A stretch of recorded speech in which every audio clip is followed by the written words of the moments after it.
curated by brilliant minds, each bringing their unique perspective, creativity, and voice to the table. To all the participating schools, I want to say, you are here not just to compete, but to share, learn, and grow. May this event leave you not just insights, but also experiences that enrich your love for literature, broaden your views, and create memories that you'll carry with you long after the festival ends. As we move forward with today's events, may this festival be a springboard for new ideas, friendships, and most importantly, unforgettable memories. We hope that you will leave here not only with a great appreciation for the written and spoken word, but with experiences and insights that will stay with you for years to come. Once again, welcome to Les Mots Juste. Let's make this celebration of words, ideas, and creativity that we'll all cherish. Now we have a video for you.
Les Mots Juste 2025 open.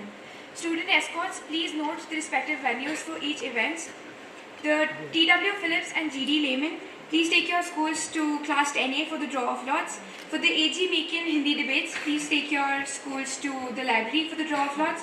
The Cynthia Burrell English recitation has to be done in the auditorium. For the S.N. Sharma Hindi storytelling, please take your schools to the library for the final round. For the Spell Bee, the Division 1 to 8B, Division 2 to 8C, Division 3 to 9C, and Division 4 to 11C1. For the Lights Camera Kitty, please take your respective schools to the Senior Computer Lab. I hand over to the Tangshu for the opening of the Cynthia Burrell English Recitation Competition.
Satyam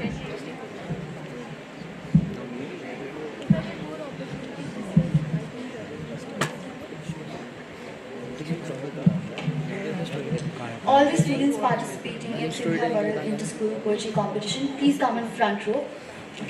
OSS को लेके जा कहाँ पे ये था OSS जहाँ बोल रही मैम वो मैम है चश्मे लेके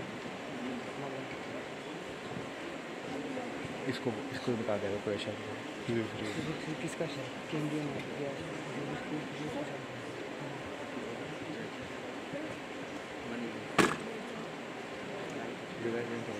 सीने का मतलब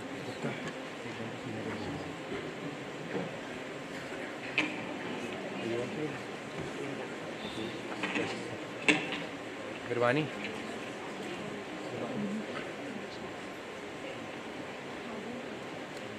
Just for the confirmation of everyone, I'll be announcing the participants from every school.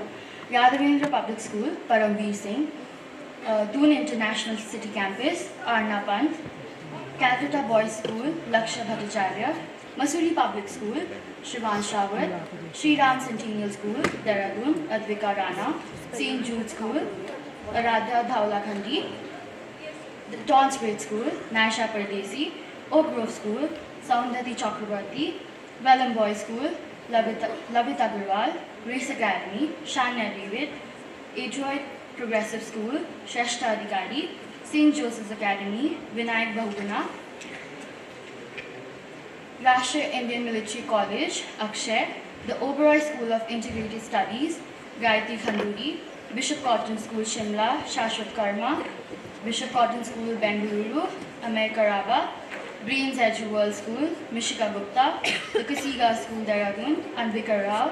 Manvitrazi School, Roorkee, Medhavi Singh. I would like to call all the participants to the first row.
भैया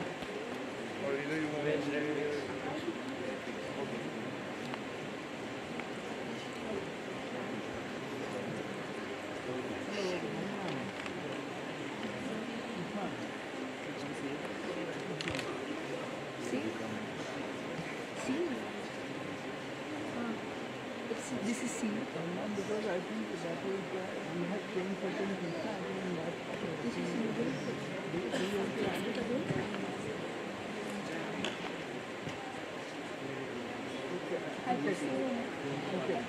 Same thing, fine. Let it be. I'll check now. I'll check it then.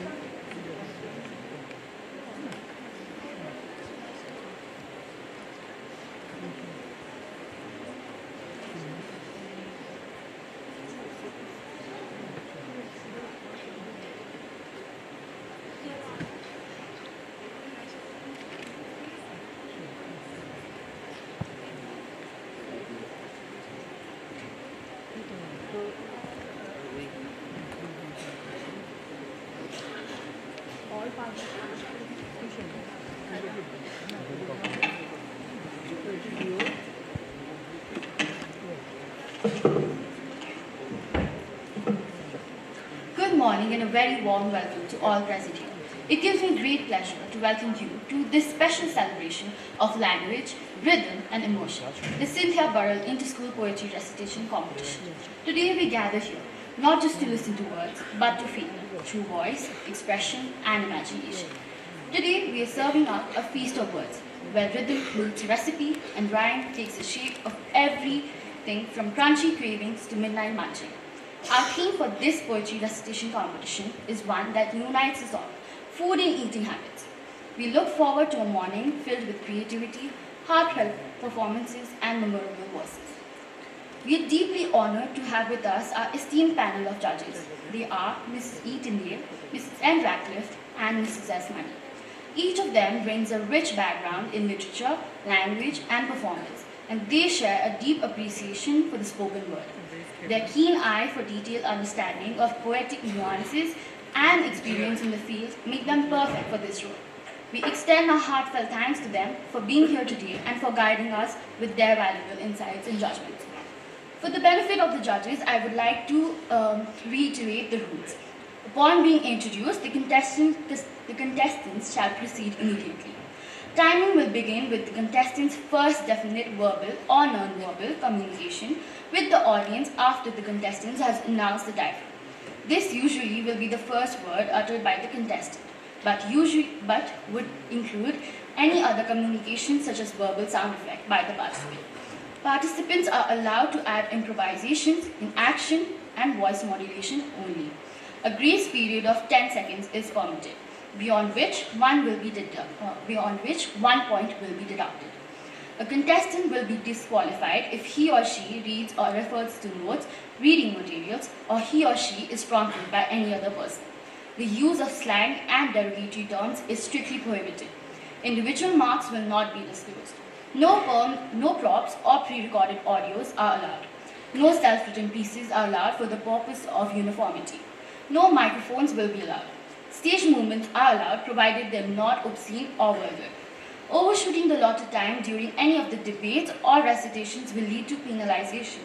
The standard penalization of 1 mark for 15 seconds will be applied in case of overshooting. Just a reminder that while Wynberg-Allen is fielding a team, we're not competing for the prizes. Also, I would like to remind you that we did try to prevent pieces from being repeated. However, some entries came in late. Therefore, if such a coincidence were to occur, we will allow it, but the decision of the judges will be final. Now, I would like to call the first participant from Yadavinder Public School, Paraveel Singh.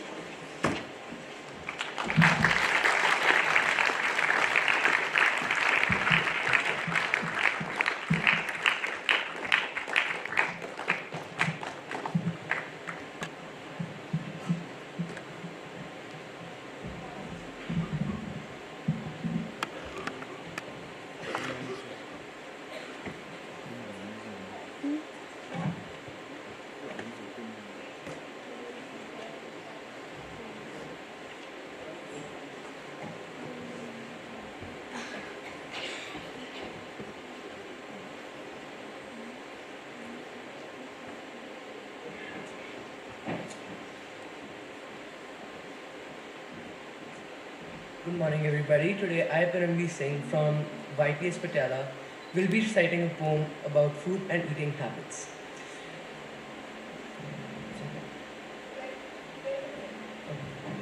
There was a young lady named Bright whose eating habits were quite applied. She would dine on desserts and snacks all day, and never a vegetable came her way. She would shun the Brussels sprouts and the broccoli too, and say, "I'm a gourmet. I only eat what I choose to do." But her choices were limited.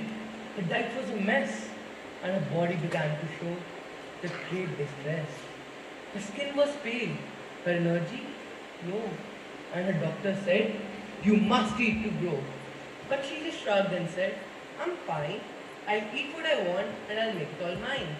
She would dine on caviar and truffles so fine, and drink champagne with a bubbly shine. But her taste buds were tired, her stomach was weak, and she longed for something more, something unique. One day she discovered a new delight, a vegetable garden where the produce was bright. She saw the carrots and the lettuce so green, and she thought, "Aha! This is what I have been missing. I have been so mean." She started to eat with a newfound glee and discovered the joy of simplicity. She would savor each bite and enjoy every chew, and her body began to thank her with a newfound energy anew. Her skin began to glow, her hair shone bright, and her doctor said, "You're on the right path, you're in sight." She had found a new love for the food she was on, and her body was thriving like never before born. So if you're a gourmet with a discerning taste, don't be afraid to try something new and great. For you never know what you might discover, a love for vegetables that will make you hover. Thank you.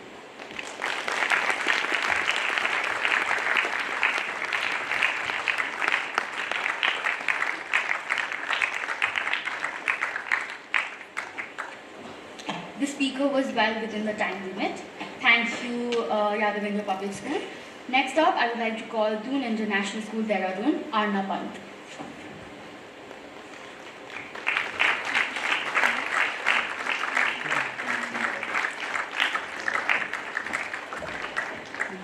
A Gourmet's Journey by Lewis Carroll. I set out one fine day with a fork in my hand, determined to conquer the land of food so grand. The table was set with a feast on display, and I couldn't resist. I just had to obey. A plate of potatoes, so mashed and so smooth. I dove right in, with nothing to prove.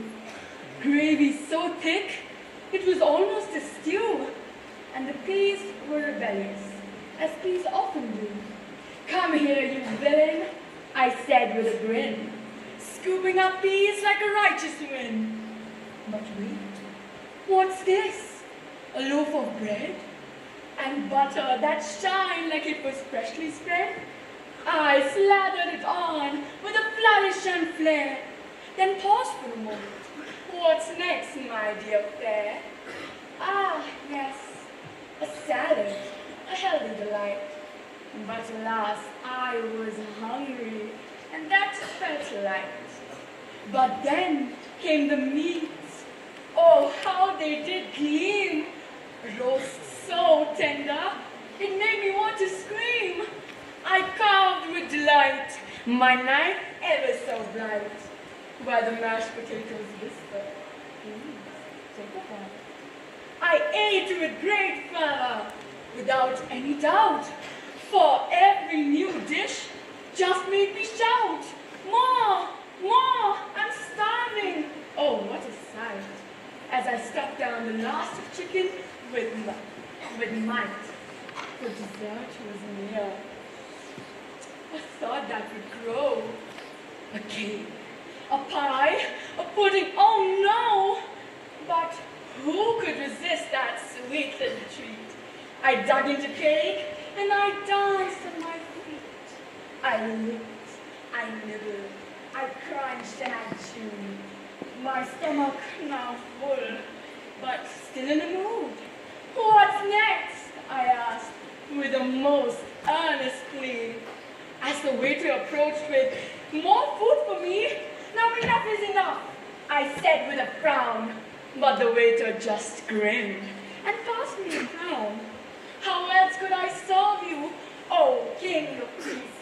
And I laughed as I thought, please, no more please. But then came the pizza, and I said, that's divine. I grabbed at a slice, then another, then three, and soon I was gasping. What has happened to me?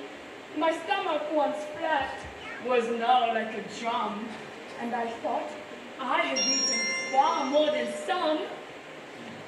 But food was my passion, my joy, my glue. I'll eat and I'll eat till I burst at the seams. I muttered aloud in a fit of my dreams. So here's to glutton, so jolly and true, to the feasts and the banquets, to the bites and the chew. But perhaps, dear friends, there's a lesson to learn, that moderation may sometimes be the term. For though I love food, and I will always indulge, too much is a folly, a very bad bulge. So feast when you're hungry, but take it with care. For the joy of a meal is far more than just there. Thank you.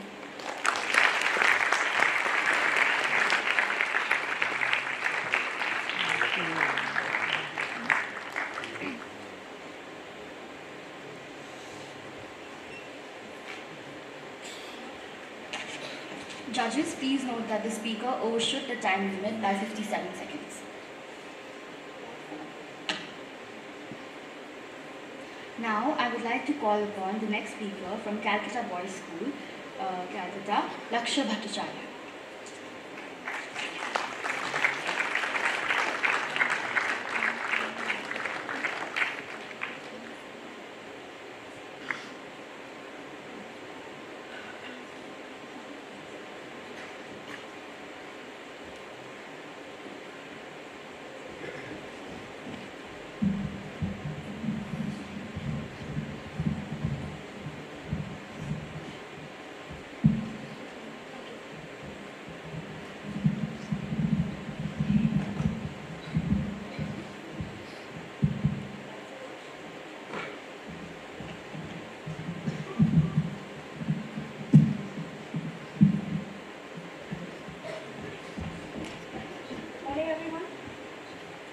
Today I will recite the poem Macavity the Mystery Cat by eminent American poet Thomas Stearns Eliot.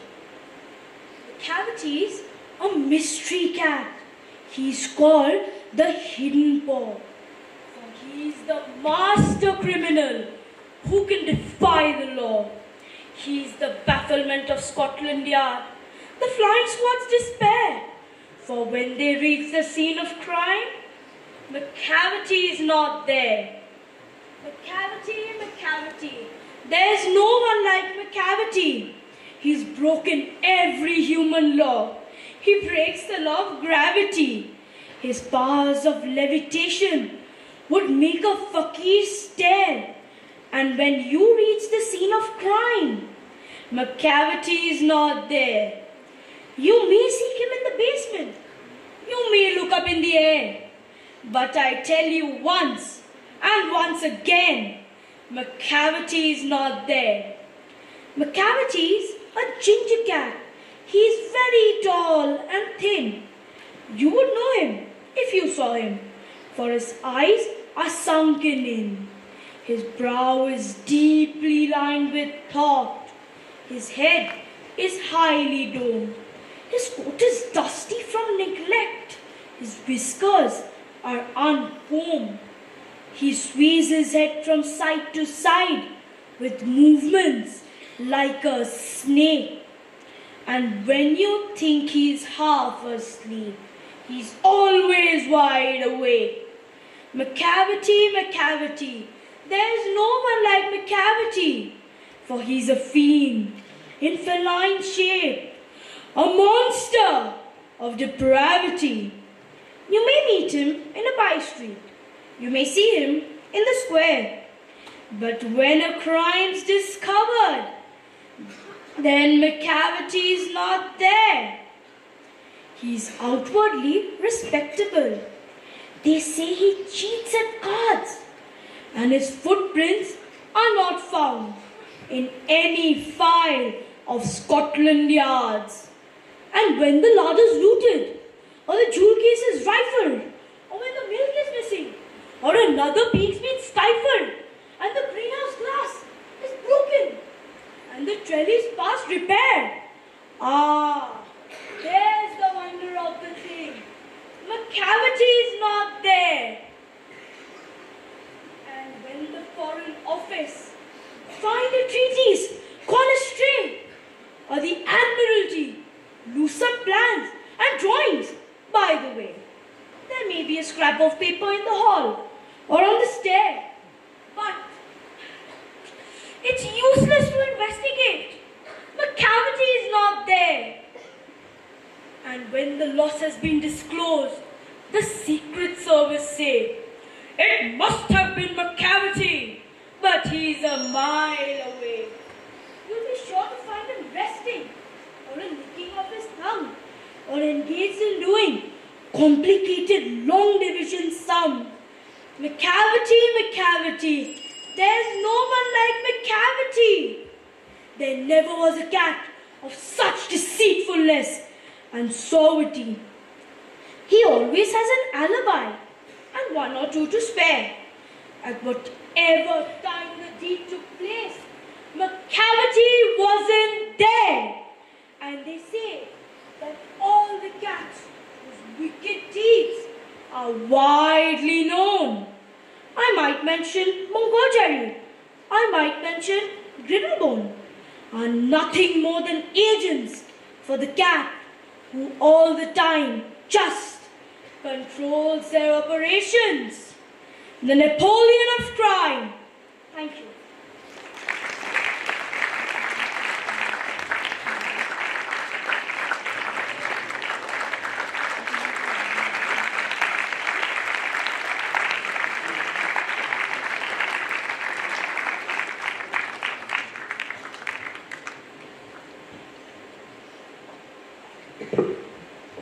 Just for everybody's information, the topic that was given, this was provided to all the schools, was food and beverages, and you didn't speak on that, right? So you spoke really well, and you will be judged accordingly, okay, by the judges. All right?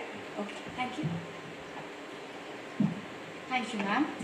Judges, please note that the speaker overshot the time limit by 1 minute 14 seconds. Thank you, Calcutta Boys School. Now, I would like to call the next participant, Shivansh Rawat from Masuri Public School.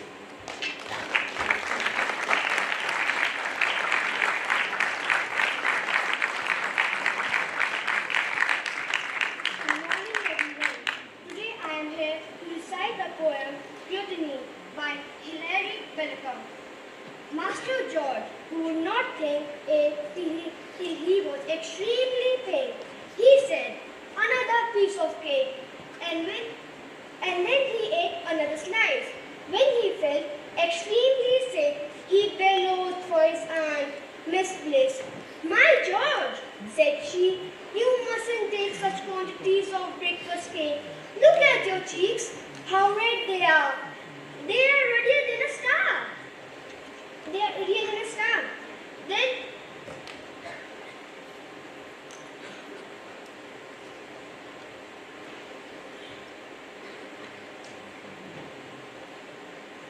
they are redder than a star.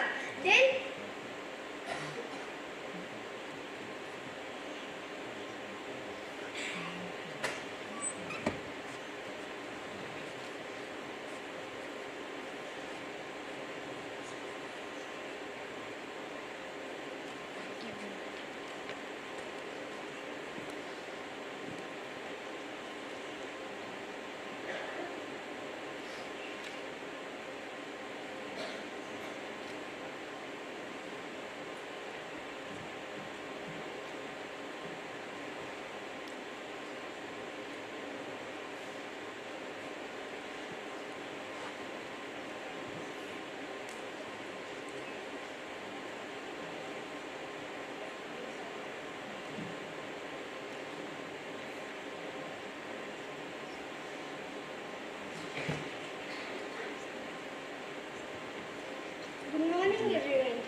poem Gluttony by Wynberg-Allen. Master George, who would not think it till he was extremely faint, he said, "Another piece of cake," and then he ate another slice. When he felt extremely sick, he bellowed for his aunt, Miss Bliss. "My George," said she, "you mustn't take such quantities of breakfast cake. Look at your cheeks, how red they are. Why, they are ruddier than a star."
Baral from Shriram Centennial School.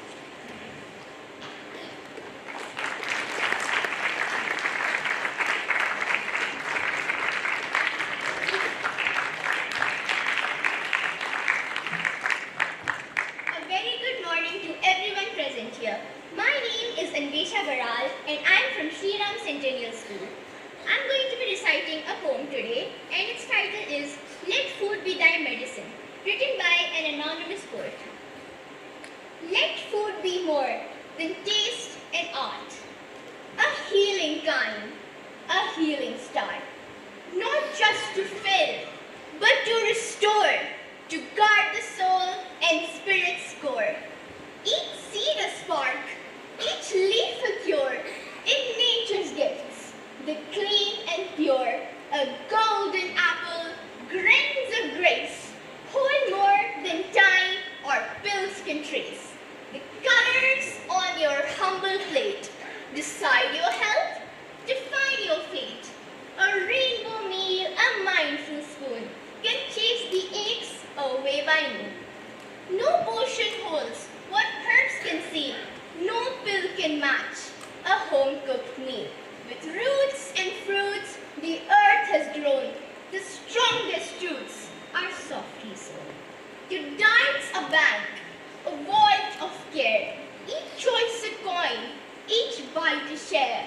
For every meal, a deposit made in the vault of health, where wealth is laid. For every sweet, each golden fry costs you health, makes fortunes fly. But in the greens and grains we trust are the dividends that keep us robust. So eat with thanks and eat with care. Let balance dance in all you share, for in your food your future lies. In every bite the body's wise. Let food be healing, slow and kind, a medicine for heart and mind. No sweeter cure was ever brewed than love and health served up as food. Thank you.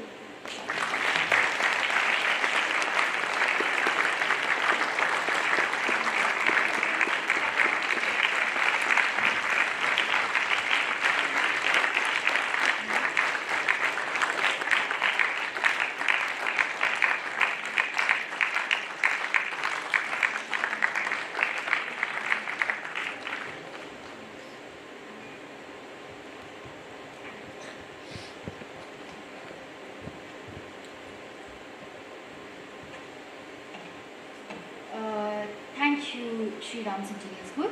The next participant we have is Aradhya Dhaulakhandi from St. Jude School, Dehradun.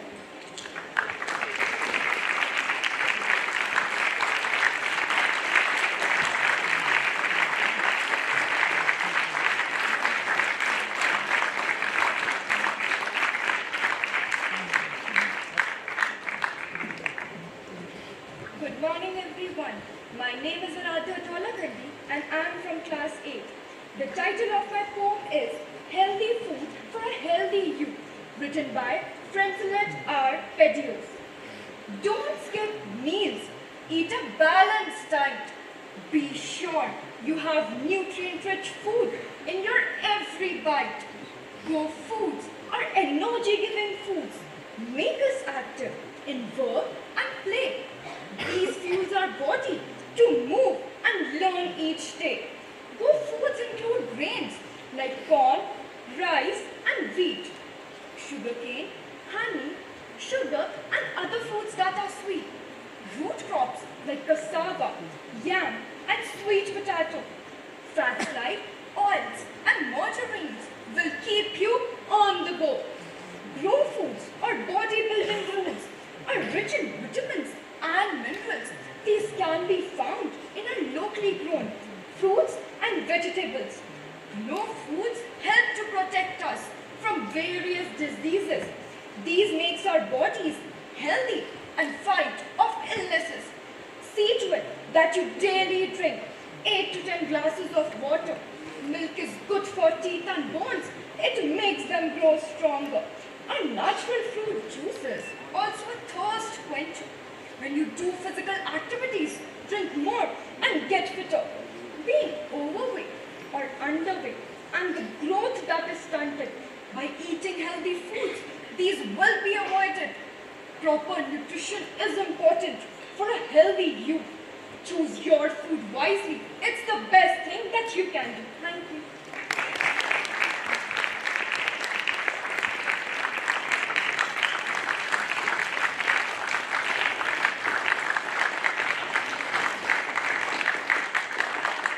I would like to sincerely apologize. Previously I said that the topic that was given was food and beverages. It was food and eating habits. I'm so sorry for if there's any confusion. The topic that was given was food and eating habits. Thank you.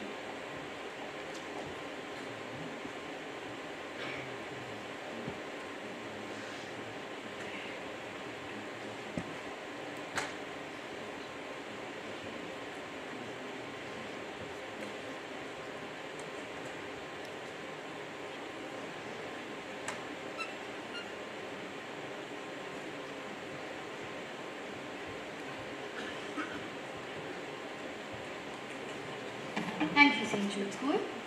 Next up, I would like to call Naisa Pardesi from Tonsbridge School, Dehradun.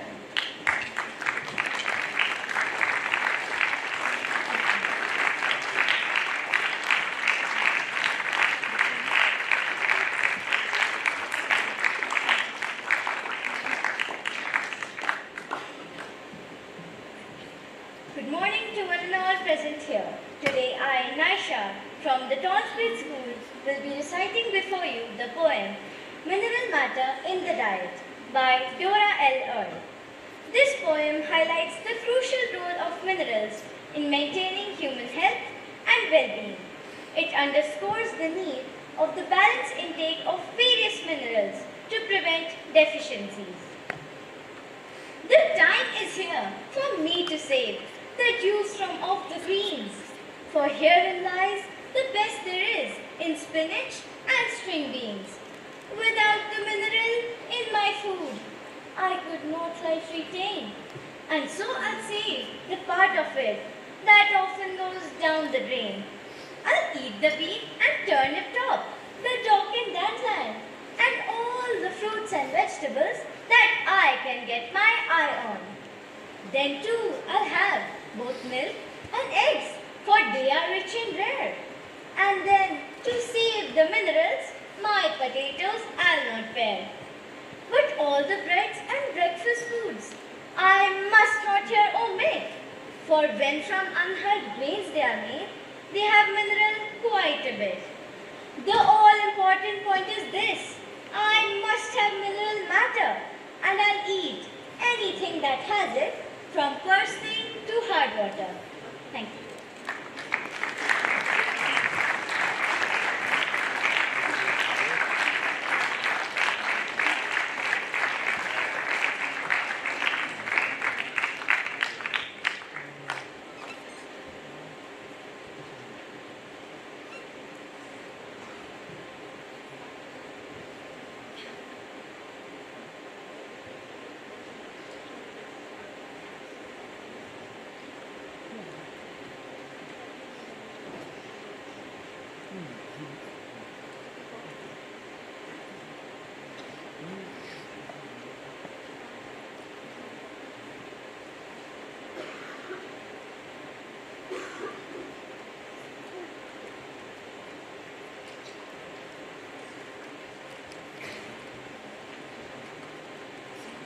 Thank you, George School.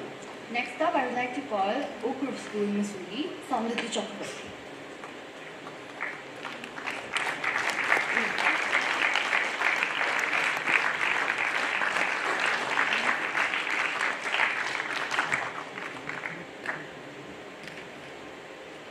Good morning, everyone present here.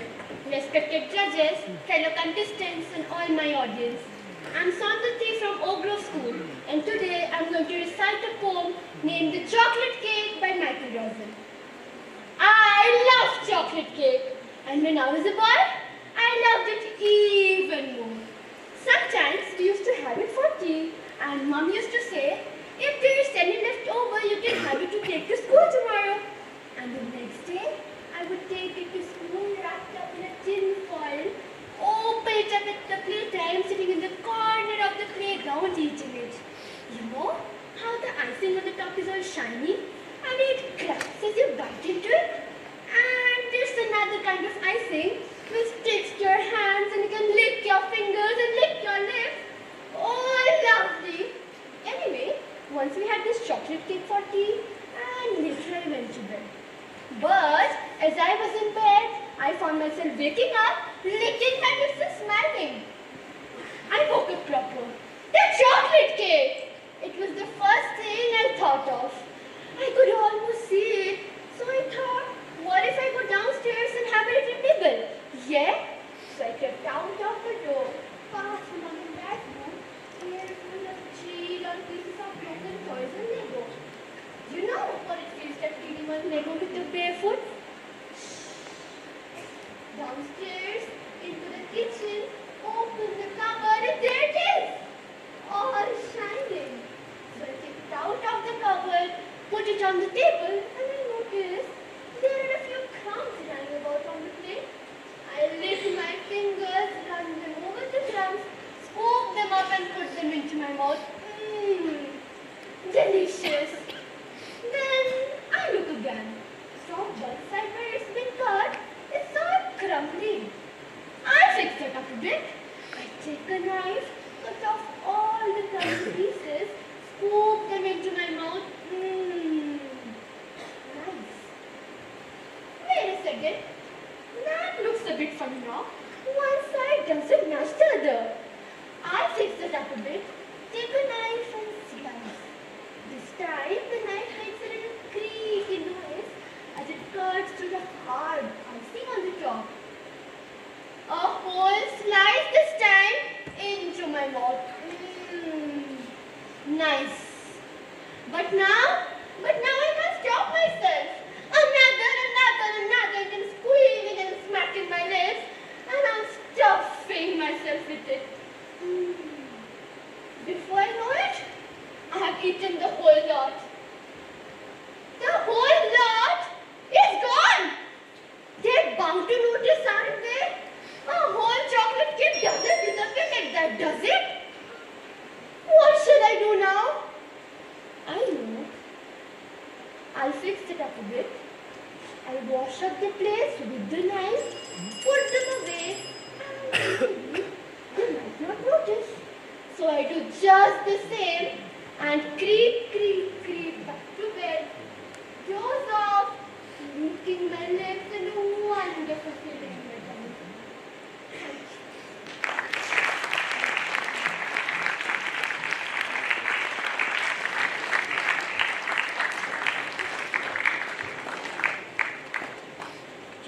Please note that the speaker exceeded the time limit by 33 seconds.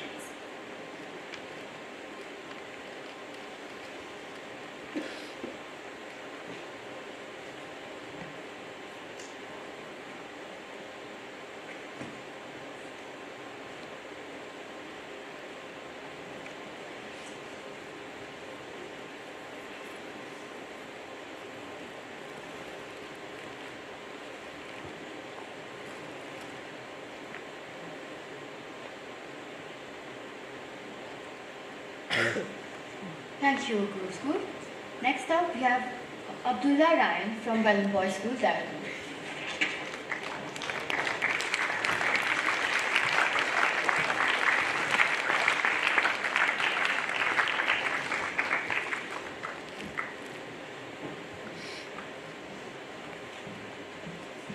Good morning, everyone. I'm Abdullah from Welland Boys School, Dehradun. I'll be reciting the poem "The Three Beggars" by Walter de la Mare. 'Twas autumn daybreak, golden wires, while past St. Anne's grey tower they shuffled. The three beggars spied a fairy child in crimson mantle muffled.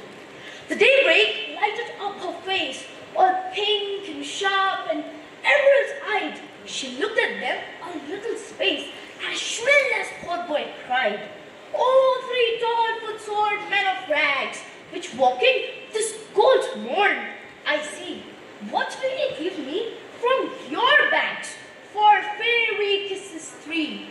The first, that was the reddish man, out of his bundle takes a crust, la by the tombstone of St. Anne, and I must go without.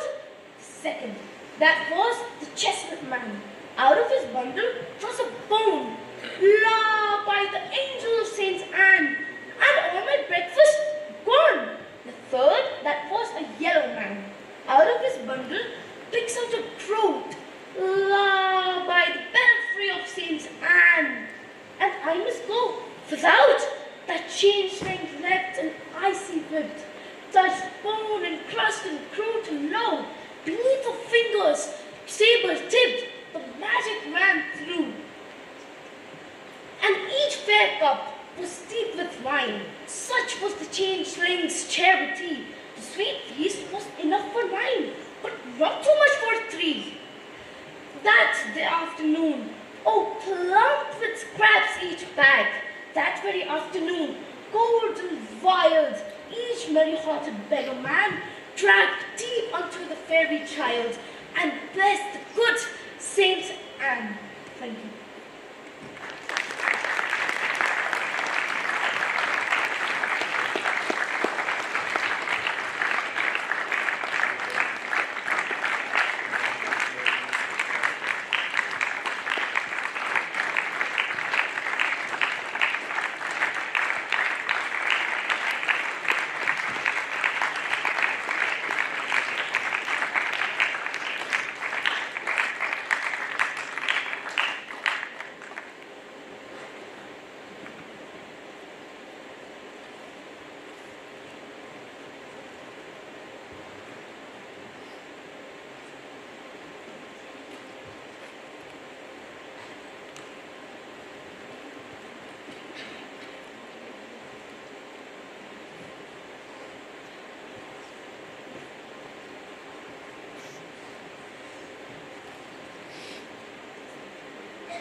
Wynberg-Allen Boys School. Next up, we have Shania David from Grace Academy, Dehradun.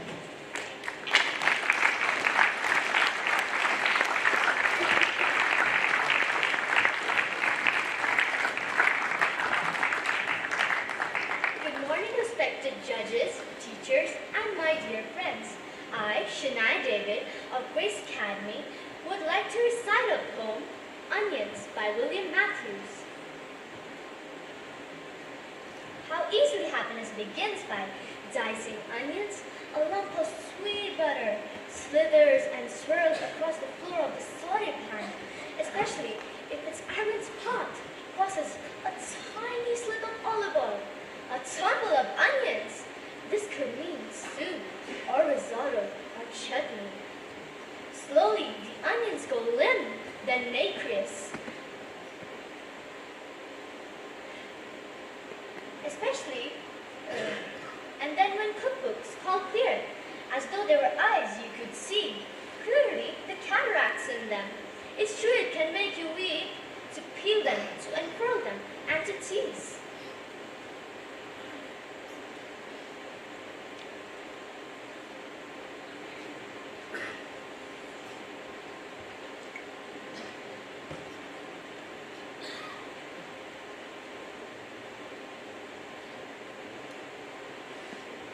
From the trot ball, the first bridle.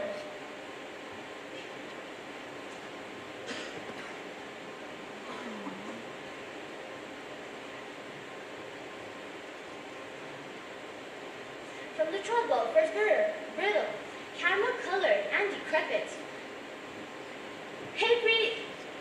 Papery outside there the least. For there's nothing to papery outside there the least.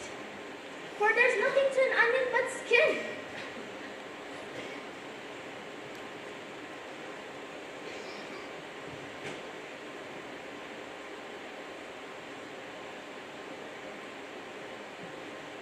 It's true you can go on weeping as you go through the core, the bud-like acrid fibrous skins clustered. Acrid fibrous skins clustered there.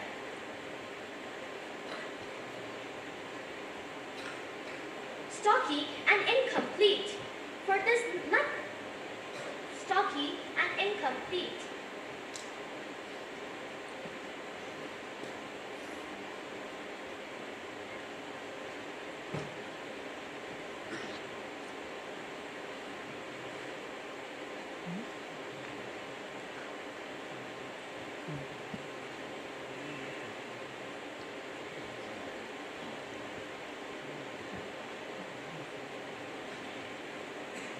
Stocky and incomplete. For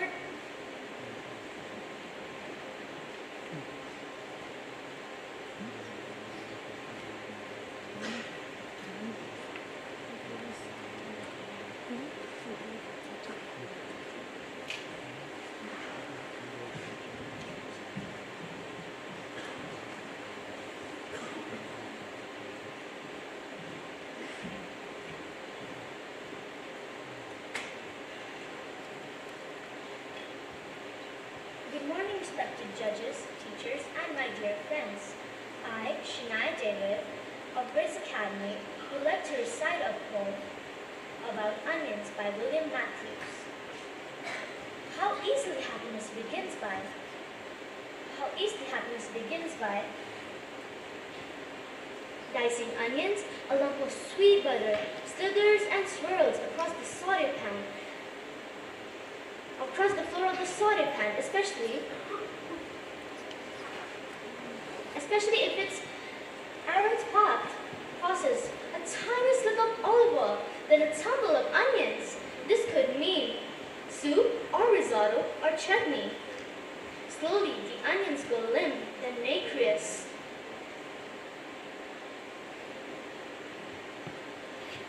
As though, and when cookbooks call clear, as though they were eyes you could see.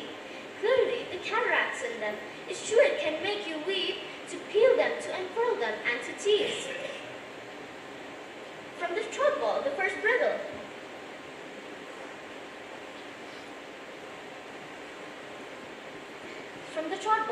brittle, caramel-colored, and decrepit. Every outside layer the least. Reason the reticent onion wrapped around its growing body, for there's nothing to an onion but skin. It's true you can go on weeping as you go in through the moist middle skins. Moist middle skins through the onion. The sweetest and the thickest.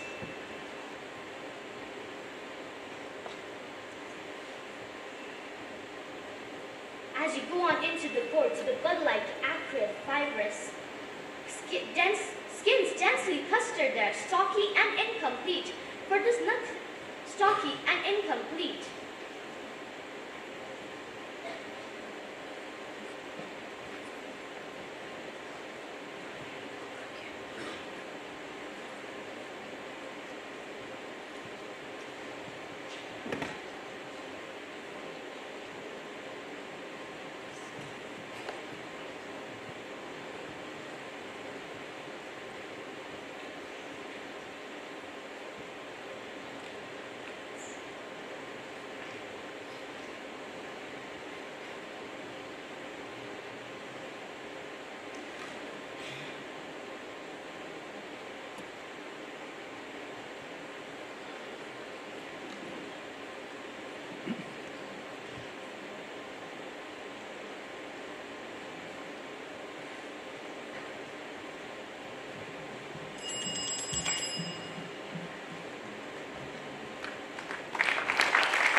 I would like to make an announcement. The time limit has been rectified to 4 minutes and no participant till yet has exceeded the time limit. Thank you, Police Academy. Now I would like to call Juste Adhikari from Adroit Progressive School, Dehradun.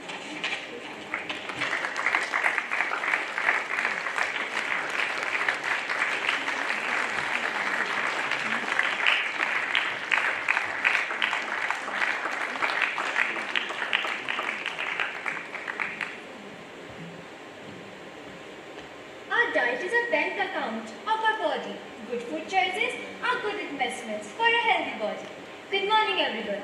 The title of my poem is The Hungry Tale of Health, written by Ananya Verma. My tummy once called a meeting at dawn. It rumbled and grumbled and gave a big yawn. Dear human, it said, we need to talk about the junk you eat. It's time for a shop. Burgers and pizzas, fries on a plate, cakes and chocolates, my regular fate. But deep down inside, my stomach sighed. Body, I am tired of this deep-fried fried. Veggies your suits, so crisp and green, but you treat them like they are mean and clean. Fruits are sweet and just so fine, yet you chase donuts and cola divine. I nodded, guilty as charged. It's true. Food picks spinach went cupcakes through. But my body was plotting a heavy scheme to save me from my sugar-fueled dreams. Proteins knocked on my muscle store. Hell, want to grow strong? Eat some more. Vitamins whispered. Your skin looks pale. Try a carrot. Touch that pastry string. Water joins in clear and cool. Replace those sodas. Don't be a fool. Hydration is the secret art to fire your brain and jumpstart your heart. And then came fiber, the shy little chap. You touch me, buddy. Your tummy is a trap. I am the broomstick cleaning your guts. Skip me and you will soon feel stuck. Junk food, of course, wore a golden crown. But behind the sparkle was a health breakdown. Calorie sneaky, fat in disguise. The kind of riches, ha ha ha ha, that shrink your size. So now I dine with wisdom and flair, a colorful plate beyond compare. spinach, beets, some lentils too. Fruits that sparkles like morning dew. I still flirt with ice creams now and then, but veggies are my loyal friends. A little fun, a little care, and health becomes a tasty affair. So the next time your tummy starts to shout, listen carefully, there's no doubt. It's not just hunger, it's a call for fuel. Choose not, eat wise, that's the golden rule. Because life is too short for regrets and thrills, and health is the best of life, cheap thrills. So, munch at goodness, skip the cheap, and let your body dance to the healthy beat. Thank you.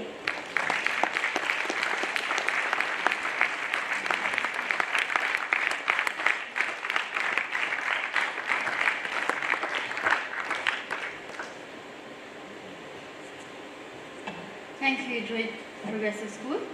I would like to now call the next participant, Wynberg-Allen from St. Joseph's Academy, Dehradun.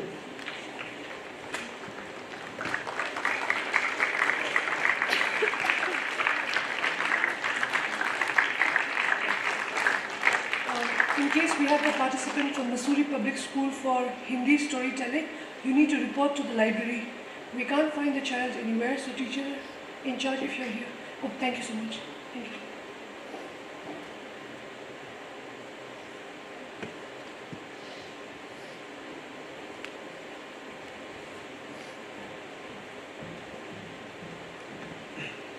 When we think of food, we often think of taste. But what about its impact on how we live and feel? Good morning to one and all present here. I am Wynberg-Allen. Today, I will present before you a poem titled Eating Healthy by Dr. Mary Violet Seaman.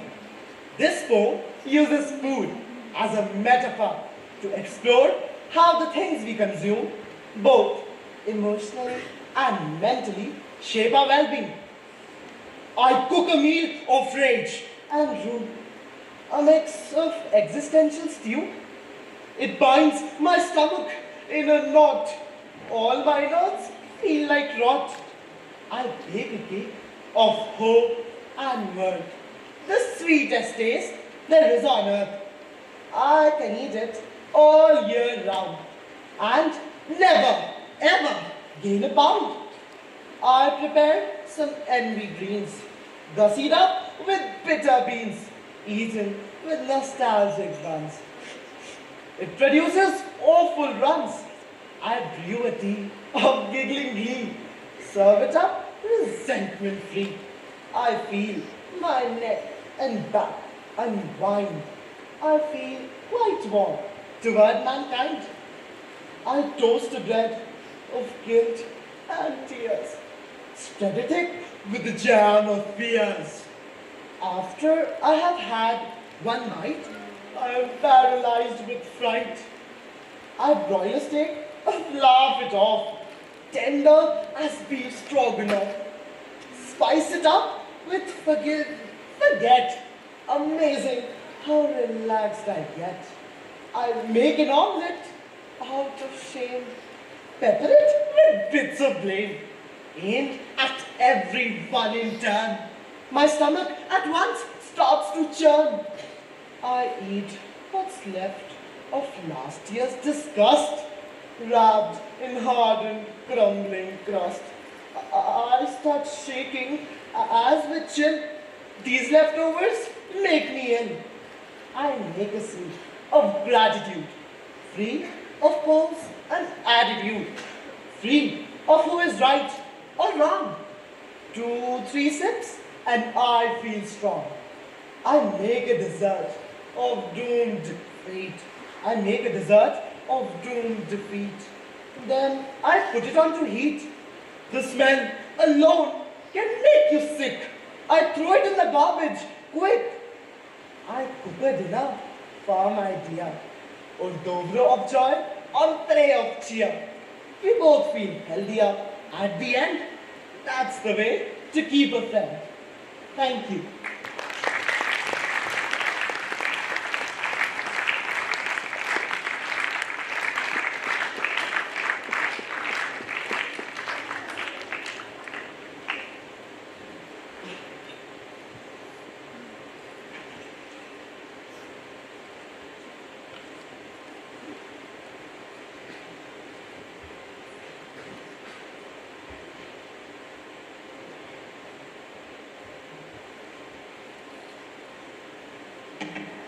Thank you, St. Joseph's Academy. Next up, we have Akshay from Rashtriya Indian Military College, Dehradun.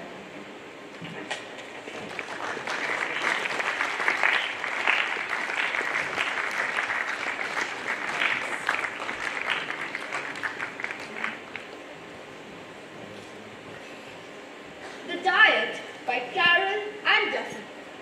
The diet worked like a dream. No sugar, salt, dairy, fat, protein, starch or alcohol. By the end of week 1, she was half a stone shy of 10 and shrinking. Skipping breakfast, lunch, dinner, thinner. A fortnight in, she was 8 stone. By the end of the month, she was skin and bone. She starved on, stayed in, stared in the mirror, sweltered, slimmer. The last apple laid in the fruit bowl untouched, the skin milk salt in the fridge unsucked. Her skeleton creamed under its tight flesh dress. She was all eyes, all cheekbones, had guns for hips.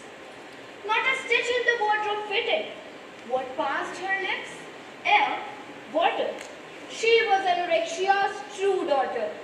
A slip of a girl, a shadow dwindling away. One day, the width of a stick, she started to grow smaller. Child-sized, doll-sized, the height of a thimble. She sat at her open window and the wind blew her away. Seemed small, she was out and about, looking for home. An empty beer bottle rolled in the gutter.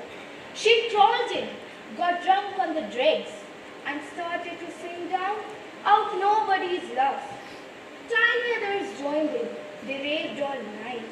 She woke alone, head splitting, mouth dry, hungry and cold and made for the light. She found she could fly on the wind, could breathe if it rained underwater. That night, she went to a hotel bar that she knew and floated into the barman's eye. She slept for hours, left at dawn in a blink, in a wink, drifted away on a breeze. Minute, she could soothe herself from here on in, go where she pleased. She found she could fly in the wind cheerfully, and then she spotted the tip of her tongue. She was gulped, swallowed, sent down the hatch in a river of mud. Bottoms up, chairs, fed up in her stomach just before lunch. She crouched in the lining, carrying the avalanche bunch of food. Then it was carrots, peas, courgettes, potatoes, gravy and meat. Then it was Stilton, then it was sweet, roquefort, Kaisakul cast eggs. It was smoked salmon with scrambled eggs, hot-boiled half, black fry, frog's legs. She knew where she was all right, clambered onto the greasy breast of a goose open wide, then chomped and chewed and gorged inside the fat pool now, trying to get out. Thank you.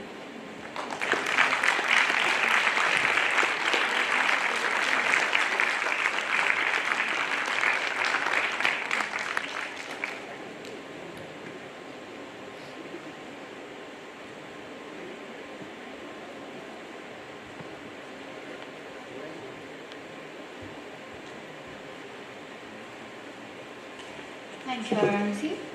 Next up, I would like to call Gayatri Khanduri from the Oberoi School of Integrated Studies, Dehradun.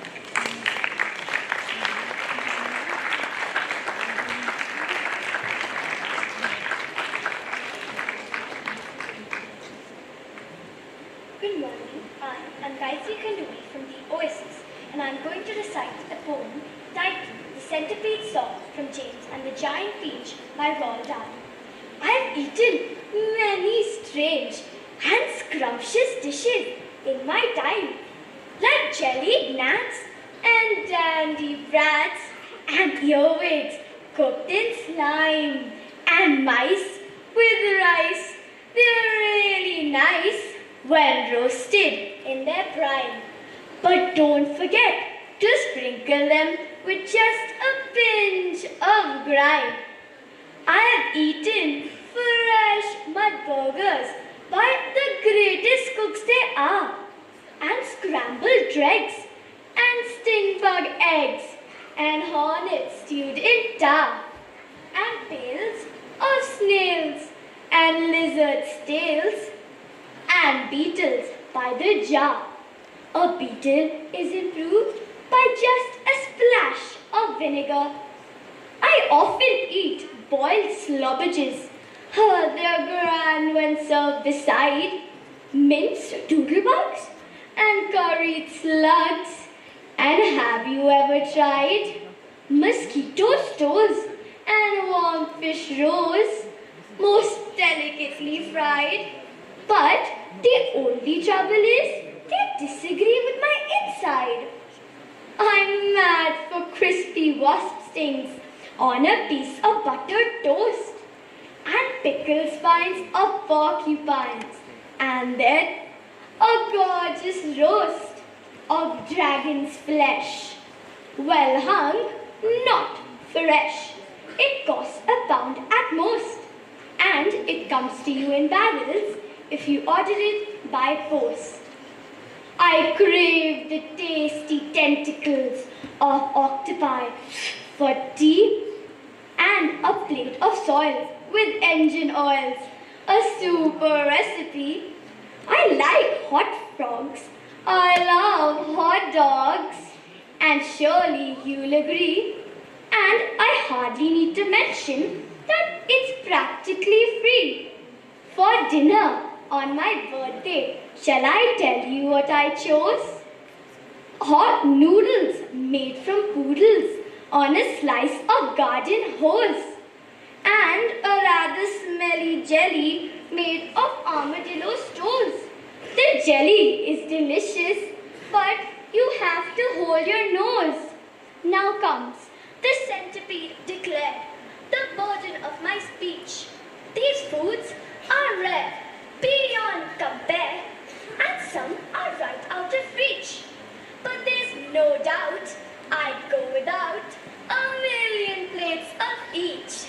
For one small mite, one tiny bite of this fantastic peach. Thank you.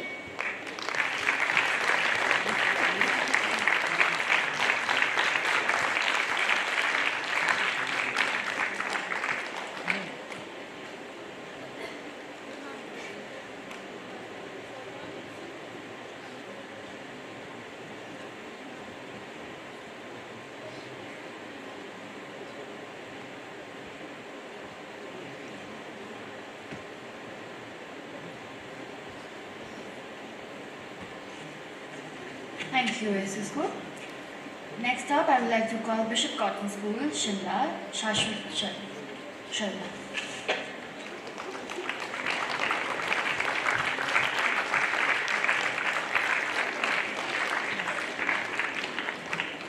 A very good morning to one and all present here. My name is Shashwat Sharma of Class 8, and today I'll be reciting a poem titled The Feast of Memory, written by an anonymous poet. The kitchen smells, a time machine takes hold. Like grandma's hearts, a story to unfold. Not just any smells, but spices, warm and deep. Secrets whispered while the grown-ups barely sleep. Remember that aroma? Thick and oh so grand, of simmering onions across the kitchen line. A hint of cinnamon, a bay leaf's gentle sigh, as flavors mingle, reaching for the sky. That slow-cooked stew, remember how it smelled? Like cozy evenings, stories being spread. Out in the bubbling, a gentle, happy sound, with chunks of goodness waiting to be found. And the spices, not just powder in a jar, but little bits of magic, shining like a star. Cumin's earthy whisper, turmeric sunny gleam, each adding its own wonder to the childhood dream. Remember sitting close, a small and eager face, watching Grandmaster with a loving, gentle grace.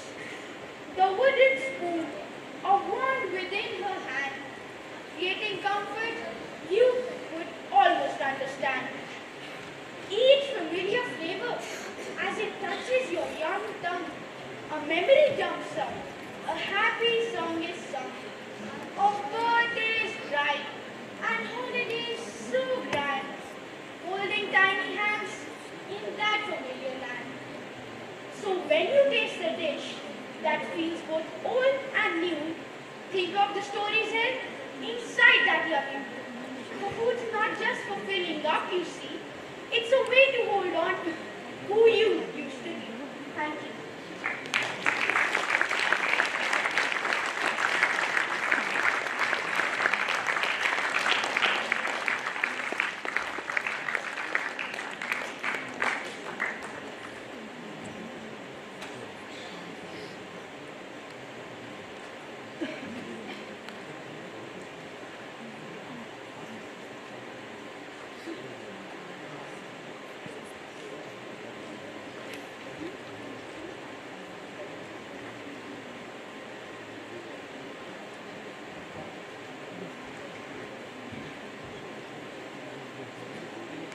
Thank you, Bishop Cotton School, Shimla. Next up, we have Bishop Cotton School, Bengaluru, Ameya Karawa.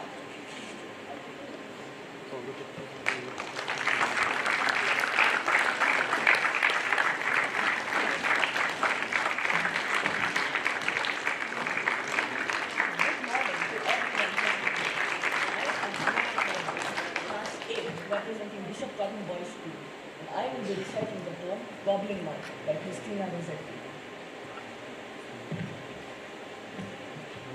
Morning and evening, maids heard the goblins cry. Come buy our orchard fruits. Come buy, come buy. Apples and quinces, lemons and oranges, blue down-cheeked peaches, all ripe together in summer weather. Come buy, come buy. Evening by evening, among the brookside rushes, Laura bowed her head to hear. Lizzie veiled her blushes. Lie close, Laura said, pricking up her golden head. We must not look at goblin men. We must not buy their fruits. Who knows upon what soil they fed their hungry, thirsty roots? Lizzie covered up her eyes, covered close lest they should look. Laura reared her glossy head and whispered like the restless brook. Look, Lizzie, down the glen tramp little men. They carry baskets and plates of fruit. No, said Lizzie, no. Their offers should not charm us. Their evil gifts would harm us. She covered her ears, shut her eyes, and ran. Laura lingered, wondering at each merchant man. When they reached where Laura was, one heaved the golden dish of fruit to offer her. Come buy, Was still their cry. But sweet-toothed Laura spoke in haste. Good folk, I have no coin. My copper, silver, and gold lay at home. You have much gold upon your head. Buy from us with a golden curl. She clipped a precious golden lock, then sucked their fruit globes fair or red. Sweeter than honey, stronger than wine, clearer than water flowed that juice. She sucked until her lips were sore as she turned home alone. Lizzie met her at the gate. Dear, you should not stay so late. Twilight is not good for maidens. Should not loiter in the glen, in the haunts of goblin men. Nay, hush, said Laura. I ate and ate my fill, yet my mouth waters still. Tomorrow night I will buy more. Early in the morning, when the first cock crowed his warning, Laura rose with Lizzie, one content and cheerful, one sick, awaiting the night. At length, slow evening came. They went with pitchers to the reedy brook. They drew the gurgling water from its deep. Then, turning homewards, Lizzie said, The sunset flushes. Come, Laura, not another maiden lags. But Laura loitered still among the rushes, listening ever, but not catching the customary cry, "Come by, come by." Till Lizzie urged, "Oh, Laura, come. I hear the fruit call, but I dare not look. You should not loiter longer at this brook. Come with me home." Laura turned cold as stone to find her sister heard that cry alone, that goblin cry, "Come buy our fruits, come buy." Must she then never again taste that succulent fruit? Day after day, night after night, Laura kept watch with exceeding pain, but never again caught the goblin cry, "Come buy, come buy." She no more swept the house. She left her duties undone, but sat down listless in the chimney nook and did not eat again. Thank you.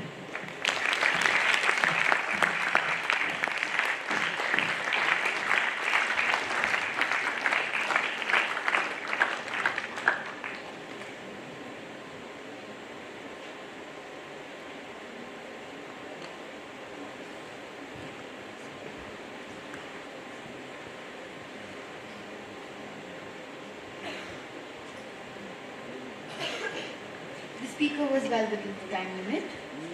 Thank you, Bishop Cotton School, Bangalore. Next up, I would like to call Mishika Gupta from Brains Edu World School, Meerut.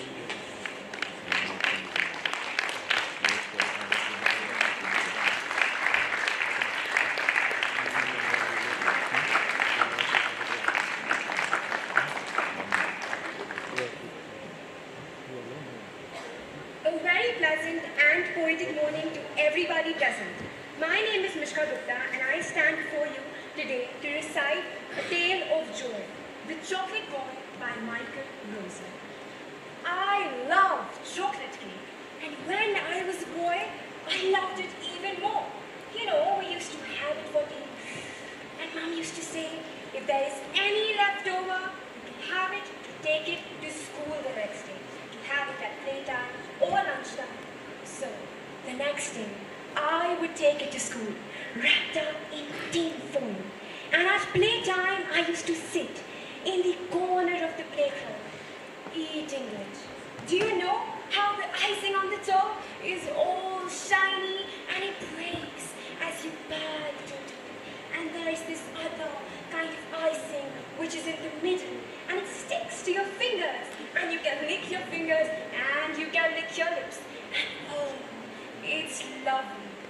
So once we had this chocolate cake for tea, and later I was in bed. But while I was in bed, I found myself waking up. The chocolate cake, it was the first thing I thought of. So I thought, what if I go downstairs and have a little nibble of it? Nobody would know. So I crept out the blanket and I went out the door. And there's always this creaky floorboard, isn't there? Past Mum and Dad's room, careful not to step on any bits of broken toys or bits of Lego piece with my bare feet. Shh. Downstairs, into the kitchen, open the cupboard, and there it is, all shining. So I take it out and I put it on a table. And I see that a lot of crumbly bits are all over the plate. So what if I lick my fingers and I run my fingers all over the crumbles, scooping them all into my mouth. Nice. Then I look again. Oh my God, that looks a bit funny now. The first side doesn't match the other. What shall I do? Maybe I'll even it up a bit. So I take the knife and I slice. And this time, the knife makes a little cracky noise as it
doze off under the covers.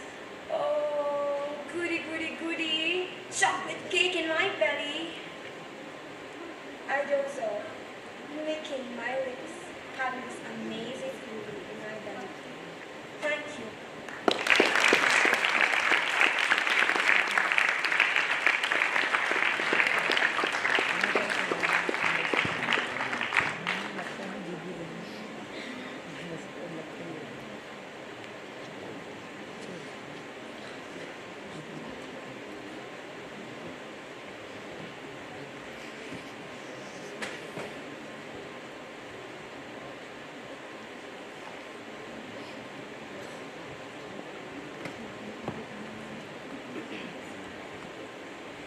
Thank you, Queens Edge School. Next up, we have Advika Rao from the Kasila School, Dehradun.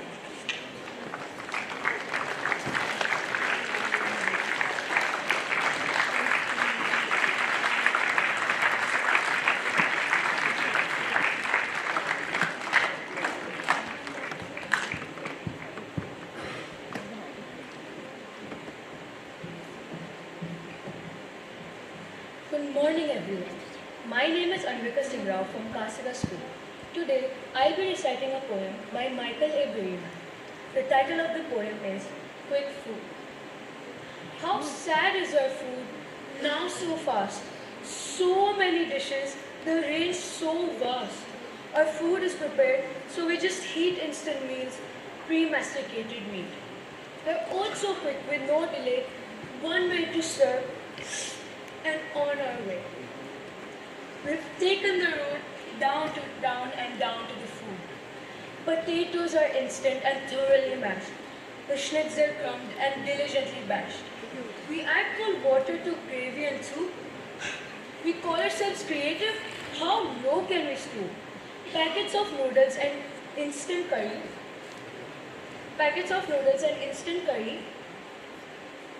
Pre-cooked meals, hundreds known to man. We slurp and slurp and slurp till we down and down and down.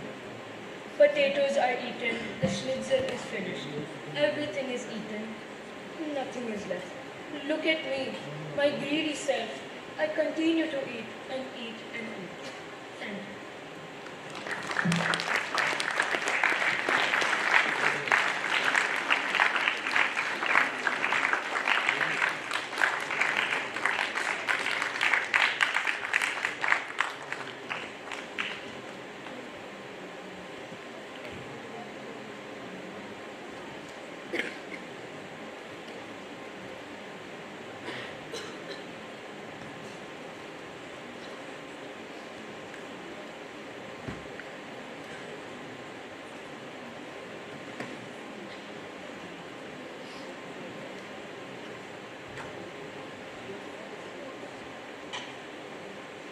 Thank you, Kasila School. Next up, we have Medhavi Singh from Mount Literacy School, True.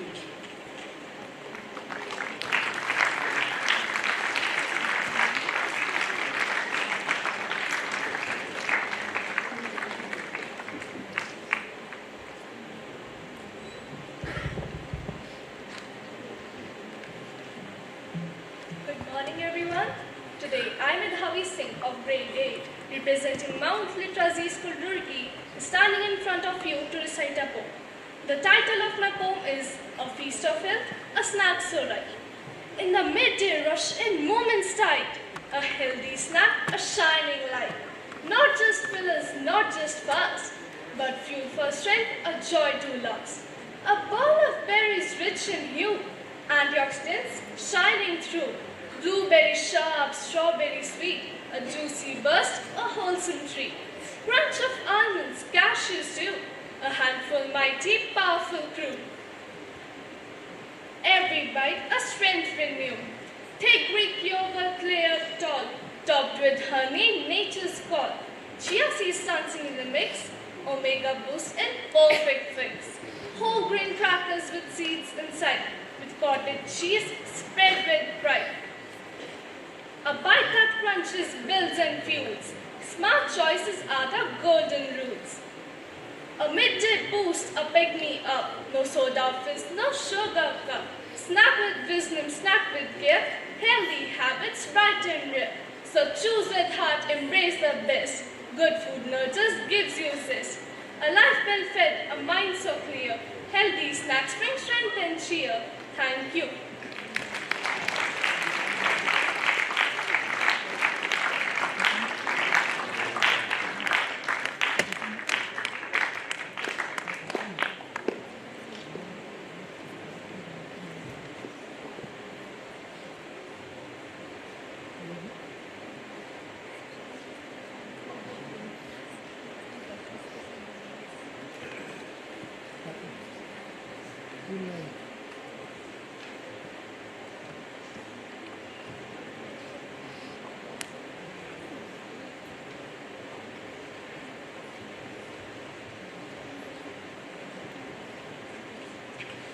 Thank you, Ma'am, Juste School. Next up, we have Shwan Shavir from Missouri Public School.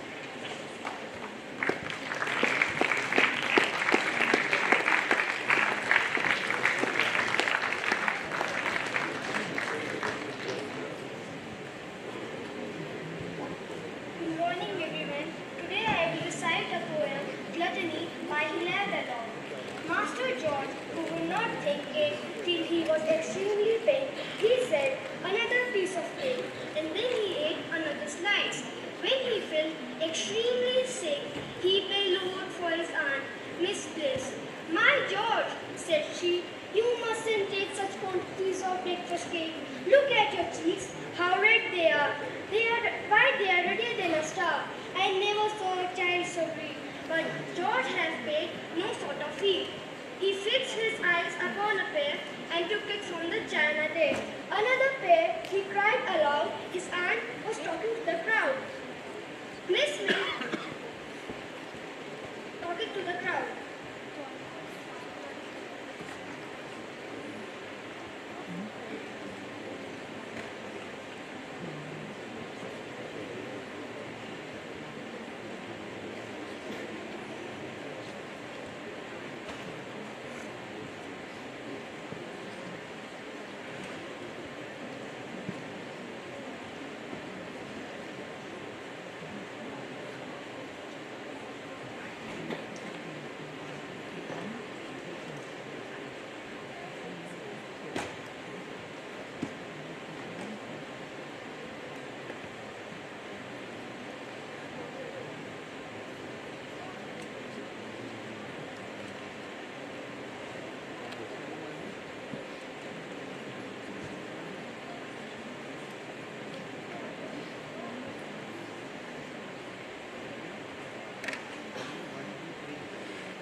Miss Bliss saw around and said, why, what a dreadful sound.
Thank you, Masuri Public School. Next up, we have Ansh Umrao from Wynberg-Allen School.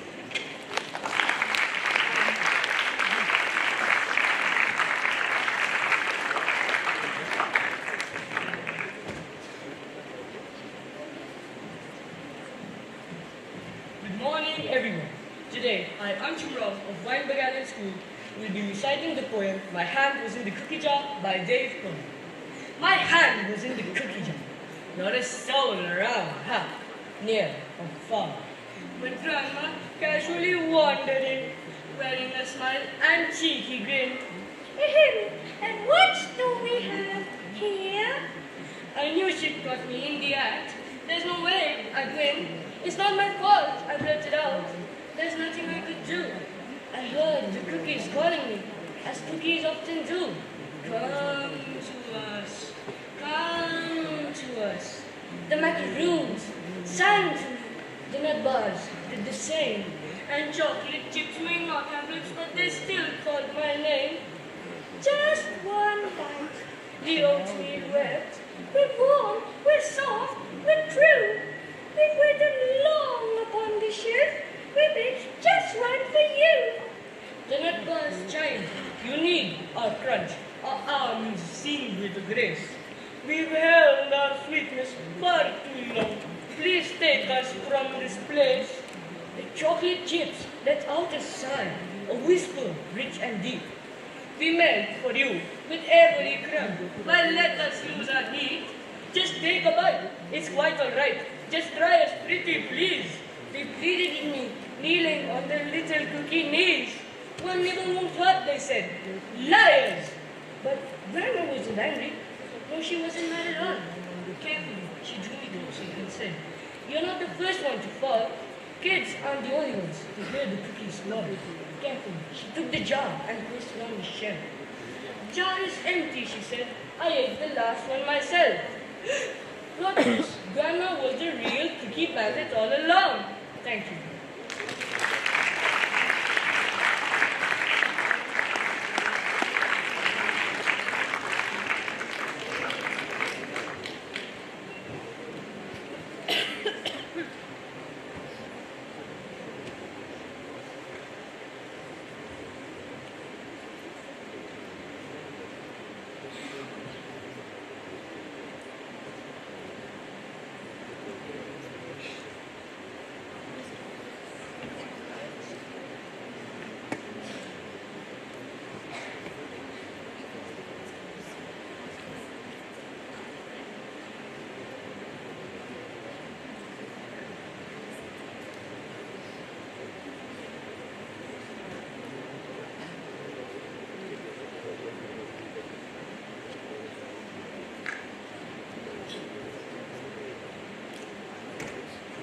Thank you much. We have come to the end of the Cynthia Barlow Poetry Recitation Competition. I would like to first thank the judges for giving us their time for judging this competition. Thanks to all the participants for beautifully reciting their poems. We'll just have to wait for the tabulation of the results. Thank you so much.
not being taken down in a hurry this time. So the teams that have qualified are from Pool A, RIMC, please 10A, Pool B, Sri Ram Centennial School, Pool C, Dune International, Pool D, Bishop Cotton Shimla, and Pool E, Lama. Please could you go to 10A right now, thank you very much, so that we can begin very quickly after lunch. Thank you so much.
everyone, please note for the TW Phillips English debate, the teams which have qualified for the final round are from Pool A, we have Welham Boys School, Dehradun.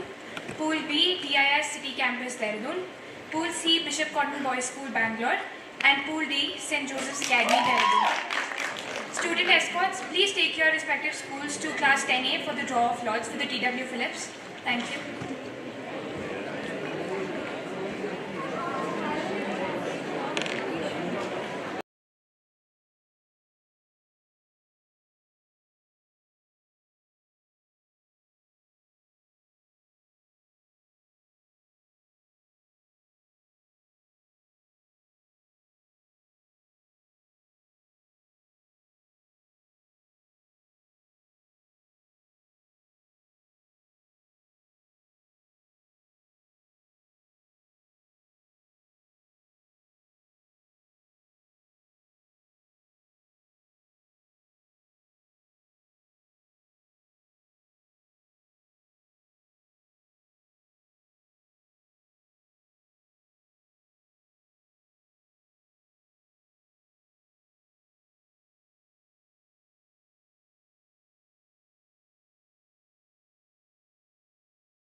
Boys, we are sorry for the inconvenience caused.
वाद विवाद प्रतियोगिता के अंतिम चरण में आप सभी का स्वागत है।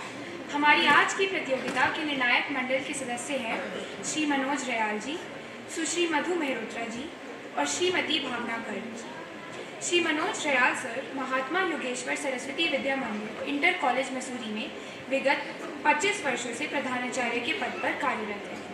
अपनी शिक्षा के क्षेत्र में MA हिंदी, राजनीति विज्ञान तथा पत्रकारिता में मास कम्युनिकेशंस के साथ साथ हिंदी से डॉक्टर ऑफ फिलॉसफी की शिक्षा ग्रहण की है। सर, आप शैक्षिक गुणवत्ता एवं मूल्यांकन परिषद केंद्र क्षेत्रीय सह संयोजक के पद पर आसीन हैं तथा स्वतंत्र मीमांसा एवं स्वतंत्रता मीडिया समाचार पत्र के संवाददाता के रूप में कार्य कर रहे हैं। सर, आपका स्वागत है। सुश्री मधु मेहरोत्रा जी अपने वाइनबर्ग-एलन से शिक्षा पूर्ण करने के पश्चात राजनीति विज्ञान में MA की उपाधि प्राप्त की है। तत्पश्चात अपने ही विद्यालय यानी वाइनबर्ग-एलन में 35 वर्ष शिक्षिका के रूप में आपने सेवा प्रदान की। सेवानिवृत्ति के बाद आप अपना समय लेखन कार्य में लगा रही हैं। अब तक आपकी कई पुस्तकें प्रकाशित हो चुकी हैं। आपकी कई कहानियाँ और कविताएं संग्रह में तथा ऑनलाइन भी उपलब्ध हैं। प्रकृति और मसूरी से आपको विशेष प्रेम है। मैम, आपका स्वागत है। श्रीमती भावना गर्ग जी, आपने हिंदी में मास्टर्स किया है तथा पिछले 15 वर्षों से लैंडोर लैंग्वेज स्कूल में हिंदी पढ़ा रही हैं और 40 से अधिक देशों और विभिन्न संस्कृतियों के सैकड़ों छात्रों का मार्गदर्शन किया है। मैम, आपका स्वागत है। AG मीकेन हिंदी वाद विवाद प्रतियोगिता के अंतिम चरण में पहुंचने वाले प्रतिभागियों से मेरा निवेदन है कि वे मंच पर आकर अपना स्थान ग्रहण करें।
नमस्कार। HG मीकेन अंतर विद्यालय हिंदी वाद विवाद प्रतियोगिता में आप सबका स्वागत है।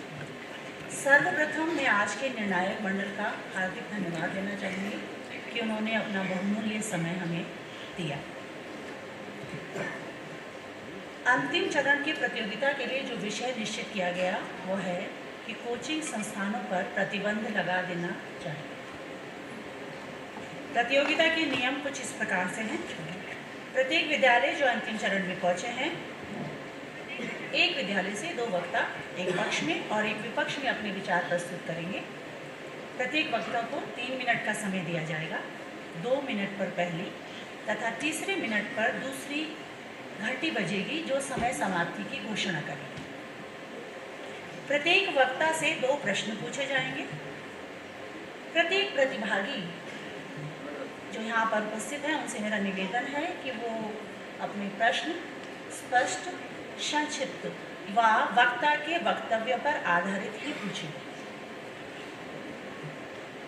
यदि किसी वक्ता से कोई प्रश्न नहीं पूछा जाता तो निर्णायक मंडल को पूर्ण अधिकार है कि वह उस वक्ता को पूर्ण अंक प्रदान करें। अब आगे की कार्यवाही के लिए मैं सौम्य से निवेदन करती हूँ कि वो मंच पर विद्यार्थियों को आमंत्रित करें विषय और के पक्ष में और विपक्ष में अपने विचार प्रस्तुत करने के लिए। धन्यवाद मैम। सर्वप्रथम विषय के पक्ष में अपने विचार प्रस्तुत करने आ रही हैं Vaishnavi Gupta, Saint Joseph's academy से।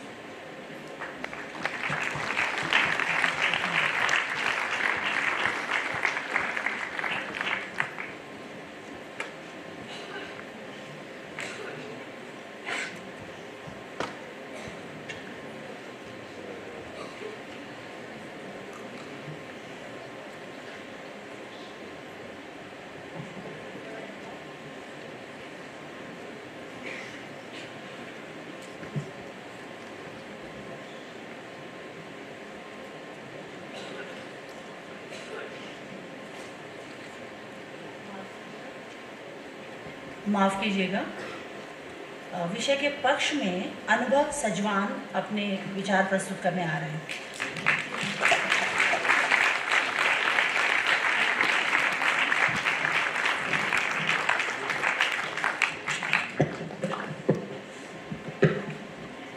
माननीय अध्यक्ष महोदय की अनुमति से मैं शुरू करूंगा। 3, 2, 1। महोदय, किसी व्यक्ति ने सही ही कहा है कि शिक्षा वह दीपक है जो खुद जलकर दूसरों को अंधकार से मिटाती है। सुप्रभात। आज मैं अनुभव सजवान दिए गए विषय के पक्ष में अपने विचार प्रस्तुत करूंगा। महोदय, कोचिंग संसाधन आज शिक्षा के पवित्र पावन मंदिर में ऐसी दुकान बनकर उभरे हैं जहां ज्ञान का वजन किलो में और सपनों की कीमत पैसों में तोली जाती है। महोदय, अब कोटा को ही उठाकर देख लीजिए, जहां लगभग 12 लाख छात्र तैयारी के लिए आते हैं, लेकिन असफलता के डर से या कोचिंग संसाधनों द्वारा उत्पन्न करे गए दबाव के कारण 25 से 30 आत्महत्याएं औसतन होती ही हैं। महोदय, नासकॉम की एक रिपोर्ट के अनुसार 70% छात्र किसी भी विषय को समझने की बजाय रट्टा मारने की कोशिश करते हैं। अर्थात कोचिंग संसाधन छात्र पर तो दबाव डालते ही है, परंतु उन्हें अपनी असली कौशल को भी नहीं ढूंढने देते और उनकी रचनात्मकता को भी पूर्ण रूप से समाप्त कर देते हैं, खत्म कर देते हैं। महोदय, मैं अपने विपक्षी साथियों से यह पूछना चाहूंगा कि अगर शिक्षा का असली उद्देश्य, उसका मुख्य मकसद किसी विषय के बारे में सोचना और समझना है, तो हमें कोचिंग संसाधनों की आवश्यकता ही क्या है? महोदय, अगर बच्चा अपने दिमाग से नहीं सोचेगा तो आप ही सोचिए देश को आने वाले कल में, भविष्य में क्या मिलेगा? एक पढ़ा लिखा नागरिक या एक याद करने वाली, रट्टा मारने वाली मशीन? महोदय, कोचिंग संसाधनों ने शिक्षा को एक बाजार बना दिया है। कोचिंग संसाधनों में 10 लाख रुपए की फीस देना ही सफलता की पहली शर्त बन गया है। महोदय, 100% सफलता की गारंटी का लॉलीपॉप तो हर कोचिंग संसाधन देता है, परंतु कोई यह नहीं बताता कि इन प्रतियोगी परीक्षाओं में सफल होने का दर, इनमें उत्तीर्ण होने का दर केवल 1% या उससे भी कम होता है। यानी कोचिंग संसाधन हकीकत नहीं, सपनों का झूठा आईना दिखाते हैं। महोदय, कोचिंग संसाधन बच्चों के असली कौशल का गला घोट रहे हैं। हर बच्चा गणितज्ञ नहीं होता, हर बच्चा डॉक्टर या इंजीनियर नहीं होता, परंतु कोचिंग संसाधन हर बच्चे को एक ढांचे में सहने की, एक ढांचे में संजोने की कोशिश करते हैं। महोदय, एक मध्यम वर्गीय परिवार कोचिंग में 1.5 लाख से 4 लाख रुपए खर्च करता है, लेकिन इसका परिणाम क्या होता है? सिर्फ पैसे खोना और उम्मीद खोना। महोदय, शिक्षा तो वह मशाल है जो स्वयं जलती है और उसे कोचिंग के तेल की आवश्यकता नहीं है। महोदय, कोचिंग ने आज के इस शिक्षा के क्षेत्र को केवल एक व्यापार बना दिया है, केवल इसका व्यवसायीकरण किया है। महोदय, आज मेरे विपक्षी साथी यह कहेंगे, अगर किसी को सही मायनों में किसी भी प्रकार की प्रतियोगी परीक्षा को उत्तीर्ण करना है तो उसे कोचिंग संसाधनों की आवश्यकता होगी। मैं मानता हूं उसे होगी, परंतु एक छात्र जो सही मायनों में उस प्रतियोगी परीक्षा में सफल हो सकता है, वो बिना किसी कोचिंग संस्थान के, बिना किसी सहायता के भी उसे उत्तीर्ण कर सकता है, फिर भी उसमें सफल हो सकता है। इन्हीं शब्दों के साथ मैं अपनी वाणी पर विराम लगाना चाहूंगा। धन्यवाद।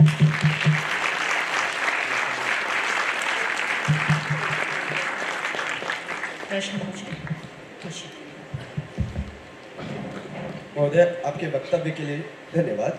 आपने अपने वक्तव्य में कहा कि सालाना या मानसिक रूप में 10 लाख रुपए लोग लगाते हैं कोचिंग जाने के लिए, तो 2 भाग में अगर आप विद्यालय जाते हैं तो आपको उससे कम पैसे तो नहीं लगाने पड़ते हैं, पहली चीज। दूसरी चीज, फिजिक्स वाला मेरा अगर तर्क बोलने वाला व्यक्ति 3000 में पूरे साल के लिए 8 रुपए प्रतिदिन के लिए भागी हो सकता है, तो इस पर आपका क्या कहना है? माननीय अध्यक्ष महोदय की अनुमति से मैं पूछे गए प्रश्न का उत्तर देना चाहूंगा। महोदय, कई विद्यालयों में कम फीस भी देनी पड़ती है और आपने केवल यहाँ पे एक कोचिंग संसाधन पर हमारी दृष्टि डाली है, वो है फिजिक्स वाला। महोदय, प्रत्येक व्यक्ति एक जैसा नहीं होता है। एक बगिया में कई फूल होते हैं, परंतु उसमें से खुशबूदार केवल 1 या 2 ही निकलते हैं। फिजिक्स वाला उसी का एक उदाहरण है।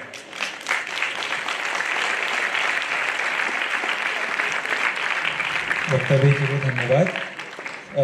सर्वप्रथम तो आपने संसाधन का, संस्थान की बात हुई है, चलिए कोई बात नहीं। आपने कहा कि आज जो हमारे युवा हैं उनको केवल डॉक्टर और इंजीनियर बनाया जा रहा है, लेकिन जिस बच्चे को खेल कूद में इंटरेस्ट है, जो क्रिकेटर बनना चाहता है वो क्रिकेट की कोचिंग लेता है, जो संगीतकार बनना चाहता है वो संगीत की कोचिंग लेता है, तो क्या इन कोचिंग संस्थानों पर भी प्रतिबंध लगा देना चाहिए? महोदय, मैंने अपने वक्तव्य में केवल शिक्षा से जुड़े कोचिंग संस्थानों की बात करी, किसी खेल या किसी और कर्म या किसी और एक्टिविटी से जुड़े हुए संस्थानों की बात नहीं करी है।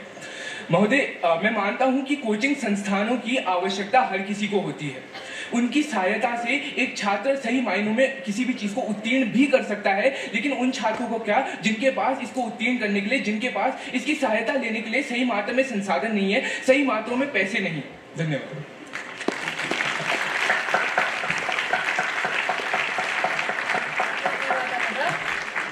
अब सेंट जोसेफ्स अकेडमी से विषय के विपक्ष में अपने विचार प्रस्तुत करने आ रहे हैं दक्ष जोशी।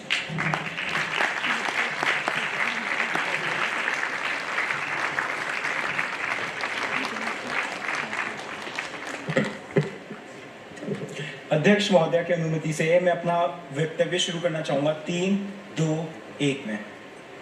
जहां विद्यालयों में शिक्षा पगडंडी है, वहां कोचिंग संस्थान राजमार्ग है। देखिए, जेईई, नीट, यूपीएससी, यह तीनों दुनिया की सबसे कठिन परीक्षाओं में से एक है, और अगर कोचिंग संस्थानों पर पूरी तरीके से प्रतिबंध लगा दिया जाए तो मैं आप ही से पूछना चाहूंगा, यह लोग तैयारी कहां से करेंगे? व्हाट्सएप यूनिवर्सिटी से? सुप्रभात, आज मैं दक्ष जोशी दिए गए विषय कोचिंग संस्थान पर प्रतिबंध लगा देना चाहिए कि विपक्ष में अपने विचार प्रस्तुत करना चाहूंगा। देखिए, हर वर्ष 25 लाख युवा नीट, 10 लाख जेईई और 13 लाख युवा यूपीएससी की जो प्रतियोगी परीक्षा है उन्हें देते हैं। अब इनमें से 60% लोग किसी ना किसी रूप में कोचिंग संस्थानों से मदद लेते हैं, और अगर इन्हीं पर प्रतिबंध लगा दिया जाए तो फिर ये लोग पढ़ाई कैसे करेंगे? क्योंकि हमें इस बात को समझना होगा कि हम जब विद्यालयों से पढ़ते हैं तो उनका जो पाठ्यक्रम होता है वह इतना प्रभावशाली नहीं होता कि हम किसी प्रतियोगी परीक्षा में अच्छी तरीके से उसको दे सकें। अब देखिए, आज से 3 दिन पहले ही यूपीएससी का रिजल्ट आया था। उसमें जामिया मिलिया इस्लामिया यूनिवर्सिटी द्वारा पढ़ाए गए 100 में से 33 बच्चों ने, 100 में से 33 गरीब बच्चों ने जिन्हें मुफ्त में पढ़ाया गया था, उन्होंने यूपीएससी में एक ऊंची स्थान हासिल करी है। और अगर कोचिंग संस्थानों पर ही प्रतिबंध लगा दिया जाए तो ऐसा कैसे मुमकिन हो पाएगा? अब देखिए, कोचिंग संस्थान हमें सिर्फ पढ़ाते नहीं हैं, वह हमें अनुशासित दिनचर्या, अभ्यास, परीक्षा और इनसे आने वाले दबाव और तनाव से इनको संभालने में मदद करते हैं, इनसे लड़ने में हमारी मदद करते हैं। मेरे विपक्षी वक्ता बात कर सकते हैं कि कैसे आज कोचिंग, चाहे शिक्षा की हो या ना हो, वह एक धंधा बनते जा रही है। तो मैं आपको याद दिलाना चाहूंगा कि इनके व्यवसायीकरण की वजह से ही अन्य प्रकार के निवेश आते हैं जो हमें शीर्ष श्रेणी की सुविधाएं जैसे कि ऑनलाइन क्लासेस, रिकॉर्डेड लेक्चर्स देते हैं, जो ये एक बेहतरीन विकल्प बन जाते हैं। वहीं पर ये जो शिक्षा संस्थान होते हैं वो हमें ऑनलाइन रूप से भी पढ़ा देते हैं, या तो पूरी तरीके से मुफ्त में या फिर 500 रुपए से भी कम की फीस में। अब मैं आपको याद दिलाना चाहूंगा कि ये जो शिक्षा संस्थान होते हैं यह देश के 50,000 से अधिक शिक्षकों को आज रोजगार देते हैं, और न जाने कितने कर्मियों को एक रोटी कमाने का साधन देते हैं। मैं आपको एक उदाहरण देना चाहूंगा श्री आनंद कुमार जी का, जिनके सुपर 30 की बदौलत आज देश से किसी भी कोने से आए गरीब व्यक्ति को पढ़ने का एक अवसर मिलता है, ऐसी प्रतियोगी परीक्षाओं के लिए तैयारी करने का एक मौका मिलता है। विषय वस्तु बात करता है कि हमें कोचिंग संस्थान पर प्रतिबंध लगा देना चाहिए, जो कि गलत है, लेकिन अगर इन पर सही तरीके से नियमन रखा जाए तो हर किसी का लाभ रहेगा। अंत में अपनी वाणी को विराम देते हुए मैं कुछ पंक्तियां कहना चाहूंगा। कोचिंग देती है पंख नए, सपनों को छूने के रंग नए, मेहनत और मार्गदर्शन से हर मंजिल होती है अपने। धन्यवाद।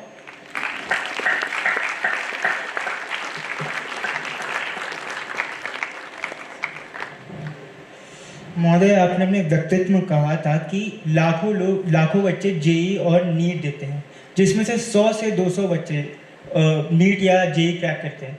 महोदय, जो संस्था होती है उसमें एक बैच में 200 से 300 बच्चे होते हैं, जिसमें से 6 से 15 बच्चे सिर्फ जेई या नीट निकाल पाते हैं। तो आपको नहीं लगता जो बाकी बच्चे उसको एक तरह से धंधा की तरह इस्तेमाल किया जा रहा है? आपके प्रश्न के लिए बहुत बहुत धन्यवाद। आप बात करते हैं कि इन्हें कैसे धंधे में इस्तेमाल किया जा रहा है। मैं आपको याद दिलाना चाहूंगा कि 3 इडियट्स फिल्म में भी ये कितना सही दर्शाया था कि बच्चा पैदा होता नहीं है और उसके घर वाले फैसला कर लेते हैं कि इसको डॉक्टर बनाना है या इंजीनियर। तो अब ऐसे में आप बात करते हैं कि इनका व्यवसायीकरण नहीं होगा। और जहां तक बात है कि सिर्फ 100-200 बच्चे ही इन परीक्षाओं में एक स्थान हासिल कर पाते हैं, तो मैं आपको याद दिलाना चाहूंगा कि क्या उन्हीं 100-200 के लिए हम अपने लड़ाई या संघर्ष को बंद कर दें क्योंकि यह कठिन होती है? क्या इनसे पाने वाली सफलता के लिए हमें संघर्ष करना बंद कर देना चाहिए? आशा है मेरे उत्तर से आपको संतुष्टि मिली होगी। धन्यवाद। आपके वक्तव्य के लिए धन्यवाद महोदय। आपने अपने वक्तव्य में जेईई और नीट परीक्षा के बारे में बताया। आपने कहा कि पाठ्यक्रम विद्यालयों का उस पाठ्यक्रम के बराबर स्तर पर नहीं होता है, परंतु आपको नहीं लगता कि पाठ्यक्रम लगभग एक बराबर होता है और ऐसे परीक्षाओं को निकालने के लिए आपको सारे प्रश्न को हल करना जरूरी नहीं है? अगर 75 प्रश्न आ रहे हैं आप 30 भी करेंगे तो भी आपको IIT मिल जाएगा। धन्यवाद। आपके प्रश्न के लिए बहुत बहुत धन्यवाद। मैं आपको याद दिलाना चाहूंगा कि ये जो जेईई, नीट और यूपीएससी जैसी परीक्षा है, इनमें एक एक सवाल, इनमें एक एक अंक पाना आपके वहां पर पहुंचने या ना पहुंचने, आपकी सफलता या असफलता का दर तय कर सकती है। आप बात करते हैं कि किसी के 75 में से अगर 30 ही सवाल सही हुए, अरे अगर किसी के 75 में से 35 प्रश्न सही हो गए तब क्या? तो क्या आपको उसके लिए कोचिंग संसाधन या कोचिंग संस्थानों की मदद नहीं लेनी चाहिए?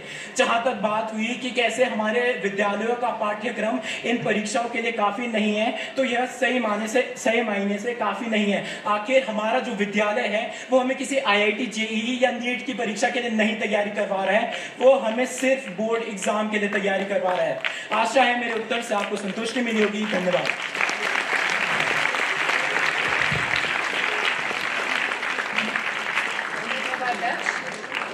अब विषय के पक्ष में द डॉन्सब्रिज स्कूल से अपने विचार प्रस्तुत करने आ रहे हैं जय अग्रवाल।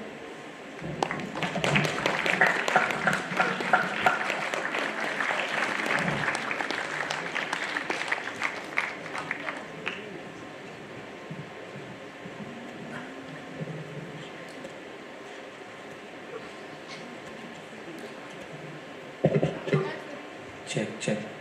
मैं अपना वक्तव्य प्रारंभ करूंगा। 3, 2, 1। कंधों को किताबों के बोझ ने झुकाया, रिश्वत देना तो खुद पापा ने सिखाया। लिख लिख कर हथेली पर पड़ा अल्फा बीटा गामा का छाला, ये कॉन्सेंट्रेटेड H2SO4 ने तो मेरा पूरा बचपन ही जला डाला। सदनी गरिमा को प्रणाम करते हुए आज मैं दिए गए ज्वलंत विषय के पुरजोर पक्ष में अपने विचार रखूंगा। मान्यवर, सफलता का अर्थ आपके लिए, मेरे लिए या यहां बैठे किसी भी सदस्य के लिए अवश्य ही अलग अलग हो सकता है महोदय, परंतु मेरे लिए तो वह अपने माता पिता के साथ 2 समय की सुख की रोटी तोड़ना है और एक खुशहाल जीवन व्यतीत करना है। मान्यवर महोदय, हमारे शरीर के साथ साथ कहीं ना कहीं हमारे दिमाग को भी आराम की आवश्यकता होती है, जो कि कोचिंग संसाधन भंग कर रहे हैं। एक उदाहरण से अपनी बात स्पष्ट करूंगा। मान्यवर समझिए, एक विद्यालय जो कोचिंग से थक हार कर घर आता है, यदि उसको घर आते ही बता दिया जाए कि उसके कोचिंग जाने का समय हो गया है, तो मान्यवर वहां वह बच्चा पढ़ाई कम और नींद ज्यादा लेगा। मान्यवर, नींद ज्यादा लेगा। महोदय, मैं आपसे काफी सरल सा सवाल पूछना चाहूंगा। क्या कभी किसी विद्यार्थी के माता पिता ने उनसे पूछा कि बेटा तुम्हें बड़े होकर क्या बनना है? अवश्य ही नहीं मान्यवर, अवश्य ही नहीं। यदि शर्मा जी का बेटा इंजीनियरिंग की कोचिंग कर रहा है तो तुम भी वही करोगे। महोदय, यदि हर बच्चा IIT, नीट, जेईई जैसी परीक्षाओं की तैयारी करेगा तो आपके और मेरे चहीते मोमो और गुप्ता बर्गर का ठेला कौन लगाएगा? मान्यवर, क्या ये बात सोचने वाली नहीं है? यह बात अवश्य ही सोचने वाली है। मान्यवर, हमारे देश की इकोनॉमी सिर्फ टाटा व अडानी जैसे बड़े नामचीन लोगों पर निर्भर नहीं करती, परंतु कहीं ना कहीं छोटी दुकानों पर भी निर्भर करती है। महोदय, मेरा तो यह मानना है कि आज का युवा असल जीवन जीना ही भूल गया है। इनका जीवन सिर्फ 4x4 के कमरे और एक 6 इंच की स्क्रीन में जुड़ गया है।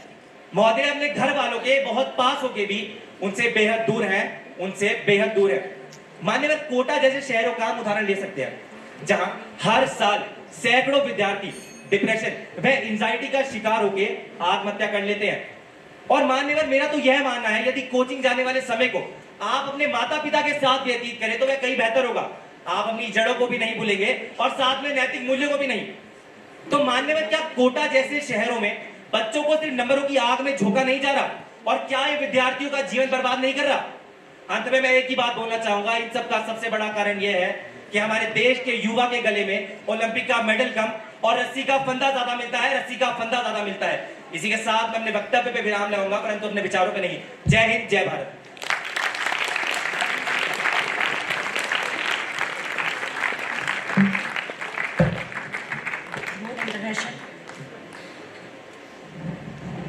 धन्यवाद वक्तव्य के लिए।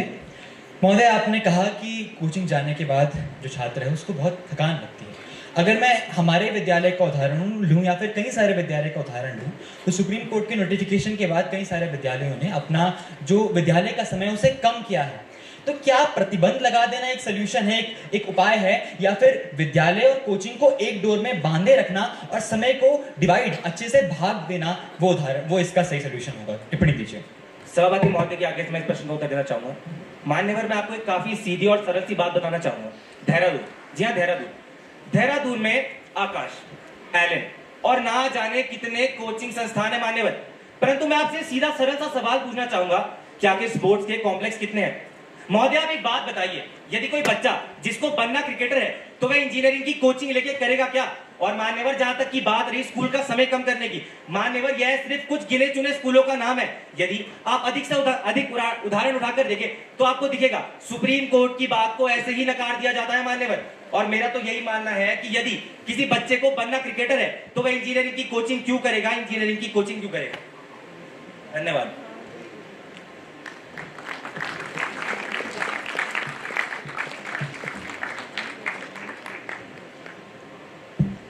अध्यक्ष महोदया की अनुमति से मैं अपना प्रश्न पूछना चाहूँगा। आप बात करते हैं कि हर किसी के माता पिता अपने बच्चे को शर्मा जी के लड़के को देखकर कोचिंग में डाल देते हैं जिससे वह इंजीनियरिंग का एग्जाम क्लियर कर सके। लेकिन मैं आपसे पूछना चाहूँगा, अगर कोचिंग संस्थान पर ही प्रतिबंध लगा दिया जाए तो फिर विद्यार्थी IIT नीट जैसी परीक्षाओं की तैयारी कैसे करेंगे? क्योंकि जो हमारे माता पिताओं के सर पर जो भूत सवार है वह तो उतरने से रहा। सभापति महोदय के आगे मैं प्रश्न उत्तर देना चाहूंगा। इसको कहते हैं शून्य। शून्य का आविष्कार आज से सैकड़ों साल पहले हुआ था। मैं इनसे पूछना चाहूंगा, तब यहाँ पर कौन सा आकाश था और कौन सा एलन था? मान्यवर, ये व्यक्ति विशेष की मेहनत पर निर्भर करता है कि वह मेहनत कितनी कर सकता है। मान्यवर, आज से कई साल पहले भी लोगों ने बहुत बड़े बड़े आविष्कार करे हैं जो कि आज का युवा सोती रात में नहीं देख सकता। दिन की बात तो बहुत दूर है। तो मान्यवर, यदि आप सफलता वह मेहनत करें तो कहीं ना कहीं आपके विद्यालय के शिक्षक भी आपकी मेहनत को देखकर आपको चोटी तक पहुंचा सकते हैं, जिस शिखर तक पहुंचा सकते हैं। धन्यवाद। आशा करता हूं मेरे उत्तर से संतुष्ट हैं। धन्यवाद सर। विषय के विपक्ष में द टॉन्स ब्रिज स्कूल से आ रही हैं सेजल मनुगा।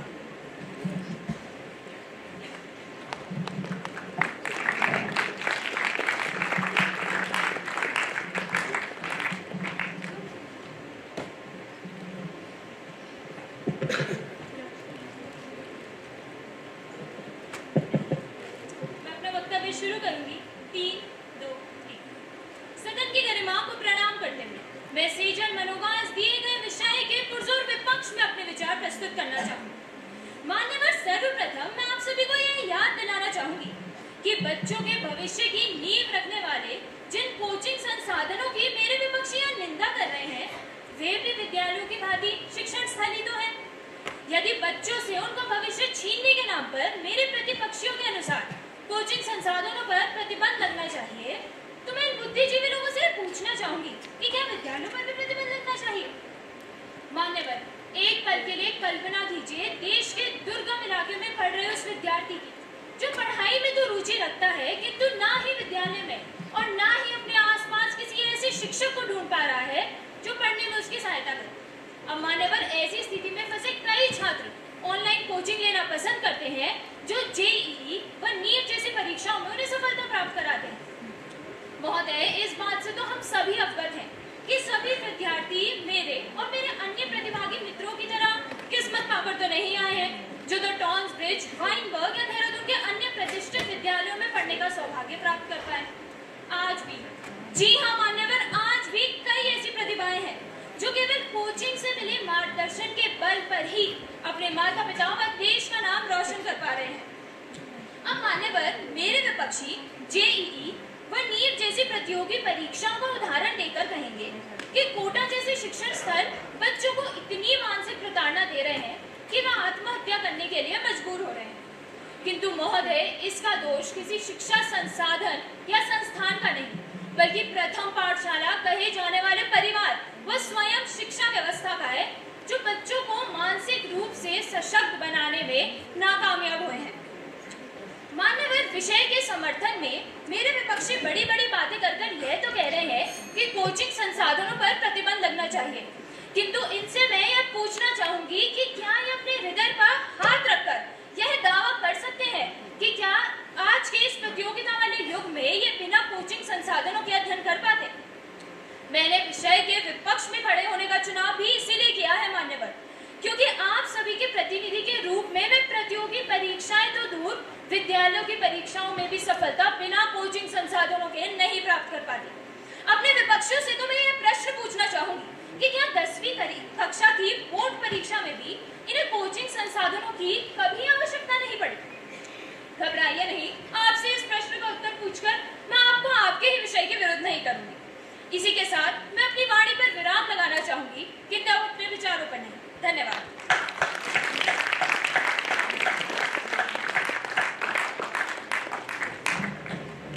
आपके वक्तव्य के लिए धन्यवाद महोदया। अगर हम आपकी बात मान लें कि माता पिता की गलती है कि उन्होंने अपने बच्चों को उस स्तर पर मानसिक तौर पर सशक्त नहीं बनाया है, तो आपको नहीं लगता कि अगर सरकार कोचिंग संस्थानों पर प्रतिबंध लगाएगी तो वो छात्रों के लिए ही अच्छा होगा, क्योंकि अधिकतम छात्र स्वयं इंजीनियरिंग और डॉक्टर की जो फील्ड है उसका चुनाव नहीं करते, उनके माता पिता उन पर ये ठोकते हैं। महोदय, आपके प्रश्न के लिए धन्यवाद। सभापति महोदय के आज्ञा से मैं इस प्रश्न का उत्तर देना चाहूंगी। महोदय, मैं आपको बोलना चाहूंगी कि कोचिंग संसाधनों के तो आप विरुद्ध में खड़े हैं, किंतु आप कह रहे हैं कि परिवार मानसिक प्रताड़ना दे रहा है, लेकिन मान्यवर आपको यह भी तो समझने की जरूरत है कि अगर कोचिंग संसाधन बढ़ रहे हैं तो वो भी तो परिवार की उस बल की वजह से ही बढ़ रहे हैं। परिवार ही तो बच्चे को इतनी मानसिक प्रताड़ना दे रहा है कि अब कोचिंग संसाधनों में 100-200 के बजाय लाखों बच्चे बढ़ रहे हैं। आशा करती हूँ आपका उत्तर मिल गया।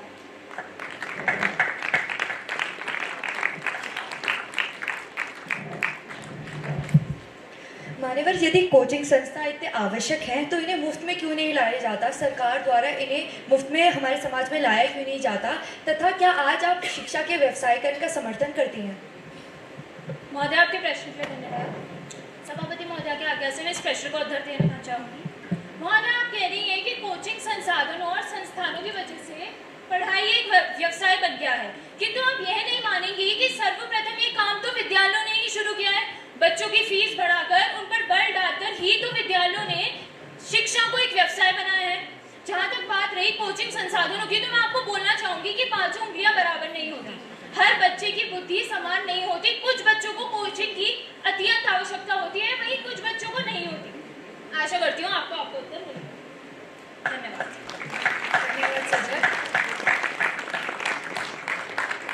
अब्दुल इंटरनेशनल स्कूल से विषय के पक्ष में अपने विचार प्रस्तुत करने आ रही हैं देवशी उन्याल।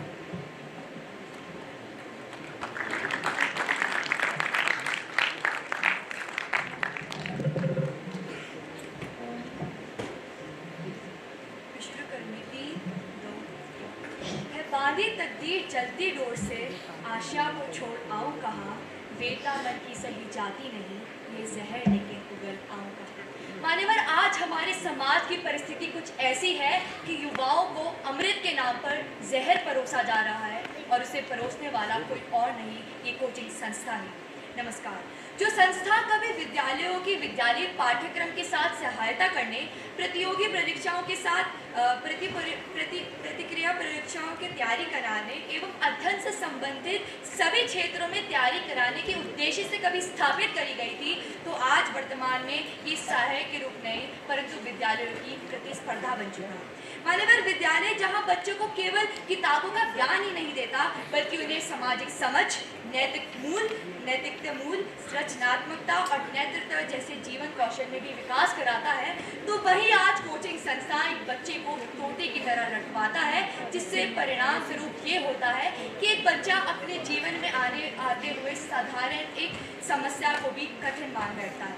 मित्रों, प्रतियोगिता यदि स्वस्थ हो तो विकास की ओर ले जाती है, परंतु यदि विषैली हो जाए तो कोई भी किसी को विनाश से नहीं बचा सकता।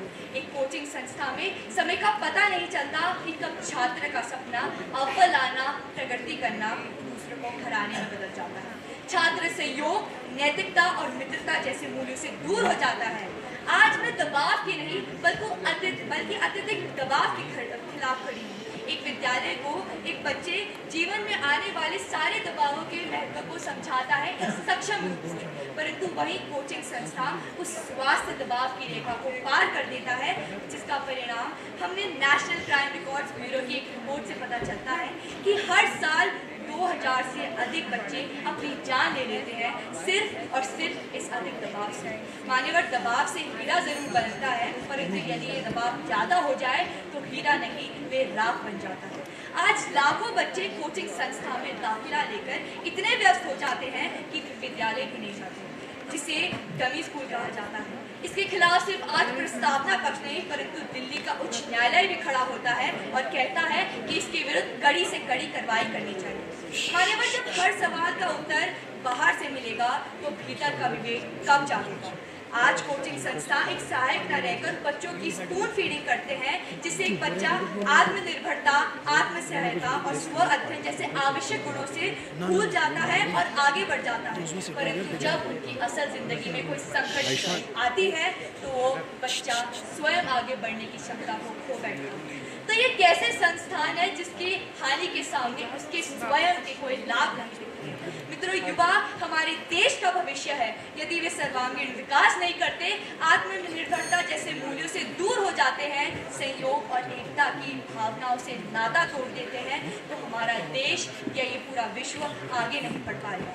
जहाँ भारत आज विश्व गुरु के पद पर खड़ा है, उसे हासिल करने के लिए सबसे सरल उपाय इन कोचिंग संस्थाओं पर प्रतिबंध लगाना। कभी तक गुरु का आंगन अब कोचिंग की दुकानें हैं, जहां सपनों की बोली लगती और आंखों में दुकान है। शिक्षा अगर हो जाए सौदा तो सोच बदलनी जरूरी है। प्रतिबंध नहीं, पुनर्जन्म है ये, अब क्रांति की दूरी है। धन्यवाद।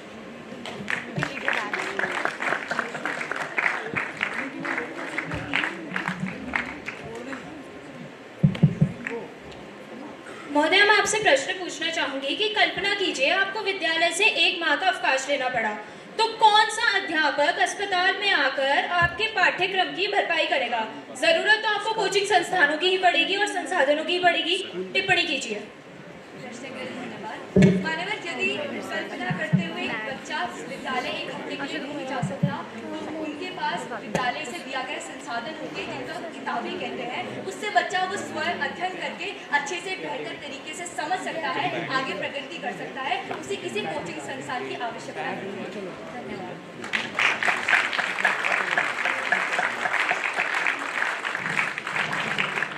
आपने अपने वक्तव्य में ये कहा कि कोचिंग संस्थानों की जरूरत नहीं हो, प्रतिबंध लगा देना चाहिए, परंतु अगर एक दबाव बनाया जा रहा है तो वो माता पिता के द्वारा बनाया जा रहा है या फिर वो बच्चा अपना खुद दबाव बना रहा है, ऐसे में आप लाखों लोगों का रोजगार कैसे छीन सकते हैं, उनका कारोबार 2 मिनट में ठप कैसे करवा सकते हैं? मान्यवर, आपने स्वयं ही अपने प्रश्न में बता दिया कि कैसे कोचिंग संस्था आज शिक्षा का व्यवसाय है। यहाँ जो दबाव माता पिता या विद्यालयों द्वारा दिया जाता है, मैंने अपने वक्तव्य में समझाने की कोशिश करी कि वो एक स्वस्थ दबाव की सीमा के अंदर होता है, परंतु कोचिंग संस्था जो केवल और केवल परिणाम को देखते हैं, EIL-1 लेने की आड़ में लगे रहते हैं और झूठी प्रतिष्ठा करते हैं, उनके दबाव से आज हमारा युवा मानसिक रूप से सशक्त नहीं हो पाता, जिसकी वजह से केवल वर्तमान में नहीं परंतु भविष्य भी हमारा संकट में आ जाएगा। धन्यवाद। सभागार में उपस्थित सभी छात्र छात्राओं से मेरा निवेदन है कि कृपया शांति बनाए रखें।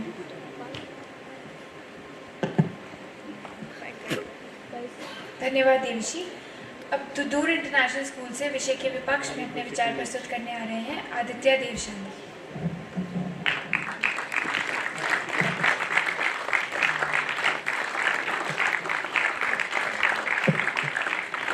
मेरी आवाज पीछे तक आ रही है?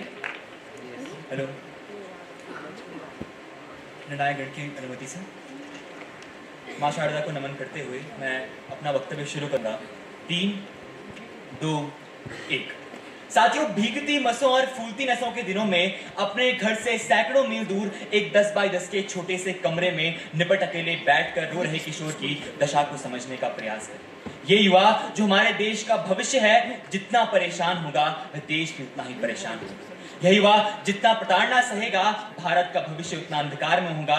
और यह युवा जितना संघर्ष की आग में तपेगा, भारत देश उतना ही सोना बनकर उभरेगा। क्योंकि एक युवा का वर्तमान हमारे देश के हाथों में है और हमारे देश का भविष्य युवाओं के हाथों में। नमस्कार साथियों, आज का विषय कहता है कि कोचिंग संस्थानों पर प्रतिबंध लगा देना चाहिए। प्रतिबंध शब्द का अर्थ होता है संपूर्ण ढंग से रोक देना, जो कि ना तो व्यवहारिक है और ना ही संवैधानिक। मुझे गर्व है कि मैं एक ऐसे देश से आता हूं जहां शिष्य बोला कि मैं अज्ञानी, तो गुरु ने बोला कि तू शक्ति है। गुरु को ब्रह्मा, विष्णु और महेश का दर्जा दिया गया है और कहा जाता है कि चोटों से जब सीख मिले वह पाठ अमर हो जाता है, जिससे गुरु का नाम जुड़े वो कार्य अमर हो जाता है। लेकिन वर्तमान की विडंबना तो यह है कि अधिकतर शैक्षिक स्थलों में गुरु से लेकर प्राचार्य तक सभी केवल एक ही भाव को लिए बैठे हैं कि ना बीवी, ना बच्चा, ना बाप बड़ा, ना मैया। The whole thing is that कि भैया सबसे बड़ा है कोई। ऐसे में सबसे अधिक नुकसान झेलना पड़ता है उस विद्यालय में पढ़ रहे छात्र को। ये वही छात्र है जो कि प्रवेश परीक्षाएं जैसे कि जेई और नीट क्लियर करना चाहता है, बोर्ड में अच्छे अंक लाना चाहता है, परंतु विद्यालय में एक कठिन सवाल पूछने पर उसे कह दिया जाता है कि बेटा ये सवाल एग्जाम में नहीं है। ऐसे में समाधान लिए आते हैं हमारे कोचिंग संस्थान। अगर मशहूर समाजशास्त्री कार्ल सावरेस के डॉक्ट्रिन ऑफ प्रोपोर्शनैलिटी यानी कि न्यायिक सिद्धांत की बात करें तो वो कहते हैं कि कोई भी प्रतिबंध का प्रभाव समस्या से बड़ा नहीं होना चाहिए जिसे वे उपाय दे रहे हैं, परंतु इस प्रतिबंध के कारण समाज में एक वैक्यूम बन जाएगा, जिसके बाद कोचिंग संस्थाओं का हमें कोई विकल्प देखने को नहीं मिलेगा।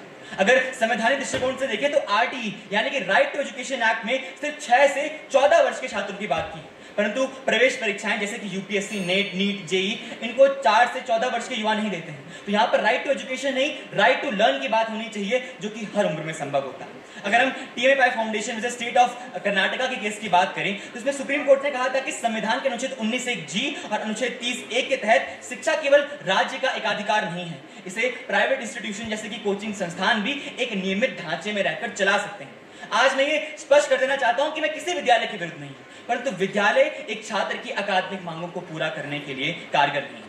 चलिए विषय को अकादमिक दृष्टिकोण से हटाकर देखते हैं। आज इस मंच पर जितने भी वक्ता आए केवल और केवल वो जेई और नीट की बात करते रहे, परंतु अगर एक बच्चे को क्रिकेटर बनना है तो वो क्रिकेट की कोचिंग लेगा, अगर एक बच्चे को संगीत में अपना भविष्य बनाना है तो वो संगीत की कोचिंग लेगा, अगर किसी बच्चे को बेरोजगार रहना है तो वो यूट्यूब पर शॉर्ट चलाएगा। कहने का मतलब ये है कि जो आपकी जीवन शैली होती है, जो आपको जीवन में करना होता है, जो सफलता चाहिए होती है, उसके लिए आपको उस क्षेत्र में निपुण होना पड़ता है। वो आपको विद्यालय में नहीं, वो आपको कोचिंग संस्थानों में सिखाया जाता है। ये सरकार का कार्य होना चाहिए कि इन प्राइवेट कोचिंग संस्थानों का ध्यान रखे और कोचिंग और विद्यालय दोनों को एक डोर में बांधे रखे। कोचिंग संस्थानों पर प्रतिबंध लगाने से कुछ नहीं होगा, इन पे रेगुलेशंस लगानी चाहिए। अंत में दिनकर जी की पंक्तियों से अपने वक्तव्य को समाप्त करूंगा कि वसुधा का नेता कौन हुआ, भूखंड विजेता कौन हुआ, अतुलित यशवेता कौन हुआ, नवधर्म प्रणेता कौन हुआ, जिसने न कभी आराम किया, विघ्नों में रहकर नाम किया। है कौन विघ्न ऐसा जग में, टिक सके वीर नर के मग में, खम ठोक ठेलता है जब नर, पर्वत के जाते पांव उखड़, मानव जब जोर लगाता है पत्थर पानी बन जाता है। समर शेष है। धन्यवाद।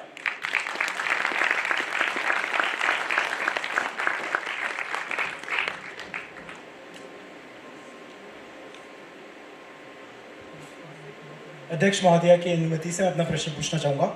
आप देखिए कि धंधा, आत्महत्या और चूहा दौड़ कोचिंग संसाधनों ने इनको बढ़ावा दिया है, और यहाँ पर सिर्फ शिक्षा की बात नहीं हो रही है, वह कोई भी खेल हो, क्रिकेट, फुटबॉल या फिर अपने परीक्षाएं हो, आईआईटी, जेईई, इन सब में आप इस पर कुछ टिप्पणी कीजिए कि कैसे कोचिंग संसाधनों पर क्यों प्रतिबंध नहीं लगाना चाहिए। धन्यवाद आपके इस प्रश्न के लिए। चलिए अगर मान के चलते हैं कि एक बच्चे को कोचिंग संस्थानों की वजह से मानसिक दबाव झेलने को मिल रहा है, तो आपके अनुसार प्रतिबंध लगा देने से क्या एक चुटकी में वो मानसिक दबाव समाप्त हो जाएगा? जी नहीं। यहाँ पर प्रतिबंध किसी भी चीज का उपाय नहीं होता है, हमें रेगुलेशंस लगाने चाहिए, चाहे वो कोई भी कोचिंग संस्था क्यों ना हो। प्रतिबंध लगा देने से आप उस चीज को समाप्त कर दे रहे हैं। हमें समाप्त करना है तो मानसिक स्वास्थ्य की जो परेशानियां छात्र को झेलनी पड़ती है उन्हें समाप्त करना है। यहाँ पर वो बच्चा जो है, वो छात्र है, उसको मानसिक तौर पे सशक्त होना चाहिए। अगर यहाँ पर मैं समाधान की बात करूँ तो उस बच्चे को कोचिंग संस्थान छोड़ने नहीं चाहिए, परंतु अपने जीवन में योगा, मेडिटेशन और शारीरिक कार्य करने चाहिए, मानसिक कार्य करने चाहिए। वो बच्चे के पास ऑप्शन होता है कि या तो वो शारीरिक कार्य करे या फिर यूट्यूब पर शॉर्ट चलाए। तो वो जो यूट्यूब पर शॉर्ट चला रहा है वो बच्चा तो मानसिक रोगी बनेगा ही बनेगा, लेकिन जो बच्चा अपने जीवन में योगा को, मेडिटेशन को उतारता है, वो बच्चा पढ़ाई भी कर सकता है, खेलकूद भी कर सकता है और कोचिंग संस्थान भी जा सकता है। धन्यवाद।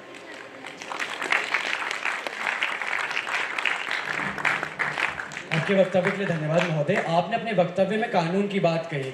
मैं भी आपको एक चीज़ बताता हूँ, सीबीएसई ने अभी 100 स्कूलों की मान्यता रद्द कर दी क्योंकि वो डमी स्कूल कर रहे थे इन कोचिंग संस्थानों के द्वारा।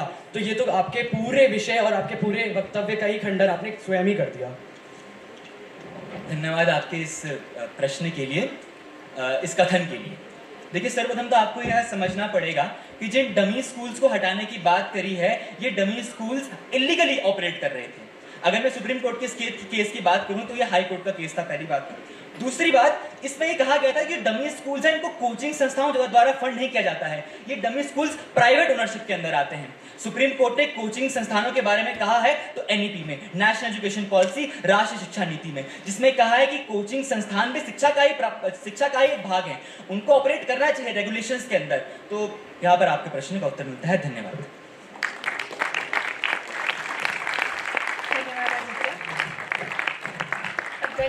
स्कूल से विषय के पक्ष में अपने विचार प्रस्तुत करने आ रहे हैं विश्वेश पांडे।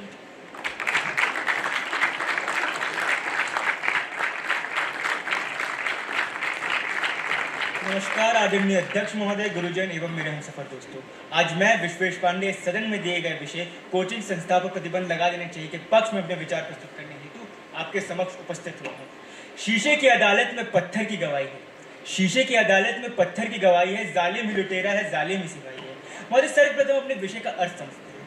कोचिंग का अर्थ होता है प्रशिक्षण देने की क्रिया, संस्था का अर्थ होता है जहाँ पे वो क्रिया कराई जाती है, और प्रतिबंध का अर्थ होता है रोक लगा देना। तो महोदय, हमें अपने विषय का शाब्दिक अर्थ तो पता चल गया। अब चलिए विषय के कुछ तर्कों पे चलते हैं। महोदय, मेरा पहला तर्क, पहले कोचिंग संस्थाओं को रोजगार देने के लिए इस्तेमाल किया जाता था। जो विद्यालय में टीचर्स, जो अध्यापक होते थे, उनको बुलाया जाता था, बोला जाता कि जो बच्चों को किसी विषय में दिक्कत है आप आके उसको सुलझाइए, इसलिए कोचिंग सेंटर का निर्माण हुआ था। पर महोदय, आज के युग में कोचिंग सेंटर का नाम बदल गया और इसको एक तरह से एक धंधा बना दिया है। महोदय, आज बच्चे स्कूल में पढ़ाई नहीं कर रहे हैं।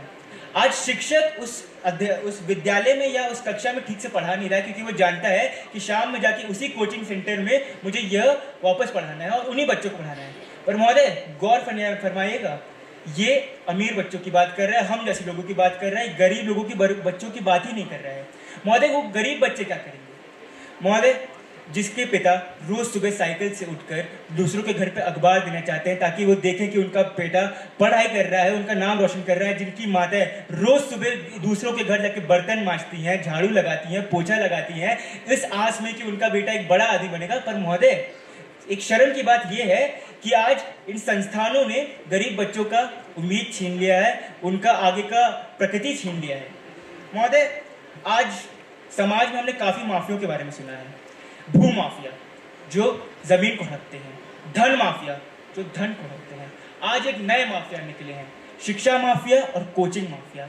ये वो माफिया है जो एक धंधा चलाते हैं जिसमें ये बच्चों के परिजनों से मोटी रकम लेते हैं और उनको 200 से 300 के बैच में एक बैच में बिठा के डाल देते हैं, जिसमें 25 से 20 बच्चे ही जो उनका टेस्ट होता है क्लियर करके आगे पढ़ते हैं। बाकी का क्या महोदय, बाकी क्या करेंगे? इसी मानसिक दबाव में आकर हर साल हर कोचिंग सेंटर में 100 से 200 बच्चे आत्महत्या कर लेते हैं, ये करके कि मुझसे नहीं हो पाया। महोदय, ये तो हमने बात बताई कि अमीर बच्चे कैसे कोचिंग संस्था से लेते हैं, पर महोदय हमने देखा है कि कोचिंग संस्था के बिना भी जो गरीब बच्चे हैं वो IAS, UPSC, MBBS ये सब निकाल चुके हैं। महोदय, हम सुनते हैं कि रोज हमने हर साल सुना कि चाय वाला का बेटा आया, उसने UPSC दिया, वो IAS बन गया, या किसी धोबी वाले का बेटा आया, उसने MBBS निकाला, वो डॉक्टर बन गया। महोदय, हाँ, मैं कोचिंग संस्था पर प्रतिबंध लगाने का समर्थन करता हूँ क्योंकि मैं अमीर और गरीब में समानता चाहता हूँ। महोदय, हाँ, मैं अपनी बातों का समर्थन करता हूँ क्योंकि मैं परीक्षा में नकल पर विराम लगाना चाहता हूँ, मैं भ्रष्टाचार पर लगाम लगाना चाहता हूँ, मैं कोचिंग पे प्रतिबंध लगाना चाहता हूँ। धन्यवाद।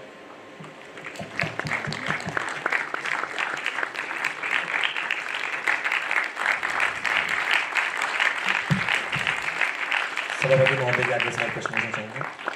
महोदय, यदि आप अखबार पढ़ते होंगे शायद ही, तो क्या आप मुझे ऐसे कुछ अन्य नामों का उदाहरण दे सकते हैं जिन्होंने बिना कोचिंग संस्थानों व बिना कोचिंग के संसाधनों के जेई व नीट जैसी परीक्षाओं में अव्वल दर्जा प्राप्त करा हो? मान्यवर, अभी की खबर देख लीजिए, जेई टॉपर भी एलन का था। ऐसे में आपको अनेकों नाम गिना सकता हूं जो बच्चे कोचिंग संस्थानों व संसाधनों के दम पर अव्वल दर्जा प्राप्त करते हैं, परंतु मेरे पास इतना समय व्यर्थ करने के लिए नहीं है। टिप्पणी दीजिए। महोदय, एलन में तो वही बच्चे पढ़ते हैं जिनके पास पैसे होते हैं, और अगर हम गरीब बच्चे की बात करते हैं तो वो उन किताबों से पढ़ता है जो वो किसी से मांग के पढ़ता है। तो महोदय, वो बात तो जालिम नहीं होती कि बच्चा कैसे पढ़ रहा है, आखिरी में तो वो निकाल ही रहा है ना उस बात को।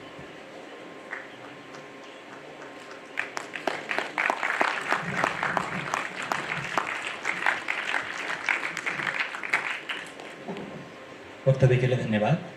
महोदय, आपने अपने वक्तव्य में कहा था कि जो बच्चे गरीब हैं वो बिना कोचिंग संस्थानों के सफलता को छू रहे हैं, जो अमीर हैं वो कोचिंग संस्थानों में जाकर सफलता को छू रहे हैं। तो जो गरीब है उनका भी भला हो रहा है, जो गरीब नहीं है उनका भी भला हो रहा है। तो यहाँ पर प्रतिबंध क्यों लगा देना चाहिए? उन छात्रों का क्या जो पिछले 1-1.5 साल से कोचिंग संस्थानों में पढ़ रहे हैं, अगर प्रतिबंध लगाकर उन छात्रों को कोचिंग संस्थानों से बाहर निकाल दिया जाता है तो उनका क्या होगा? महोदय, लग रहा है आपने जो मेरा व्यक्तिगत सोच को ध्यान से नहीं सुना। महोदय, गरीब बच्चा या अमीर बच्चा, मान लीजिए वो कोचिंग में जाके पढ़ता है या किसी भी संस्था में जाके पढ़ता है, पर जो गरीब बच्चा है, जब महोदय आप मोटी रकम किसी से लेंगे और अगर वो गरीब बच्चा नहीं दे पाएगा तो अंत में वो क्या करेगा? वो एक तरह से लाचार रह जाएगा ना। उसको किसी तरह से किताबों से पढ़ के जेईई नीट निकालना पड़ेगा। धन्यवाद।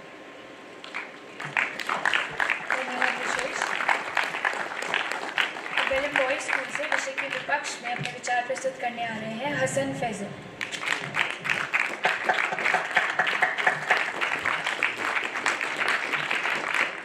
हो गई है पीर पर्वत सी निकलनी चाहिए, इस हिमालय से गंगा निकलनी चाहिए। सिर्फ हंगामा खड़ा करना मेरा मकसद नहीं, मेरी कोशिश है ये सूरत बदलनी चाहिए। आदरणीय अध्यक्ष महोदय, गुरुजन एवं मेरे अजीज दोस्तों, आज सदन के दिए गए विषय के पूर्व विपक्ष में आप सभी के समक्ष अपने विचार प्रस्तुत करने के लिए उपस्थित हुआ हूँ। महोदय, दिए गए विषय में 2 शब्द विचारणीय हैं। सबसे पहले कोचिंग संस्थाएं, जिनका अर्थ है किसी एग्जाम या परीक्षा के लिए ज्ञान प्राप्त कराने वाली संस्थाएं। महोदय, दूसरा शब्द है प्रतिबंध, जिसका अर्थ है रोक लगा देना, बंद करा देना। शब्दों के दिए गए इस विषय का अर्थ साबित होता है कि ज्ञान देने वाली संस्थाओं को बंद करा देना। महोदय, यदि हमने अगर ऐसा कर दिया तो देश का भविष्य सड़कों पर आ जाएगा, युवा अनपढ़ होगा और देश का विकास खतरे में आ जाएगा। आज के युग में सबसे ज़्यादा बच्चे शिक्षकों को अपना हीरो मानते हैं। अगर आप ऐसे लोगों से, ऐसे बच्चों से उनके शिक्षकों को छीन लेंगे तो आप उनके हीरो को छीन लेंगे। महोदय, वो व्यक्ति कहाँ जाएगा जो मुफ्त में यूट्यूब से ज्ञान प्राप्त करता है? सिर्फ कोचिंग पैसों पे नहीं चलती महोदय। आज के दौर में यूट्यूब पर कई सारी फ्री की कक्षाएं कोचिंग के रूप में आपके सामने है, जिसमें गरीब व्यक्ति पढ़ रहा है, सीख रहा है, समझ रहा है। महोदय, आज का विद्यार्थी अलग पांडे जी और प्रशांत सर जैसे लोगों को अपना गुरु मानता है। महोदय, इन्हीं से शिक्षा हासिल करता है। आज दिग्राज सिंह राजपूत जैसे लोग यूट्यूब की दुनिया पे छाए हुए हैं। क्यों? क्योंकि इन्होंने जातिवाद का बंटवारा नहीं करा, धर्मवाद में देश को नहीं बांटा। महोदय, इन्होंने सिर्फ पढ़ाया। और इन सब चीज़ों के बाद जब आप ऐसे शिक्षकों को भारत रत्न देने के बजाय उन पे संसाधनों को प्रतिबंध लगाने की बात करते हैं तो मुझे तो आपके ज़मीर पर शक उठता है। महोदय, जो सिर्फ शिक्षा घर नहीं है, ये लाखों लोगों का रोजगार भी है, अपने परिवार का पेट पाल रहे हैं। आज के दौर में कई लोग बीएड, एमएड जैसी शिक्षा हासिल करके पढ़ाने की राह पर जा रहे हैं। ऐसे लोगों का क्या होगा महोदय, जो पढ़ा ही नहीं पाएंगे? आज के दौर में कोचिंग संसाधन सबसे ज्यादा रोजगार शिक्षकों को दे रही है। ये शिक्षक कहाँ जाएंगे महोदय? महोदय, आज तक आप लोगों ने कभी भी नेताओं पर सवाल नहीं उठाया। सवाल उठाने का मौका भी तो आपने शिक्षकों पे उठाया और विद्यार्थियों पे उठाया। महोदय, ये तो बड़ी वो बात हो गई कि ना पढ़ेंगे और ना पढ़ने देंगे। महोदय, इससे देश का आर्थिक स्थिति का नुकसान होगा, देश के विद्यार्थियों का नुकसान होगा। और तो और वो बच्चा कहाँ जाएगा जो यूट्यूब से मुफ्त का ज्ञान प्राप्त कर रहा है? वो अध्यापक कहाँ जाएगा जिससे रोजगार चला रहा है? महोदय, ये कल का जमाना है, यहाँ स्याही की गवाही है। महोदय, कोचिंग संसाधन हमारे भविष्य के लिए जरूरी है, उनसे जो हमें ज्ञान मिलता है वो हमारे लिए जरूरी है। अंत में मैं अपने तर्कों के साथ इस बात को सदन में स्थापित करता हूँ और अपनी वाणी को विराम देता हूँ, पर अपने विचारों को नहीं। धन्यवाद।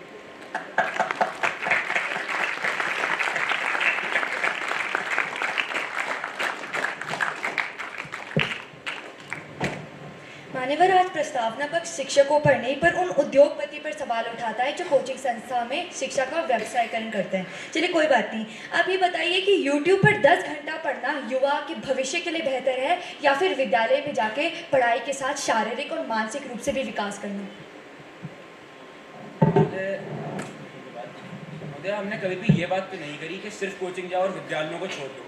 अगर हम कोचिंग जा रहे हैं तो हम विद्यालय भी जा रहे हैं, या फिर अगर हम सिर्फ कोचिंग जा रहे हैं तो हम कोई खेलकूद में भी अपना वक्त लगा सकते हैं, उनसे अपने खेलकूद की भी हासिल कर सकते हैं और शिक्षा भी हासिल कर सकते हैं। दोनों चीज़ों का एक बैलेंस बनाकर चला जाएगा तो दोनों चीज़ों में हमें सफलता हासिल होगी, वरना तो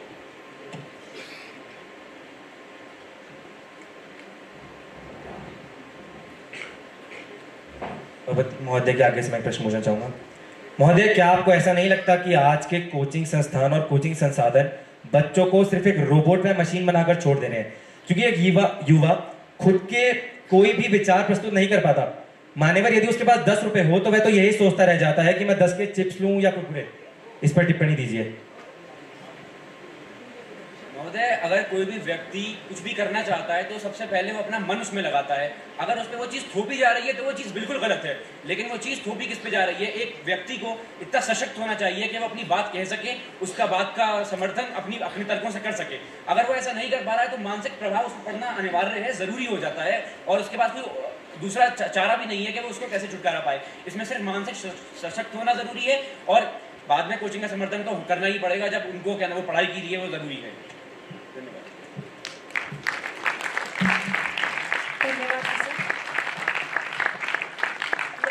बॉयज कॉलेज लखनऊ से विषय के पक्ष में अपने विचार प्रस्तुत करने आ रहे हैं मानसवी प्रकाश श्रीवास्तव।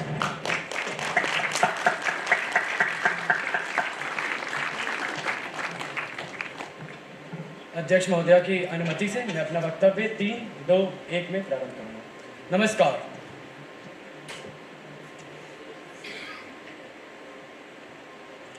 जी नहीं, मैं कुछ भूला नहीं था। ये 10 सेकंड का मौन हर उस छात्र के लिए था जो रोज सुबह 6 बजे उठता है, 3 बजे तक अपने विद्यालय जाता है, उसके बाद उसे 4 से 8 कोचिंग जाना पड़ता है। ना नींद का होश है, ना उसे अपने खेलने का, ना दोस्तों का। क्योंकि आज का विषय इतना महत्वपूर्ण है कि मैं कोई काव्य पंक्ति कहकर इसकी जो महत्वपूर्णता है उसे कम नहीं करना चाहता हूँ। 2019 में 18, 2022 में 15, 2023 में 26 और 2024 में 18। ये केवल वो आंकड़े हैं आत्महत्या के जो केवल कोटा नामक एक शहर, भारत के एक शहर में हुए हैं। क्यों? कोचिंग संस्थानों के कारण। आज जब हम कोचिंग संस्थानों की बात करते हैं तो अभी तक यहाँ जितने भी वक्ता हैं उन्होंने ये नहीं बताया कि हमें कोचिंग संस्थानों पर प्रतिबंध क्यों लगाना चाहिए। आइए मैं आपको बताता हूँ। महोदय, मेरे कल फिजिक्स के जो एक यूनिट टेस्ट हुआ था उसमें मुझे कम अंक मिले। मैं कक्षा 11F में था और अब मुझे कक्षा 11C में डाल दिया गया है। क्या आपने कभी ऐसा सुना है स्कूल में होते हुए, विद्यालय में होते हुए, कि आज मुझे ये टीचर पढ़ा रहा था और 6 महीने बाद विद्यालय ने दूसरा टीचर रख दिया? मैं बात कर रहा हूँ फिटजी की। फिटजी बहुत नामक इंस्टीट्यूट बंद हो गया। उसमें 4 लाख छात्र पढ़ते थे। उनका क्या? उन्हें अपने बीच तैयारी में अपना शिक्षक बदलना पड़ा। जब आप पढ़ाई करते हैं तब सबसे ज़रूरी चीज़ होती है आपके शिक्षक के साथ कैसा संबंध है। अगर आप शिक्षक के साथ अच्छा संबंध बनाते हैं तब आपकी समझ अपने आप और अच्छी होती है, आप और बेहतर तरीके से समझते हैं। लेकिन ये कोचिंग संस्थान क्या करते हैं, जब आप उनके पास जाएंगे फीस लेने के पहले तक तो आपको कोई और शिक्षक पढ़ाएगा जो कि सबसे अच्छा है और उनकी कोचिंग का, पर उसके बाद वो शिक्षक बदल देते हैं और फिर आप उनसे फीस भी वापस नहीं ले सकते। इसीलिए कोचिंग एक धंधा है और इस पर प्रतिबंध लगना चाहिए। दूसरी चीज़, जब हम कोचिंग पर बात करते हैं, एक व्यक्ति ने ये बोला कि कोचिंग संस्थान केवल पढ़ाई से नहीं है। अगर किसी को खेलकूद करना है तो वो कहाँ जाएगा? कोचिंग एक अंग्रेजी का शब्द है जिसका मतलब होता है पढ़ाई करने का स्थान। एक और अंग्रेजी का शब्द होता है अकेडमी, जो कि होता है खेलकूद का स्थान। वो आज के विषय में कहीं भी आज के विषय से एक मात्र अलग है एकदम। दूसरी चीज़, जब हम आते हैं कि और क्या विकल्प उपलब्ध है। महोदय, मैं सांस ले पा रहा हूँ अच्छे से, लेकिन ऑक्सीजन सिलेंडर लगा के भी सांस ले लूँ तो और बेहतर सांस आएगी क्या? इनके अनुसार तो हमें ये करना चाहिए। यूट्यूब पर जब HC वर्मा, संगीत के ऑथर सब खुद पढ़ा रहे हैं, वो भी मुफ्त में, तो कोचिंग संस्थानों की आवश्यकता क्या है? जब आवश्यकता नहीं है और इतने हानि पहुंचा रहे हैं तो उस पर प्रतिबंध क्यों नहीं लगा देना चाहिए? मेरे हाथ की 5 उंगलियां एक समान नहीं होती हैं। वैसे ही आप जब YouTube पर जाएंगे तो आपको अलग अलग प्रकार के शिक्षक मिलेंगे। आपको ये शिक्षक नहीं पसंद, आप उस शिक्षक से पढ़ लीजिए। लेकिन क्या आप कोचिंग संस्थान में कर सकते हैं? आप अपना शिक्षक बदल सकते हैं? जी नहीं। MIT ने डिजिटल स्क्रीनें हटा दी हैं, इतने बड़े संस्थान है, लेकिन कोचिंग में वो लगा रहता है। क्या आप उनको पॉज कर सकते हैं? शिक्षक महोदय रुक जाइए, अभी मेरी आंखें दर्द कर रही हैं, लेकिन आप वो घर पर कर सकते हैं, आप अपने हिसाब से समझ सकते हैं। और अंत में मैं इतना ही कहना चाहूँगा कि सबने आकर बताया कोचिंग संस्थान पर प्रतिबंध क्यों लगाना चाहिए। एक प्रश्न के साथ मैं आपको छोड़ के जाता हूँ। 30 साल, 22 साल, 25 साल, 50 साल, 40 साल के युवा को हार्ट अटैक क्यों आ रहा है, मैं आपको बता चुका हूँ। सोचिएगा। धन्यवाद।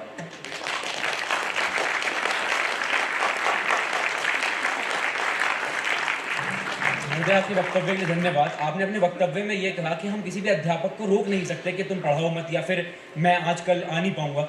लेकिन आज के युग में जब सोशल मीडिया का ज़माना है तो हम देखते हैं कि हर एक रिकॉर्डेड लेक्चर हमें यूट्यूब पर या कहीं ना कहीं उस रिकॉर्ड होकर मिल जाता है, चाहे वो फिजिक्स वाला हो या एलन हो। हर कोई अपनी रिकॉर्डेड लेक्चर डालता है कहीं ना कहीं, तो हम वहाँ से सीख सकते हैं। इसमें वक्त की पाबंदी का तो बात समझ में नहीं आई।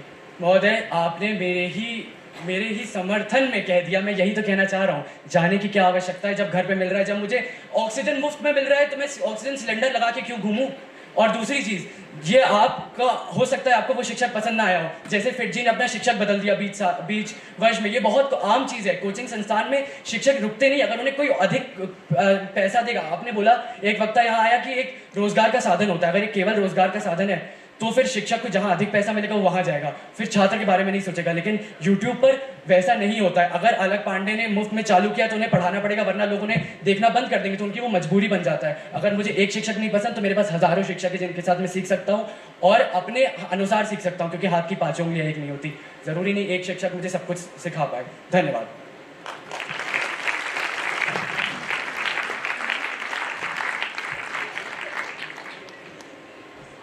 मैं अपना प्रश्न नहीं भूला, परंतु क्या आपको ये नहीं लगता यही सन्नाटा हमें सन्नाटा क्या आपको ये लगता कि यही सन्नाटा हमें तब सुनाई देगा जब कोचिंग सेंटर से निकाले हुए अध्यापक शिक्षक नौकरी मांगेंगे उस देश में जहां बेरोजगारी दर दिन प्रतिदिन बढ़ता जा रहा है? टिप्पणी दीजिए। धन्यवाद। आपने बेरोजगारी की बात की, मैं भी बेरोजगारी की बात करता हूँ। IIT बॉम्बे में 45% लोग अभी भी बेरोजगार हैं। उन्होंने तो IIT क्लियर किया, उन्होंने तो कोचिंग संस्थान से क्लियर किया।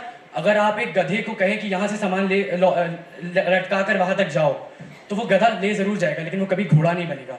अगर इंसान में वो प्राकृतिक तौर पर समझ है तो वो कर लेगा। और कोचिंग संस्थानों पर प्रतिबंध लग जाएगा तो कोई कोचिंग रहेगी नहीं। सबके पास एक समान YouTube बचेगा, तो जब एक समान स्तर पर आ जाएंगे तो ऐसी असमानता भी नहीं रहेगी। धन्यवाद।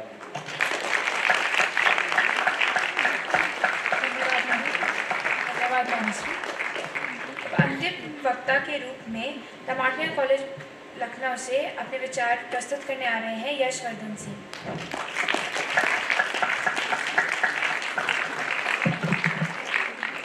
मैं शुरू करूंगा। 3, 2, 1। सदन में प्रस्तुत सभी लोगों को मेरा सादर प्रणाम।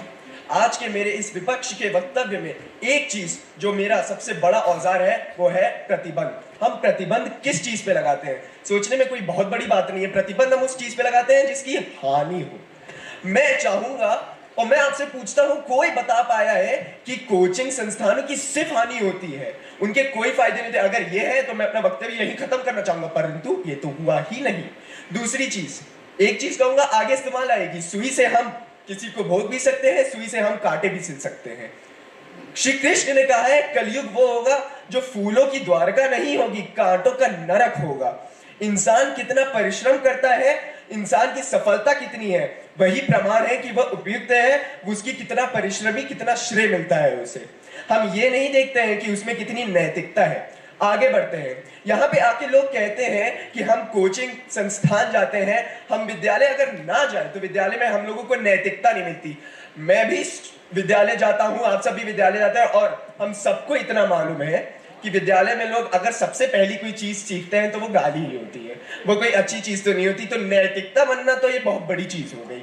वित्तीय तौर पे मैं ये कहना चाहूंगा, आर्थिक स्थिति की बात करते हैं लोग यहाँ पे आके कह रहे हैं कि अमीर बच्चे वहां जा रहे हैं, 10 रुपए मिलते हैं मुझे अगर मैं उसका कुरकुरे लूं या फिर मैं उसका चिप्स लूं। 10 रुपए का 18 रुपए का एक सिगरेट आता है। मेरा दोस्त वहां बैठा जो अभी उल्टा बोल के गया है, वो 8 रुपए प्रतिदिन में एक कोचिंग ज्वाइन किया है और वह काफी अच्छा है। मैं अपने आप कहना चाहूंगा, मेरे विद्यालय में हर साल 150 लोग देते हैं जेई नीट का टेस्ट, उसमें से पिछले 5 सालों में 2 लोग जा पाए हैं। मेरे घर के बगल में एक छोटी सी कोचिंग संस्थान है, वहां पे इसी साल 2 लोग जा पाए हैं, जब वहां पे 60 लोग पढ़ते हैं।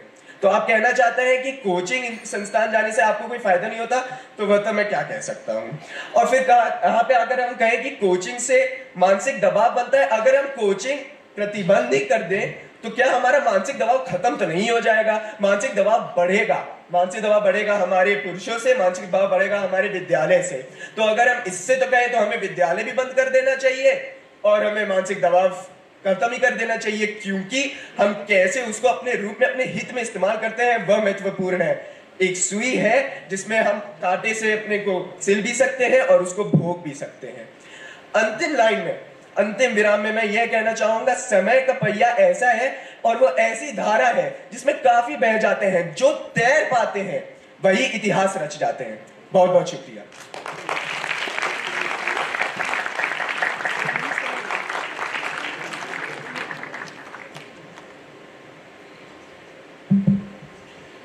माननीय अध्यक्ष महोदय की अनुमति से। महोदय, आपने अपने वक्तव्य में कहा कि किस तरह कोचिंग संस्थान हमारे लिए सहायक है, परंतु क्या आपको यह नहीं लगता कि यह छात्रों को 100% सफलता की गारंटी देने का झूठा लॉलीपॉप देते हैं और केवल अपनी लोकप्रियता और आर्थिक उत्थान पर ही ध्यान देते हैं? आपका बहुत बहुत शुक्रिया, सुनहरा अवसर मिला है मुझे।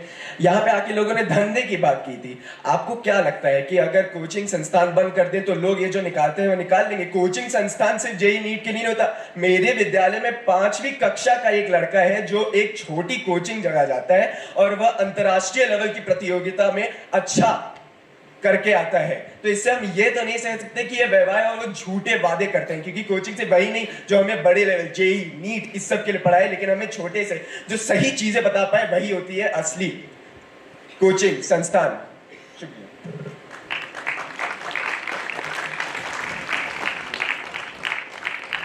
सभापति महोदय के आगे से मैं प्रश्न पूछना चाहूंगा। मान्यवर, आज के इस बढ़ते युग में कोचिंग संस्थानों में भी बच्चों को अलग अलग वर्गों में बांट दिया गया है। अल्फा, बीटा व गामा। अल्फा में अधिक ही बुद्धिमान बच्चे, वह गामा में ठीक ठाक बच्चे, वह बीटा में ऐसे बच्चे जिन्हें सब ने नकार दिया है। तो मान्यवर, आप एक बार उस कक्षा में बैठ के उस बच्चे की सोच से सोचिए, क्या वह बच्चा खुद पर ही प्रश्न नहीं उठाने लगेगा और वह खुद को नाकाम नहीं समझने लगेगा? जब कोचिंग संस्थानों में ही बच्चों के साथ ऐसा व्यवहार हो रहा है तो आखिर में बच्चा आत्महत्या जैसे कदम इसी वजह से उठाता है। टिप्पणी दीजिए। आपके सवाल के लिए शुक्रिया। मैं फिर वही कहना चाहूंगा, व्यक्तिगत रूप में क्या करते हैं उसी सुई को आप ये समझ सकते हैं कि आप उसे भोग दें, उसी से आप कांटे सिल सकते हैं। इसी चीज को अगर आप अपने हित में ले और आप जाने कि मुझे और अच्छा करना चाहिए तो आपकी प्रगति होगी। और अगर आप मुंह निगार के अगर बैठ जाए तो मुझे नहीं लगता कि आप छोटे या बड़े व्यवसाय कुछ कर पाएंगे। शुक्रिया।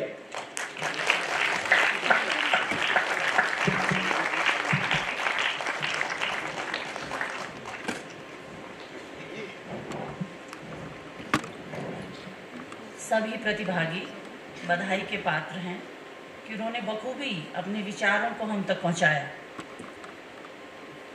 वाद विवाद एक ऐसी कला है कि इसमें भाग लेने से छात्र और छात्राओं का व्यक्तित्व का विकास निश्चित होता है, क्योंकि आज के समय में आपका एक कुशल वक्ता होना उतना ही ज़रूरी है जितना शिक्षित होना। बहुत सी बातें कुछ नई कुछ पुरानी सुनने को मिली। हर सिक्के के दो पहलू होते हैं, मैं हमेशा कहती हूँ। अगर अच्छाई है बुराई भी है। कुछ बच्चों ने ये कहा, एक बच्चे ने ये कहा कि अगर सभी बड़े बड़े पदों पर आसीन हो जाएंगे तो छोटे व्यवसाय कौन चलाएंगे। ये बहुत ही खूबसूरत बात है, जिस चीज़ से हम लोग बहुत दूर भाग रहे हैं कि व्यवसाय करना या छोटा व्यवसाय करना या अपने ही शहर में कोई छोटा काम करना, उसको लोग तुच्छ समझते हैं, जो नहीं होना चाहिए। कार्य अगर साहस के साथ, मन के साथ और लगन के साथ किया जाए तो कोई भी कार्य छोटा या बड़ा नहीं है। सभी इंजीनियर हो जाएंगे तो मोमो का ठेला कौन लगाएगा, ऐसा किसी ने कहा था। तो बहुत अच्छी बात है। इस विषय पर विचार, इस बात पे विचार होना चाहिए कि हर कोई डॉक्टर और इंजीनियर बनेगा तो बाकी के कार्य कौन करेगा, क्योंकि प्रगति के लिए हर छोटा कार्य भी उतना ही ज़रूरी होता है जितना इंजीनियर और डॉक्टर बनना। तो कोचिंग संस्थान अच्छे हैं या बुरे हैं, प्रतिबंध लगा देना चाहिए या नहीं लगाना चाहिए, एक ऐसा मुद्दा है जिस पे हमेशा से शायद विचार होता रहेगा।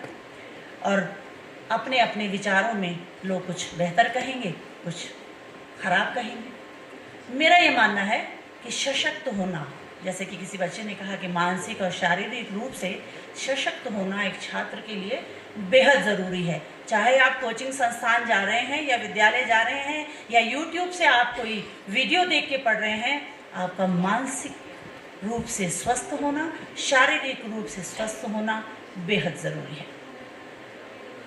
जितने भी बच्चे यहाँ मंच पर आसीन हैं, परिणामों की घोषणा जो भी हो, परिणाम जो भी हों, मैं हमेशा ये कहती हूँ कि जो मंच पर है वो श्रेष्ठ है।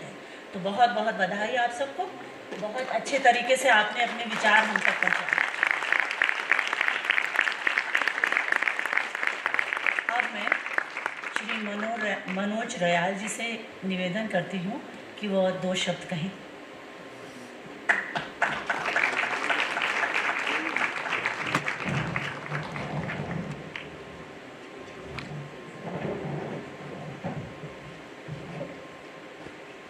ज्ञान के अधिष्ठात्री माँ शारदा, आज इस वाद विवाद प्रतियोगिता के निर्णायक के तौर पर मेरे साथ उपस्थित दोनों बंधु बहनें और अध्यक्षता कर रही दीदी ने बहुत अच्छा जो मैंने बोलना था वो सब आप बोली चुकी हैं। फिर भी भाई साहब ने आग्रह किया था अनिल जी ने कि कुछ बोलना है, तो प्रिय भैया बहनों और आपके साथ उपस्थित सभी शिक्षक शिक्षिकाएं, विषय के पक्ष में भी और विपक्ष में भी हम सब लोगों ने सुना और अध्यक्षता कर रही बहन ने भी बहुत स्पष्ट कहा कि प्रत्येक व्यक्ति को अपने अंदर की योग्यता और क्षमताओं को आंकना आना चाहिए,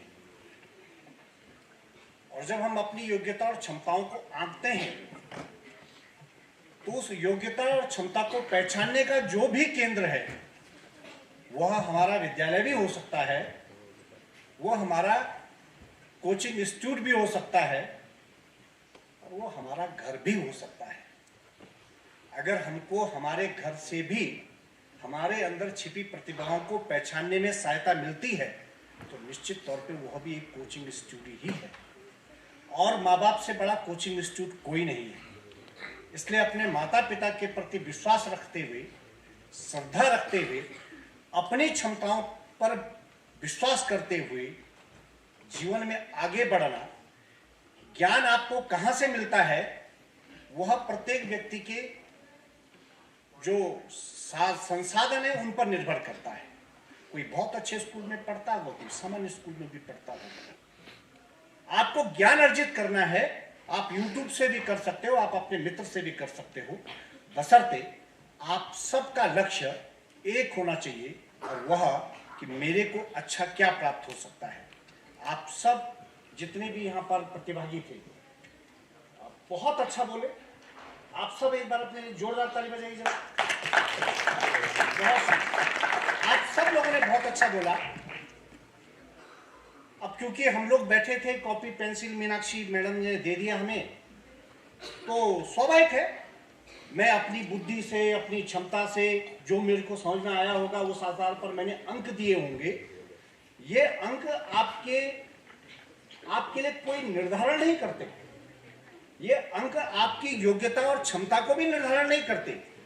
ये जो अंक हैं ये हमारे द्वारा आपको प्रदान किए गए हैं, लेकिन लक्ष्य आपका विराट चाहिए कि आप सबको अपनी ओर संमोहित कर पाए, आप सबको अपनी ओर आकर्षित करके और सबसे अच्छा प्राप्त कर सके।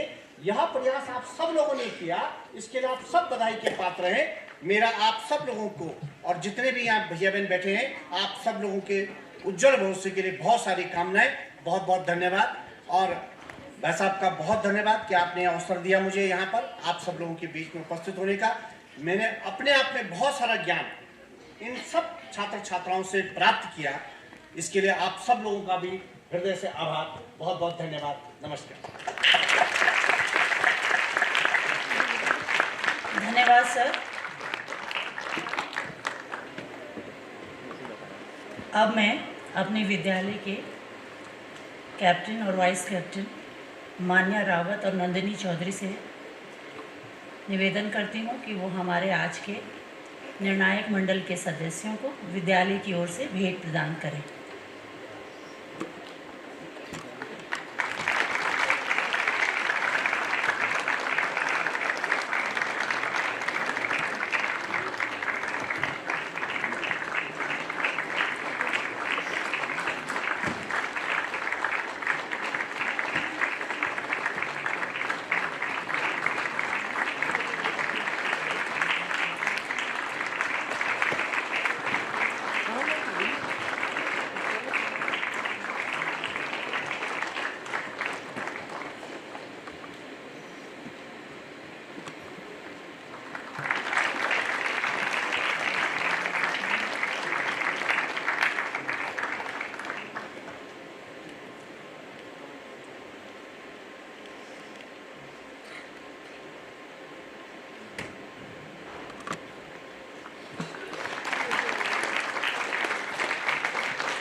मैं आज के निर्णायक मंडल का हार्दिक धन्यवाद देना चाहूँगी कि उन्होंने अपना बहुमूल्य समय हमें प्रदान किया और अपना आशीर्वाद बच्चों को दिया। बहुत बहुत धन्यवाद। परिणामों की घोषणा बाद में की जाएगी। धन्यवाद।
are now ready to begin with the final round of the GD Layman Inter-School English Debate. I request the schools who have qualified for the final round to come on stage. They are Rashtriya Indian Military College, Doon International School City Campus, Shri Ram Centennial School, La Martiniere School, Lucknow, and Bishop Cotton School, Shimla. Let's give them a big hand, ladies and gentlemen. Thank you.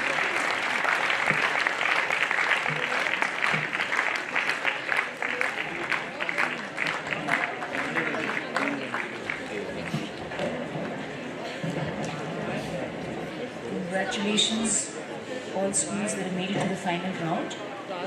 Before we begin with the debate, I must welcome our distinguished judges who have taken time off of their busy schedules to be with us today, and we're very grateful to them for that.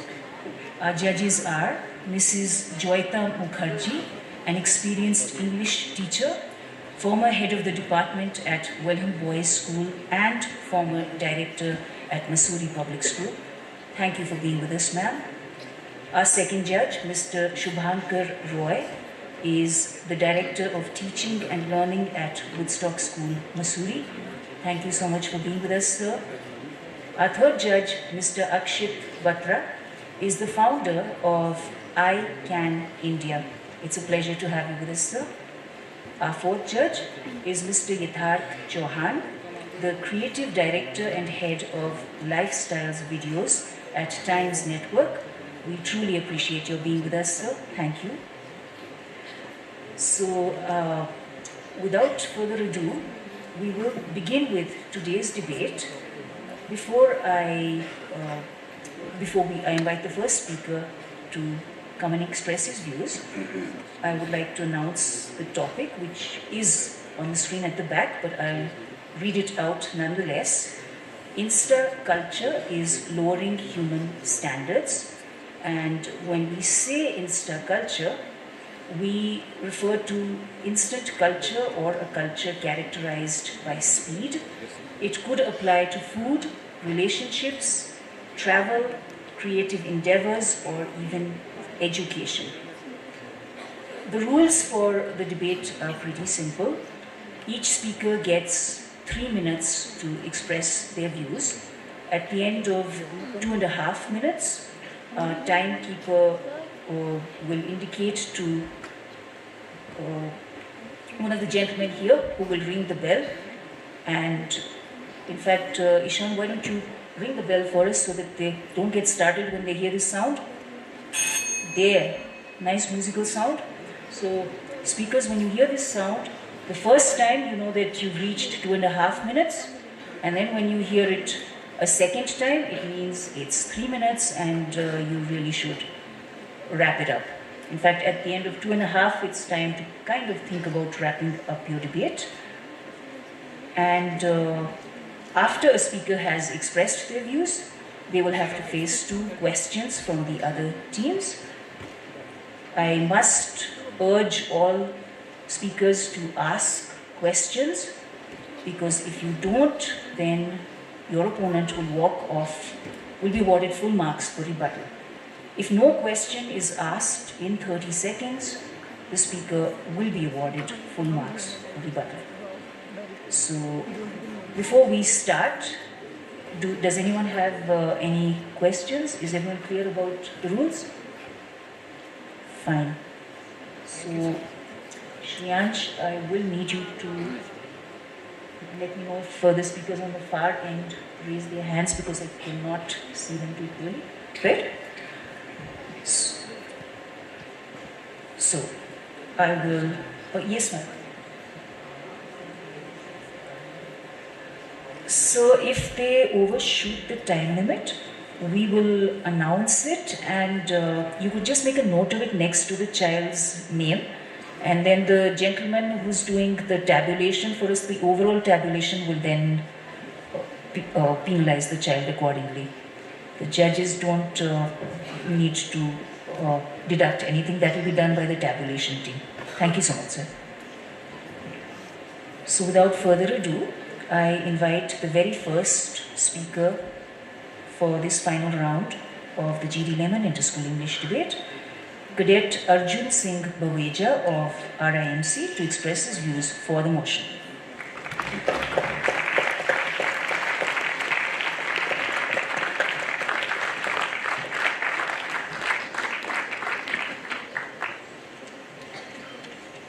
Hello. Am I audible at the back?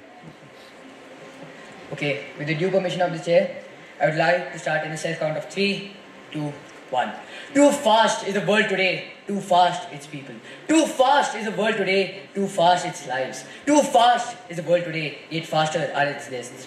A very good afternoon to the honorable adjudicators, worthy opponents and august gathering. Today I stand firmly in favor of the motion under fire. This house believes that Insha culture is lowering human standards. Ladies and gentlemen, human standards can be broadly speaking defined as standards that we as an intelligent species possess and set for ourselves to differentiate us from unintellectual creatures. They include standards of appearance, neurological standards, and lifestyle standards. Insha culture refers to the unhealthy way of doing anything and everything anciently, from having food to pursuing studies to running businesses and even relaxing.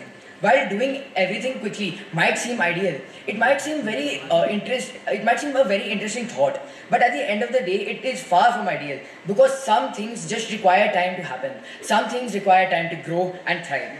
A fact I would like to state before starting with my constructs is that Insha culture highly depends on the digital world, which includes social media. Now coming to my first construct of standard of appearance. Ladies and gentlemen, each human being has a natural and respected appearance.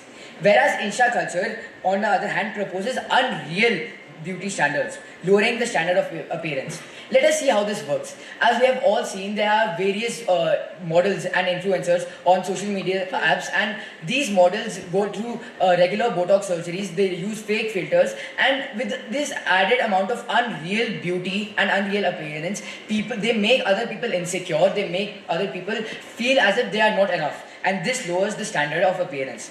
Coming to my second construct, ladies and gentlemen, of neurological standards. Instant solutions and rewards lead to instant gratification, which, as displayed by a host of studies, is neurologically degrading. Ladies and gentlemen, patience and calmness go out the window, and in comes a reactionary human. Planning goes out the window, and in comes a person who #lives in the moment. He reacts to every single thing around him. Ladies and gentlemen, he sees such things, and it makes him lose the capacity to have rational thoughts. If you go on to the spree of doom scrolling again and again and again, initially you might have thoughts, but at the when you start going deeper and deeper into your rabbit hole, you lose them. Now coming to my third and final construct, it is about the lifestyle standard. Insha culture shows fake lives, idealistic utopias, along with degrading the standard of appearance and neurological standards. At this stage, people try to emulate what they see due to anxieties, insecurities, and doubts caused by Insha culture. These lives are fakes instantly created that, if followed, are horrendous lifestyles, lowering the lifestyle standard. These three constructs show how Insha culture is overall lowering the human standard, which I would like to rest my case, but never my cause. Thank you.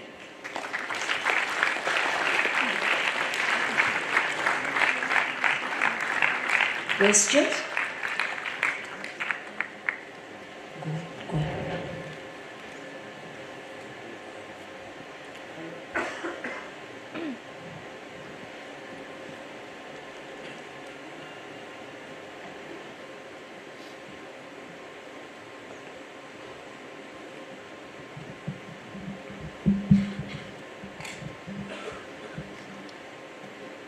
Respected speaker, today you stated how certain actions must be taking time into consideration. You stated how some actions need to be done while taking time in consideration, even though you didn't give any examples.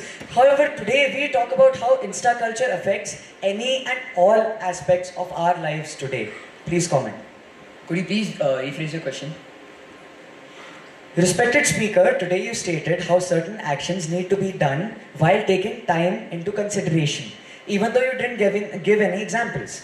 However, today we talk about how Insta culture affects any and all aspects of life. Please comment. Okay, coming to the first thing you said about examples, let us take the example of education itself. Ladies and gentlemen, if education was something that could be done instantly, why do people go through 12 years of training, then go after pursuing 3 years of graduation, and then they go after their degrees? Why is it so? Because education, like everything, requires time. You require time to absorb knowledge. And as for speaking about that Insta culture affects all aspects of life, ladies and gentlemen, the aspects of life I have broadly defined with my 3 constructs already. Thank you. The school at the far left. Well, speaker, you talked about the Insta culture being unhealthy in the food aspect.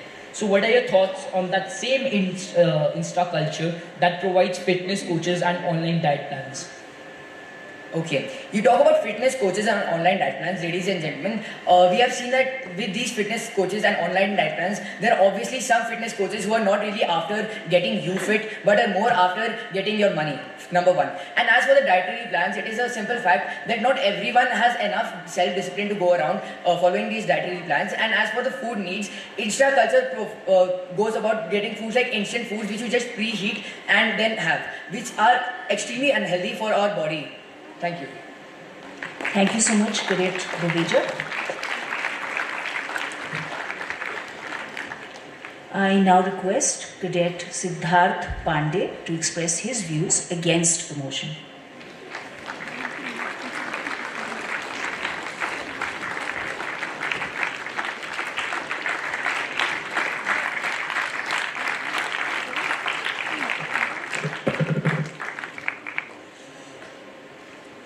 With the due permission of the chair, I would like to start in 3, 2, 1.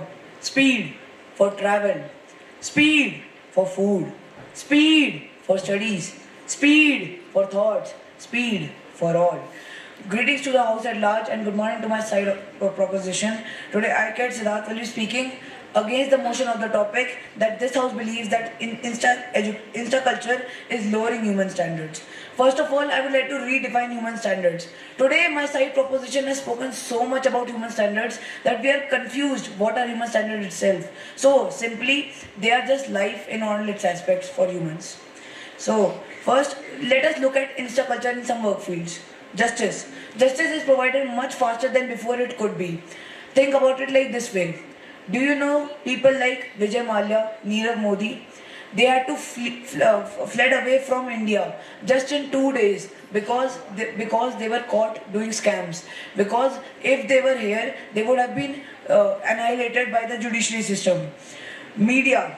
The media has expanded so fast now that we are able to get world news in just minutes. Think about it this way, that war, Russia-Ukraine war, which is happening thousands of kilometers away from us, we are getting the information within minutes, within seconds. Life expectancy. Do you remember the time when doctors used to say that if you would have brought him earlier, we would have saved his life? Well, now people are actually getting saved. Because of the speed, because of this Insta culture, people are going faster, people are able to reach medical aid faster and people are getting cured. My first point is that Insta culture is directly proportional to human development. If you look at statistics, from independence to 2005, Insta culture was not there and human development had only increased by 11%.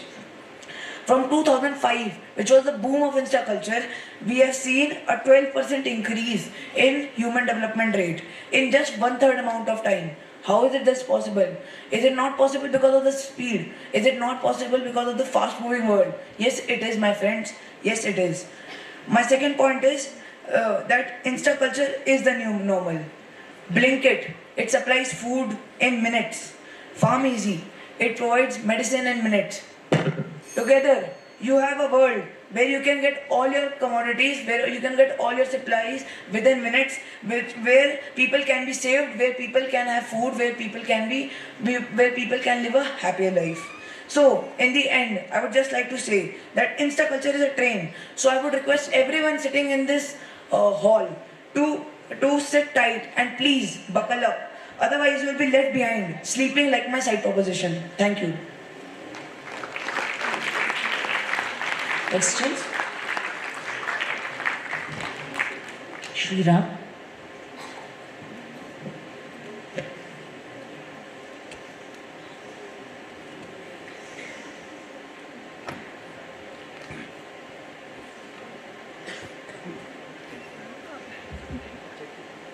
With the due permission of the chair, I would like to ask a question. Well, Speaker, in your speech, you clearly mentioned that Insta-culture is directly proportional to human growth, right? Yes. But how does it affect human growth positively if all it's doing is slowing that generation down? Do you spend more time getting education online or watching reels online? If you're buying something from Blinkit, do you spend more time buying what you actually need or impulse buying? Then how is it affecting us positively? Please comment. Thank you for your question.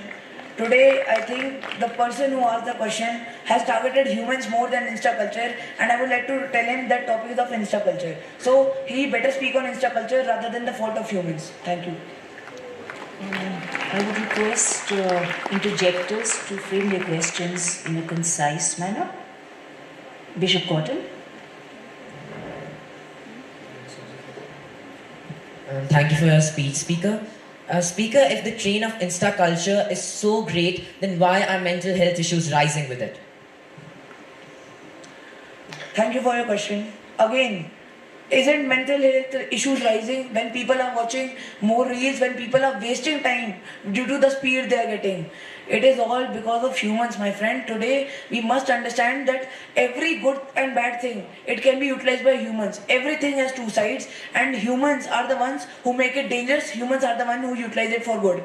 A nuclear reactor can be used to provide a city with 1,000 years of energy, but an atom bomb can also be used to destroy cities like it happened in Hiroshima and Nagasaki. I hope that you are satisfied with your answer. Thank you. Thank you, Cadet Pandey.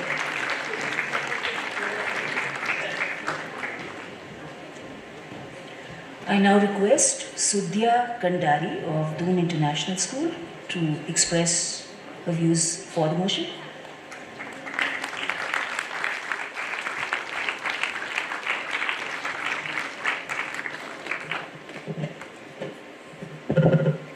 With the due permission of the chair, I'll be starting in 3, 2, and 1. Ladies and gentlemen, picture cocaine in its natural form. It's tame, manageable, and even therapeutic. But refine it, process it, and there you have a drug that hijacks the brain. Greetings to the House at large. Today I, Sudhyati Kandari, stand here to firmly support the motion under the hammer. Ladies and gentlemen, the same has happened with real life. Beforehand, our human essence was not lost, but now it is. Before, the life was emerged, but now it is just an illusion curated by toxicity, and that, ladies and gentlemen, is truly very dangerous. In this ever-evolving, fast-paced world, ladies and gentlemen, let us pause and look around. What do we see, I ask you? We see instant delivery, food, love, and entertainment. Nowadays, ladies and gentlemen, it seems like we don't even want to get out of this comfort bubble that we have built for ourselves.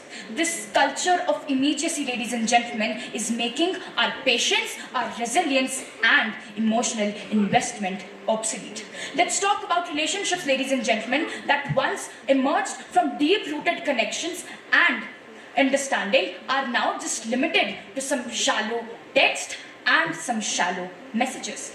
Let's talk about food, ladies and gentlemen. Today, fast food and processed food dominate. A world report by WHO links that ultra-processed food is giving rise to obesity. So today, ladies and gentlemen, not only standards, but I believe that health rate too is at risk.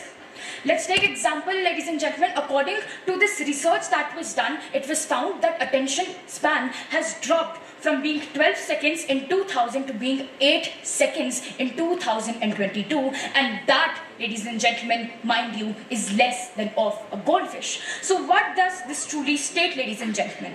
That we are not evolving, but we are truly dissolving. Imagine, ladies and gentlemen, the greatest species on earth today don't even possess the basic ability to concentrate. The patience that was once worshipped, learned, and actualized, it was a virtue, ladies and gentlemen, a noble practice. But nowadays, ladies and gentlemen, people just flaunt their mini purses and advocate the very fact and prove that this is the very limitation of their very concentration and their very patience. Today, ladies and gentlemen, we have stopped living to be. Instead, we have started living to be seen. Insta culture did not only filter our photos, ladies and gentlemen, it filtered our very values. So, ladies and gentlemen, I truly believe that progress should not come at the cost of quality. Thank you. Shira.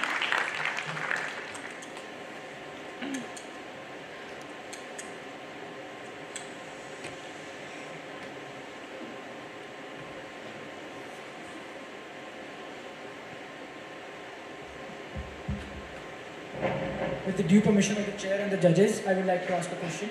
Speaker, you mentioned the toxicity that Insta culture is causing. But the thing is that cyberbullying and reels on Instagram are a very small part of Insta culture. Instant travel, it can help a poor family reconnect with their relatives living in another city by taking a bus to meet them. Social media can help you connect with your long-lost relatives. Would you like to comment on that? Thank you for your question, Sir Interjector. Well, I truly believe and I stand with the very fact that Insta culture does promote toxicity, and while you talk about it building connections and it helping us to maintain the same bond with their loved ones no matter if they are miles away, well, I truly think that you are just cherry picking some exceptions. We are ignoring all the negatives, ladies and gentlemen. We are today ignoring the health issues that arise. We are ignoring all the negatives today.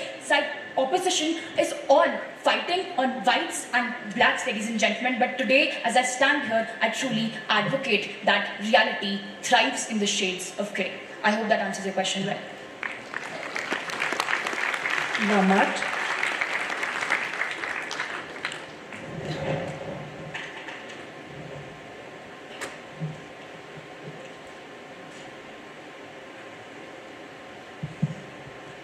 Thank you for your speech, ma'am. Ma'am, don't you believe that danger lies in the danger is not in Insta culture, but it is in how you use it. Like, it can be used for medicines to be delivered early, or it can be, like, the speech is ChatGPT for education. You can research on global level. What do you have to say on that? Thank you. Thank you for your question, Sir Interjector. Well, again, Sir Speaker, you are just cherry picking some exceptions while you continue to deny all the negatives, while you talk about ChatGPT, but the reality is, sir, that ChatGPT has snatched away the very human essence from humans itself. They have snatched away creativity from humans, and while I never denied the very fact that it does not help us, but I truly believe that the negatives are more empowering on the positives that you talk about today. Thank you, Subhuti. I now request Saksham Sahu of the International School to express his views against the motion.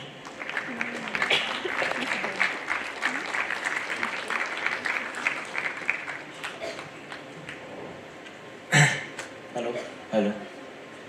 I'll be starting in 3, 2, 1.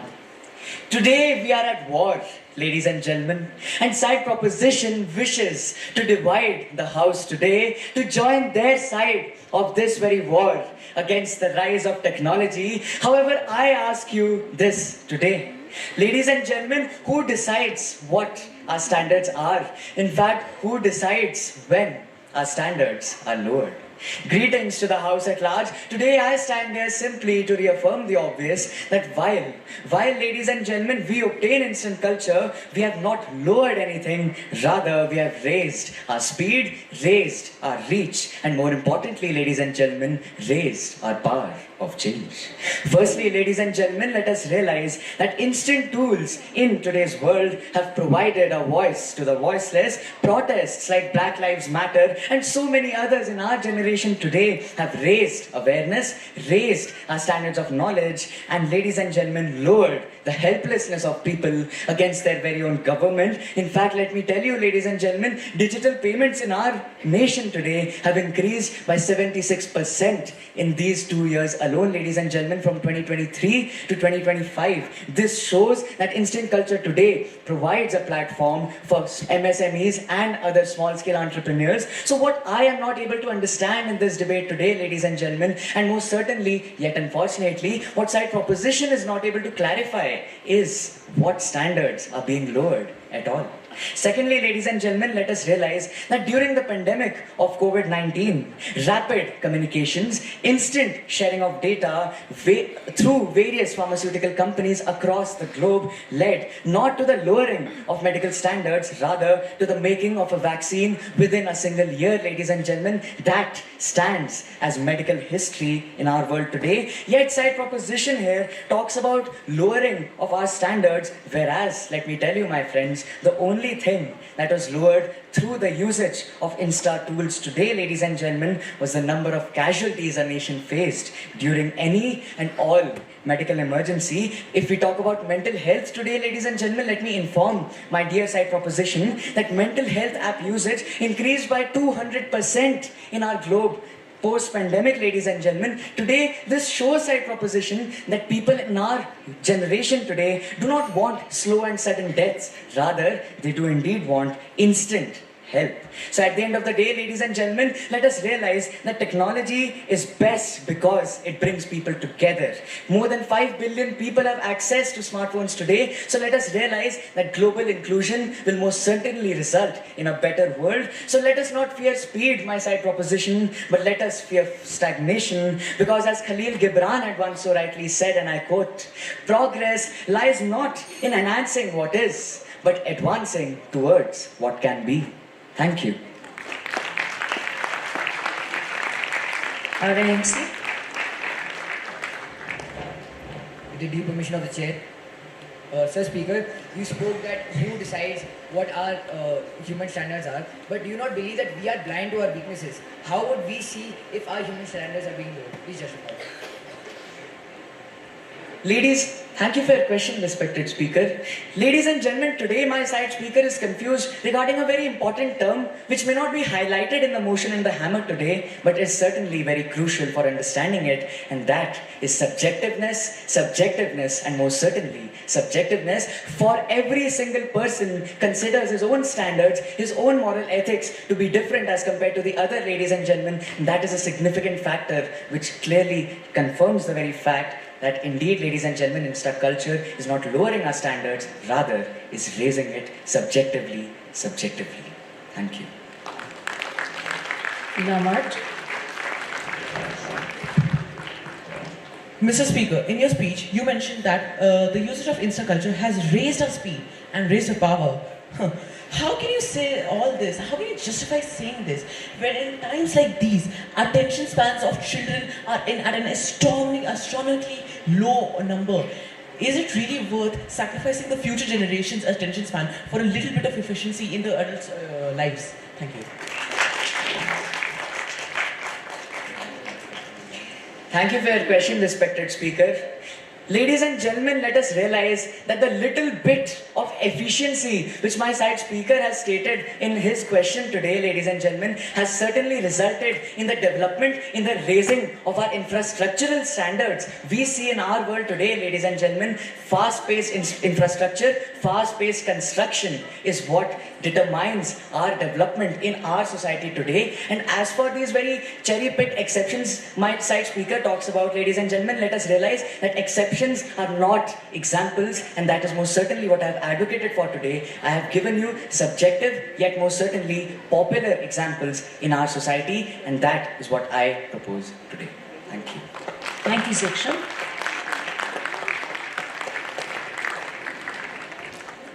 The next speaker to express his views for the motion is Vihan Nagpal of Shri Ram Centennial School. With the due permission of the chair and the judges, I would like to begin my speech in 3, 2, 1. When was the last time you smiled at someone on the street? or you help an old lady cross the road, or when was the last time you even fed the birds outside your house? Chances are you probably missed all of that because you were speed walking with noise cancelling headphones. In this culture of speed, we are forgetting that it is these little moments that truly make us human. In an age of speed, we have fast love, fast food, fast travel, fast education, fast everything. But are we really asking ourselves where we are going and why we are going there? If a coffee machine does not make coffee in less than 2 minutes, we are convinced it's broken. If somebody hasn't replied to our text within 5 minutes, we are convinced that we have been ghosted. Life has turned into one big microwave. Press a button and get fulfillment within 60 seconds. Walk down a street and what do you see? People with earphones in, eyes glued to their screens, chatting with their friends from another continent but are unable to smile at someone walking right next to them. Now, I would like to tell you a story. Recently, we threw Grandma a birthday party on Zoom. She couldn't unmute herself, spent 30 minutes staring at the camera and then at the end asked, "When do I get the cake?" Sure, a culture of speed made it possible, but we don't want a birthday party where true smiles, true love and warm laughter is reduced to frozen faces on a screen. And it is our attention spans as well. From books to bullet points, from documentaries to 30-second reels, we now have 8-second videos explaining meditation. If Buddha would have been alive today to see that, he would have probably been forced to meditate because of it. Creativity has suffered as well. Artists, musicians, writers, all of them are chasing trends and are focusing on quantity over quality. If Picasso would have been alive today, he would have been outsold by someone producing 2 paintings a week by splattering paint on a canvas and calling it art. Just for money, just to be instant. And love, in a world where we simply swipe left or right to show interest in someone, food orders are becoming more complicated than dating profiles. And it's not just about romance, it's about family, friends, colleagues, and all of them. If somebody isn't fitting into our perfectly curated, fast-paced life, then we quietly press unfollow, removing them from our life forever. This menace, known as Insta culture, isn't just speed and convenience. This is something that is tearing apart the very fiber of our society. So next time, let's look at someone in the eyes instead of looking for a Wi-Fi signal. Let's try to continue a conversation a bit longer, even if it means missing that perfect sunset photo for your Instagram. And next time, let's actually bring cake for Grandma on a birthday party. Thank you. Bishop Cotton. Well, Speaker, there's a factual inaccuracy in your speech. You talked about love with respect to Insta culture being fast and short, but according to a research by Stanford 2022, showed that 72% of online relationships last longer than the relationships made face-to-face. So what are your thoughts on that? With the due permission of the chair, I would like to answer the question. First of all, let us not quote statistics, let us think about it from our own perspective. How on earth can you talk to someone online and then get to know them as if they're your next true love? How do you know they're actually who they claim to be and they're not catfishing you? The thing is that you cannot know all of this online, you cannot understand all of this online, and Insta culture, it does not provide depth, it only provides meaningless interaction. I hope that answers your question.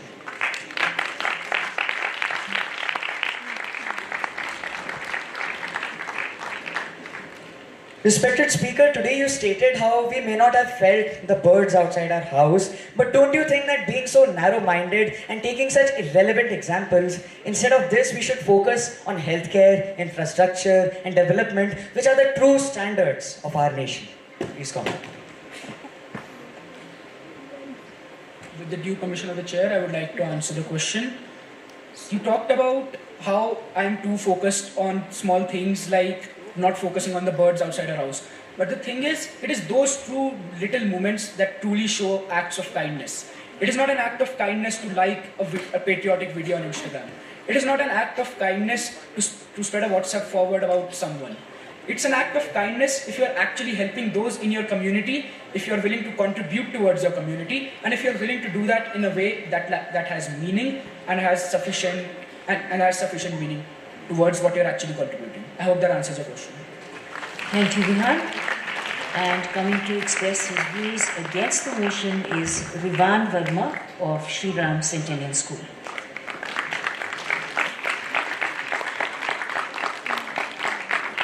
With the due permission of the chair, I begin in 3, 2, 1. Good afternoon, everyone. Today I, Rivan Verma of Shri Ram Centennial School, stand before you to express my views against the statement that Insta culture is lowering human standards. Let me paint a picture here. A young girl in a small town, singing in her bedroom. No stage, no spotlight, just her voice, a cracked phone, and a dream. She shares it, and within days, she's being seen, she's being heard, she's being celebrated. Not because she had fame or because she had fortune, because she had timing, because she had talent, and most importantly, because she had access. That's not a glitch in the system. That, my friends, is Insta culture. And no, it's not the villain, it's the evolution. Let's talk about opportunity. Not long ago, deans had to wait. Wait for approval, wait for permission, wait for someone to give you a shot. Now, ladies and gentlemen, you take that shot. Wanna launch a bakery? Start today. Wanna write a book? Self-publish it. Wanna learn a language, fix a car, or sew a dress? You don't wait. You search and you start. Insta culture has not made us lazy. It's made us bold. It's given the kid with no connections, the artist with no gallery, and the teacher with no classroom all the tools they need to begin. Ladies and gentlemen, sometimes beginning is the hard part. Coming to connections, they say fast culture is making us shallow, that we don't connect like we used to. But ladies and gentlemen, let's look again. We're having conversations across dinner table and continents. We're learning from each other faster than ever. We're falling in love, saying goodbye, starting friendships, healing heartbreaks, all in a world that moves fast, but feels deeply. Yes, it's fast, but speed doesn't cancel sincerity. People are sharing their truths, opening about loss, growth, anxiety, and purpose. Topics once buried in silence now echo across communities. This isn't a disconnect, it's a deeper connection on demand. Now, let's talk about creativity. They say fast equals fake, but think about it. Have you ever laughed? Have you ever cried? Or have you ever thought deeply? All because of a 30-second story, a quote on a coffee cup, or a powerful 1-minute speech. That's not watered down, ladies and gentlemen. That's distilled brilliance. A song, a sketch, a recipe, a poem. It doesn't have to take years to matter. So, let's not confuse speed with shallowness. Let's not mistake convenience for carelessness. Ladies and gentlemen, Insta culture hasn't lowered our standards. It's raised them to meet a faster, fuller, more connected world. Thank you. RNC.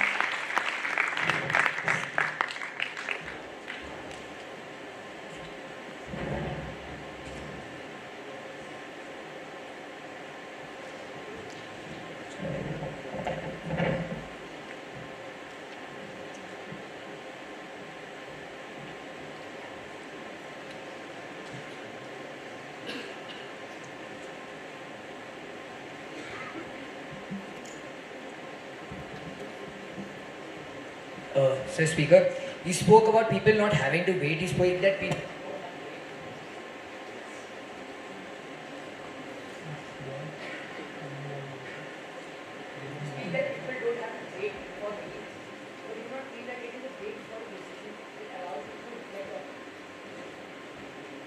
With the due permission of the chair, I would like to answer the question.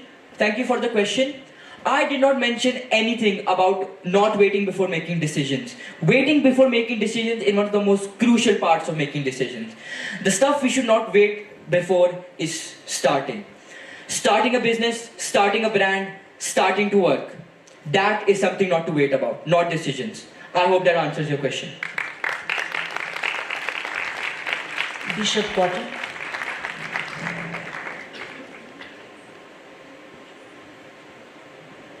Thank you for your speech, sir. So in the very beginning of your speech, you started with a very hypothetical situation, and with that you mentioned that Insta culture gives rise to access. But access means nothing. Access means nothing if you lose the ability to think, feel, and connect meaningfully. What is your say on that? With the due permission of the chair, I would like to answer that question. First of all, Speaker, you said that it is a hypothetical situation. But this exact hypothetical situation is the reality of millions across the globe. People who want to sing, people who want to do something, but they do not have access. With this Insta culture is the thing that is giving us access, ladies and gentlemen. Thank you. Thank you so much, Udan. I now request Kushagra Mishra of La Matne College for Boys, Lucknow, to express his views for the motion.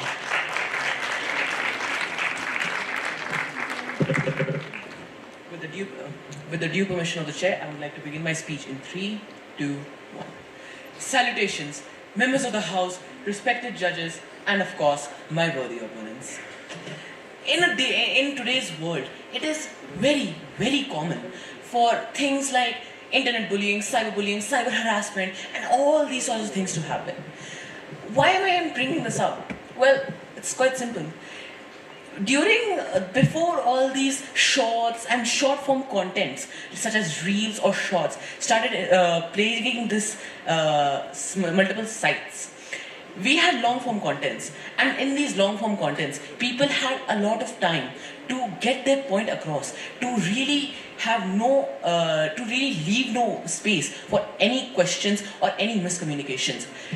But with the rise of Insta culture and these things called shorts, the reels, and Facebook, whatever they have there, we have been collectively lowering our individual attention span. A very famous word that has been being used in today's term is brain rot. What exactly is brain rot?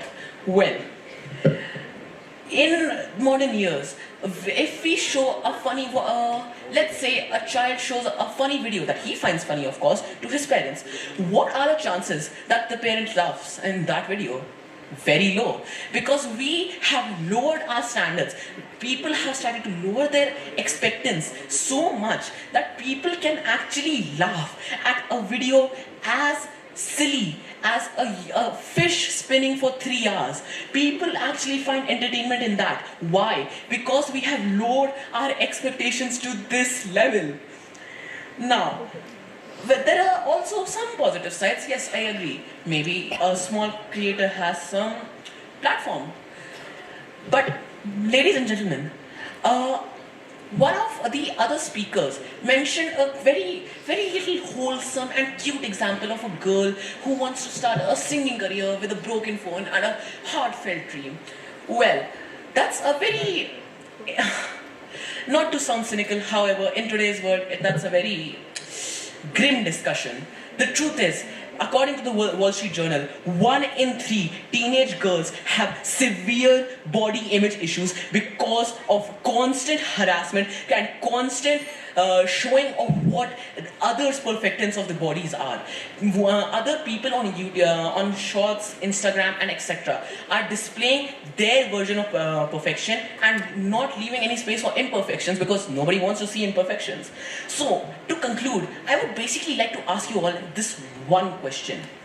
In a society where people, especially children, our future generations, our hope, are laughing at videos that contain a fish spinning for 3 hours, is that really a future that we really want to head in?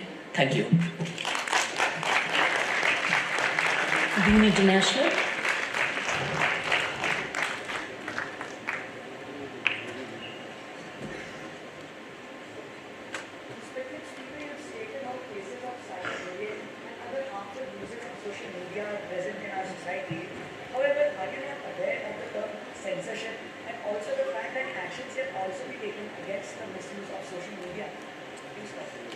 With the due respect of the chair, I would like to thank the question.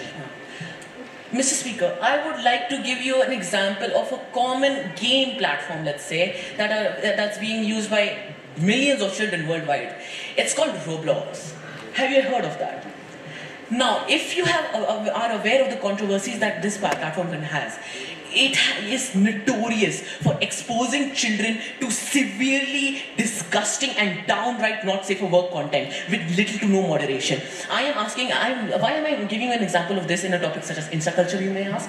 Because the truth is, nothing can be moderated at all. There can be, yes, we can have certain policies, we can have certain limitations, but the truth is, nothing in this world can be fully moderated or fully restricted. It will only satiate the it will only drive the curiosity harder. Thank you. Shri Ram Singh.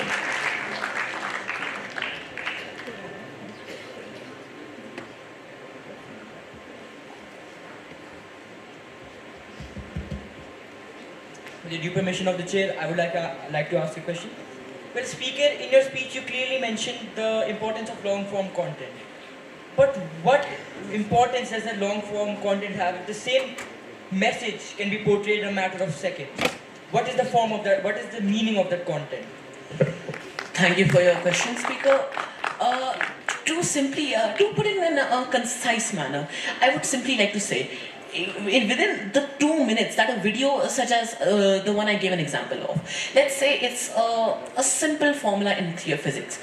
A video can be condensed into 30 seconds, yes, but in that 30 seconds of a video, can you really satiate every single question, every single topic, every single heading that a video of, let's say, 22 minutes can portray? What I'm trying to say is that these long form videos are not only are they driving a longer attention span, are not only they're allowing for a longer attention span to be retained by the viewer, it is also driving a bigger and a bigger thirst for curiosity and thirst for knowledge, because within longer content poses more challenges than a 30-second video. Thank you. Thank you, Kushal. And I now invite Juste Singh of La Martini College to express his views against the motion. With the permission of the chairperson, I shall begin in 3, 2, 1. Life isn't about waiting to storm to pass. It's about dancing in the rain. Instant culture encourages us to make very own experiences of this very moment without waiting for the perfect circumstances. Good afternoon to the August House. I, Juste Singh of La Martini College, Lucknow, stand here firmly opposing the motion. Instant culture is lowering human standards. In today's fast-paced world, instant culture often gets a bad reputation for lowering human standards.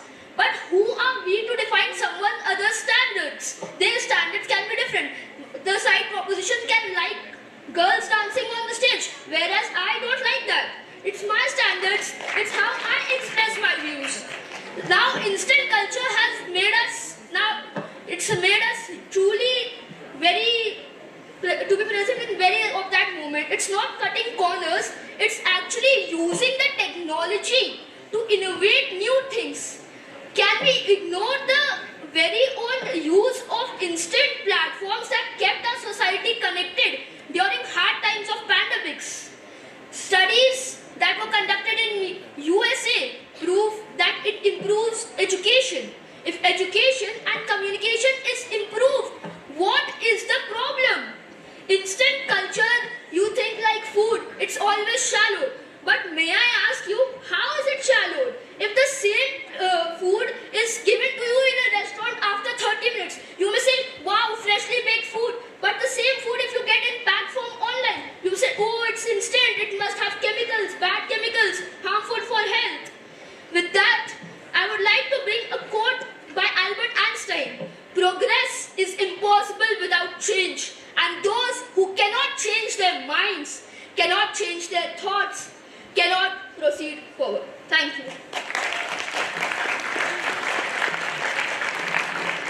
RINC.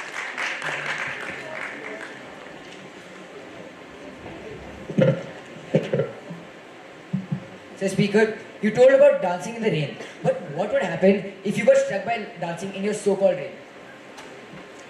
How can I get stuck by a dancing rain? I know when to stop. Is it a topic about instant culture or it's about dancing?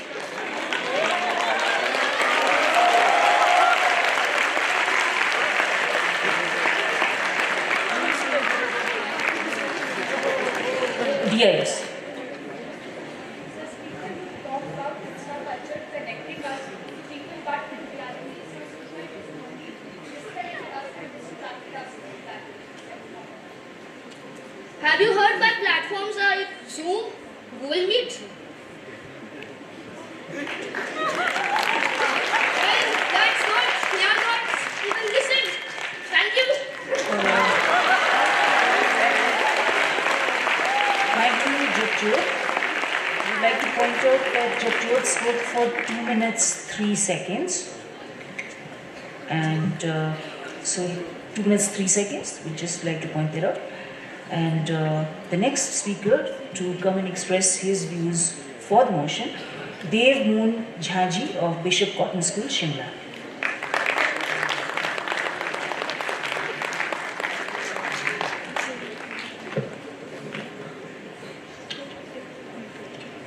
With the due permission of the chair and the judges, I'll be starting in 3, 2, 1. We are the most connected generation in history, yet somehow the loneliest. That is the paradox of Insta culture, ladies and gentlemen. Today I speak for the motion, Insta culture is lowering human standards. Let's define it first. Insta culture refers to our obsession with speed. Instant food, instant fame, instant success. Everything is one tap away. Fast, flashy, and frighteningly shallow.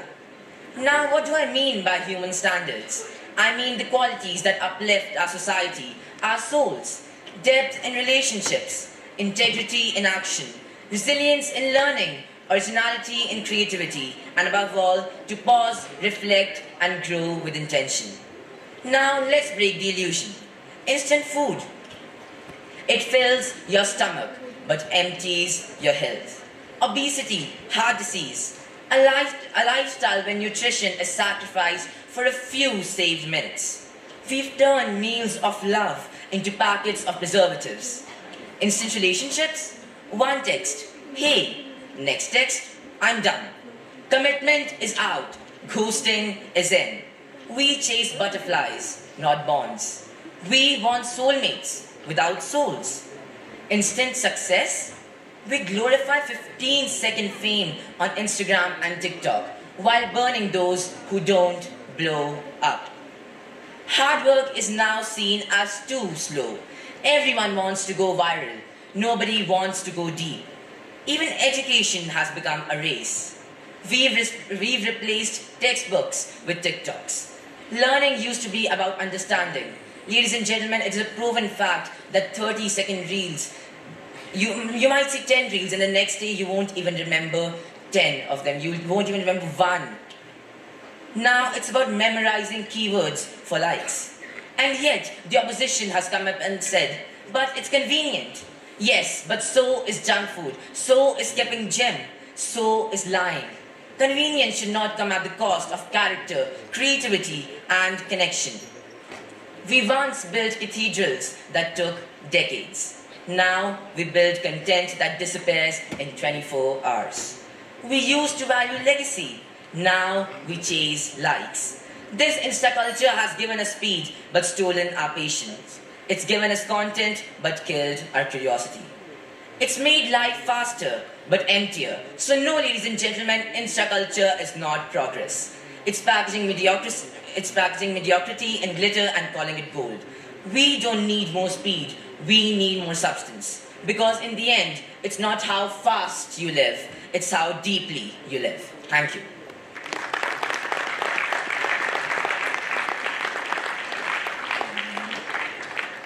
Shriram.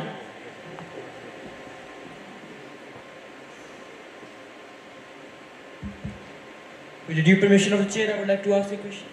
Well, Speaker, in the beginning of your speech, you clearly mentioned that we may be more connected than ever, but we're lonely. How can you say that we're lonely? If I can celebrate my grandma's birthday on a whole other continent, talk to my mom while I'm here, or even make friends millions of miles away, how are we lonely? Please comment. Thank you for the question. I'd like to answer that by saying that yes, loneliness is caused by Insta culture. At night, there are people, millions of people scrolling their thumbs. They're scrolling reels with their thumbs. Ladies and gentlemen, that time can be spent. You knock on your neighbor's door, talk to him. But what we do, we need the Wi-Fi password. So yes, Insta culture does cause loneliness. And now you gave that grandma example. Now you've just been to a jungle and you've just picked up one good mushroom and ignored the 99 poisonous ones. Thank you. I think we'll give RIMC a chance. You told about loneliness, my dear speaker, but I would like to remind you that census began only 150 years ago. What if people were more lonely before sitting in their caves alone? Please comment. Can you please ask the question again? I told you that census began 150 years ago. What if people were more lonely before sitting in their caves alone? Please comment. Now, loneliness has significantly increased in this modern era. And ladies and gentlemen, I don't think that these kind of reels and this extreme amount of fast food existed 150 years ago. So I hope that answers your question. Thank you, Dev. And our final speaker for the day is Shaurya Sood of Bishop Cotton, coming to express his views against the motion.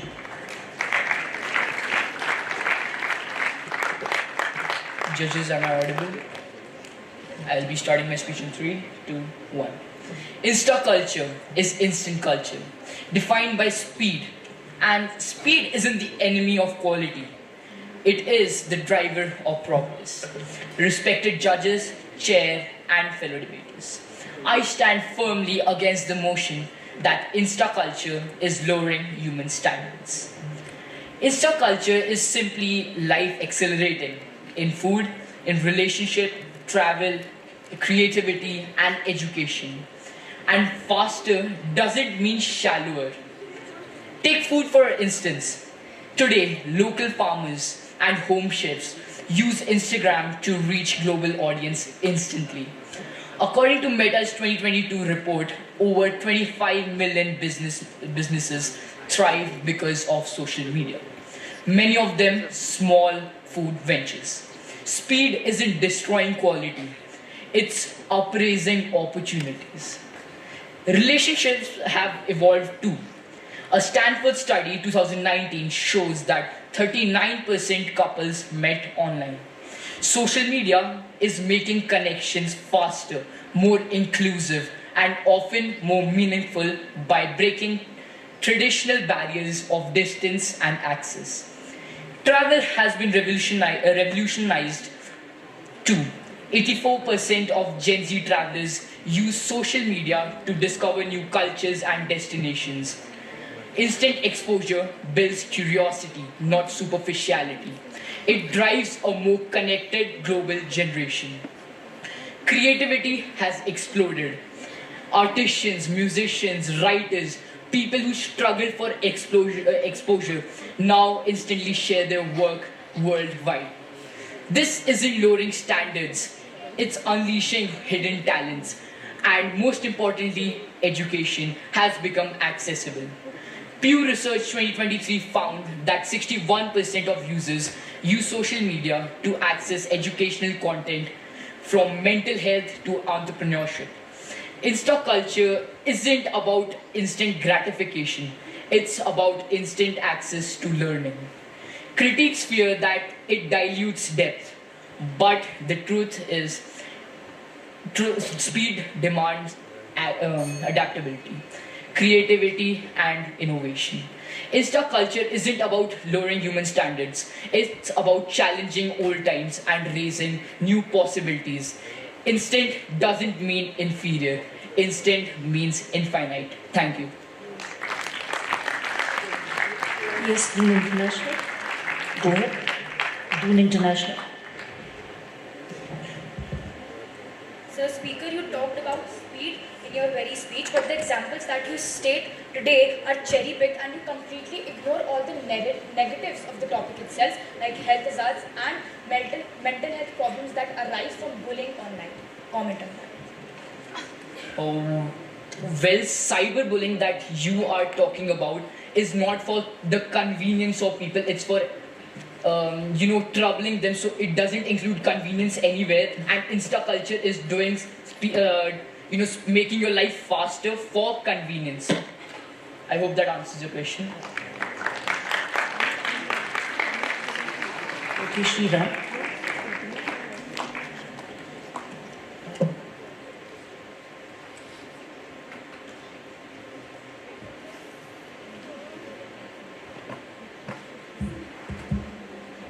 With the due permission of the chair, I would like to ask a question. Sir Speaker, you mentioned that 60% of users are using social media as a means to access education, correct? Yeah. Now the thing is that they might be using it to watch videos and education, but are they really learning skills like critical thinking and logical analysis? Because these are skills that can only be learned if you actually digest the information and not receive it in microdoses. Well, to clarify, it was 61%. And a study by University of Columbia 2017 shows that every video people watch online that is educational increases $10 in their annual income in average. I hope that answers your question. Thank you, Shari. And with that, we come to the end of the final round of the GD Layman Interschool English debate. Whether or not Insta culture is lowering human standards is a matter of opinion, but I'm sure many will agree with me that these confident young speakers set very high standards of public speaking today. So let's give them all a big hand, ladies and gentlemen.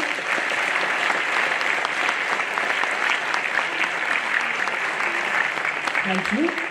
And thank you so much, dear judges. It couldn't have been easy listening to all these speakers. We greatly appreciate your time and expertise. I now request the speakers on stage to join the audience. We will announce the results of this debate later, and we are now ready to begin with the final round of the D.W. Phillips English debate. Thank you so much.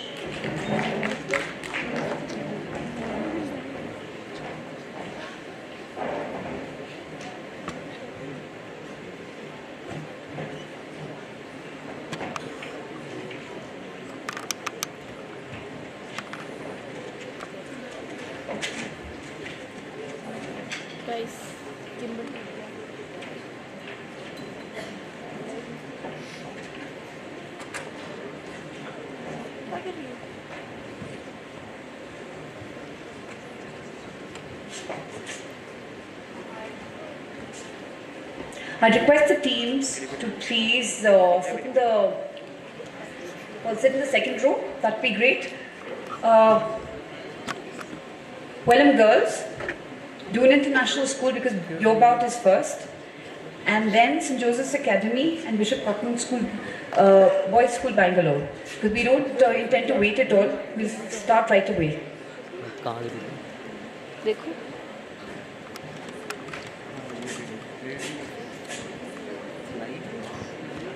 showing it to you on the camera.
of the prestigious T.W. Phillips Inter-School English Debate. There have been grueling rounds, believe me, lots of teams, and we've already had a session with the 4 finalists in a classroom. They've been asking questions and planning how to go about it. So I would like to invite on stage the girls from Wellham Girls, the proposition, Amaya Marga, Meher D'Souza, and Anya Gupta. If you could sit to my right, I'd be grateful. And the Doon International School, City Campus, the opposition. As the leader of the opposition, Avnish Singh Chauhan, Deputy Leader of the Opposition, Nischay Deep Singh, and the Opposition Whip, Palak Tomar. And the topic under fire, individuals engaged in essential services should have the right to go on strike. And helping me today is the President of the Debating Society. She'll be joining us shortly, Soumya Gupta. The timekeeper, Naomi Ross, and Norstein. They'll be helping me keep time. Just to remind you, in short, I won't be reading it out. So if you have any questions, I don't think we've finished off all our questions. I would request Doon International, if you're around, can you please take your place or indicate to me that you're here? You go on stage. I'll look for you. You have to be on stage? Huh? Of course. Yeah, all right. Great. So, each speaker gets 3 minutes, right? And the order will be this: Prime Minister of the proposition, Leader of the opposition, Deputy Prime Minister, the Deputy Leader of the opposition, the Government Whip, and the Opposition Whip. So Soumya, are you ready? Yes.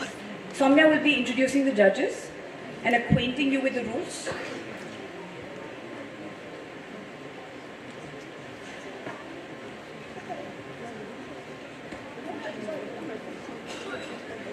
If she needs to go, she could take that way. Yeah, sorry. Yeah, that's all.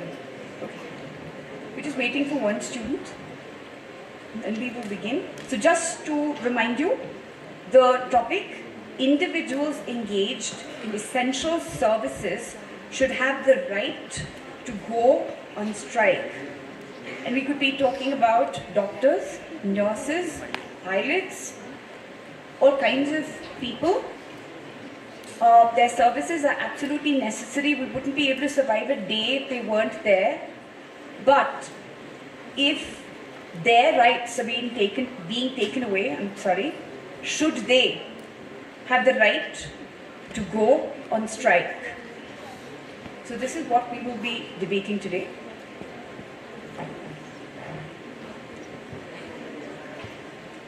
Soumya, come and join us so that we can continue. Dhani will take care of that. Thank you.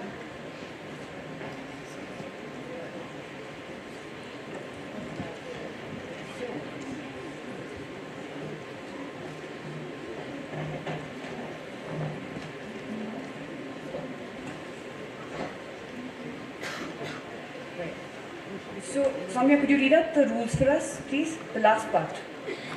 Yes.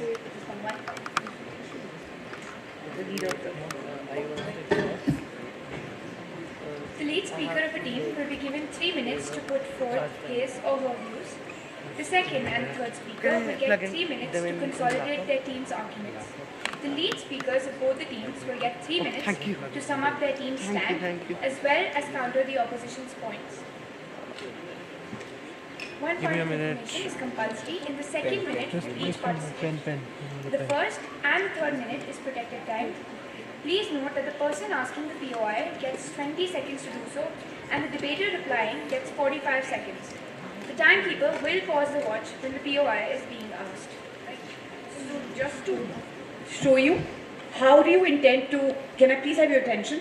How do you intend to ask the POI, please tell me, both the sides. Are you going to do this or that? Which we discussed, great. So is it okay? Alright, a tap followed by a hand raise. Okay? So, Samya, over to you.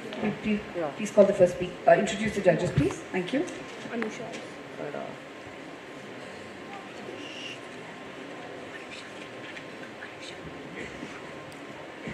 The judges for the final round of the T.W. Phillips Inter-School English Debate are Mrs. Joyita Mukherjee, an experienced English teacher, former head of the department at Pelham Boys School and former director at Missouri Public School, Mr. Shubhankar Roy, director of teaching and learning at Woodstock School, Missouri, Mr. Akshat Batra, the founder of ICANN India, and Mr. Elton Dale, principal, Wynberg-Allen School.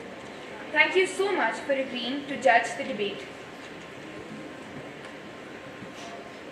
Control room, one of the speakers wants the mic that we use for recitation, for the elocution on the stand. Could we please, I don't think you're the first speaker, are you? No, you're not. So it'll be arranged in time, right? We'll do it. We told the control room. So we're starting with the first bout, and I'd like to request Amaya Marwa as the Prime Minister of the proposition to present her case. Thank you, Amaya.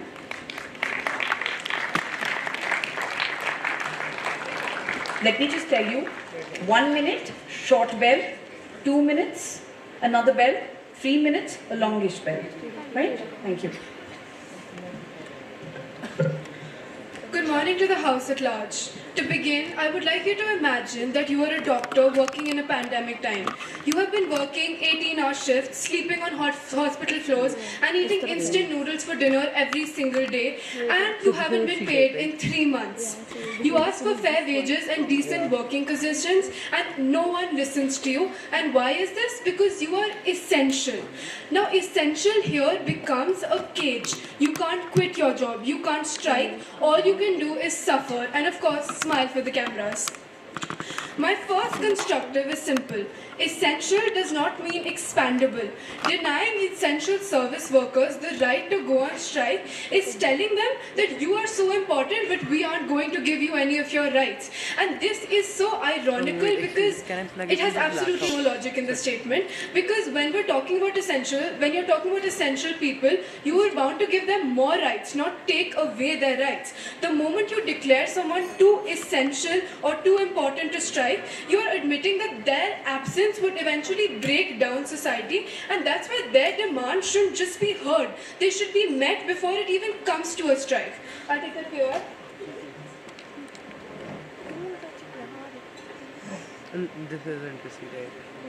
Actually, let them both replace this one charging. I charge them. Madam Speaker, you mentioned how the essential workers, their right and their voice is being taken away. However, they always have the chance and they have that one thing to them that they can go to the courts, approach the courts and bring justice. Even what you have to say about the case of Kafil Khan and Maharashtrian doctors who simply did not walk out but actually led a violence that went into the court.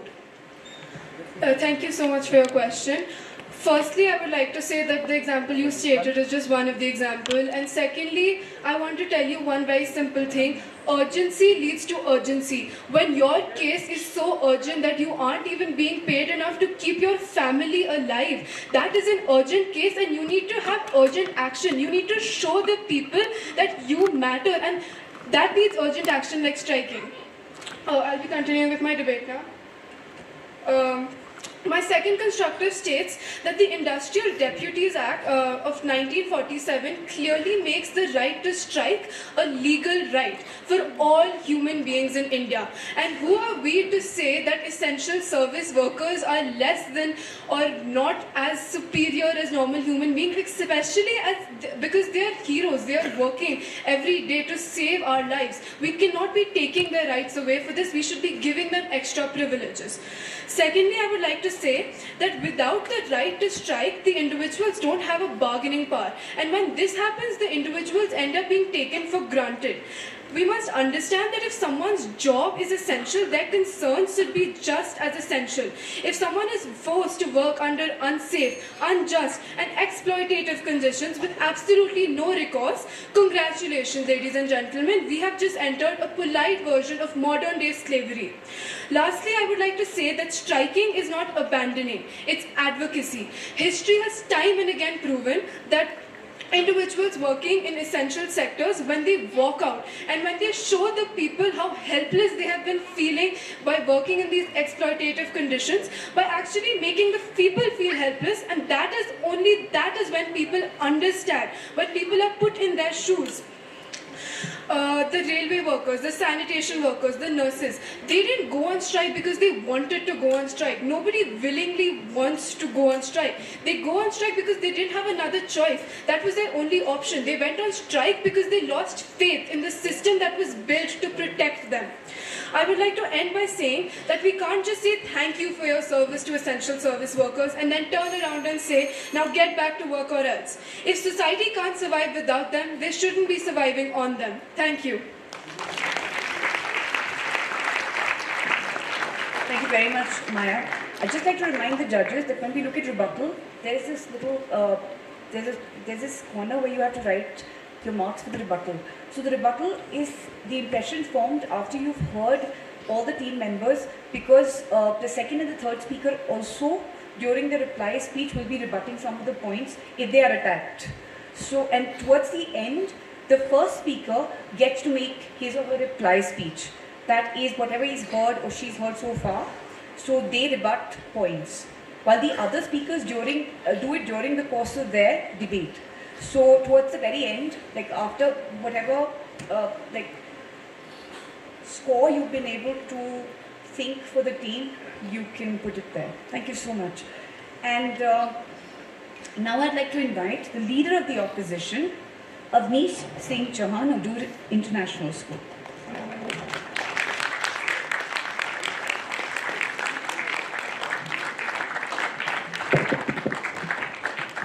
Hello, I hope I'm audible.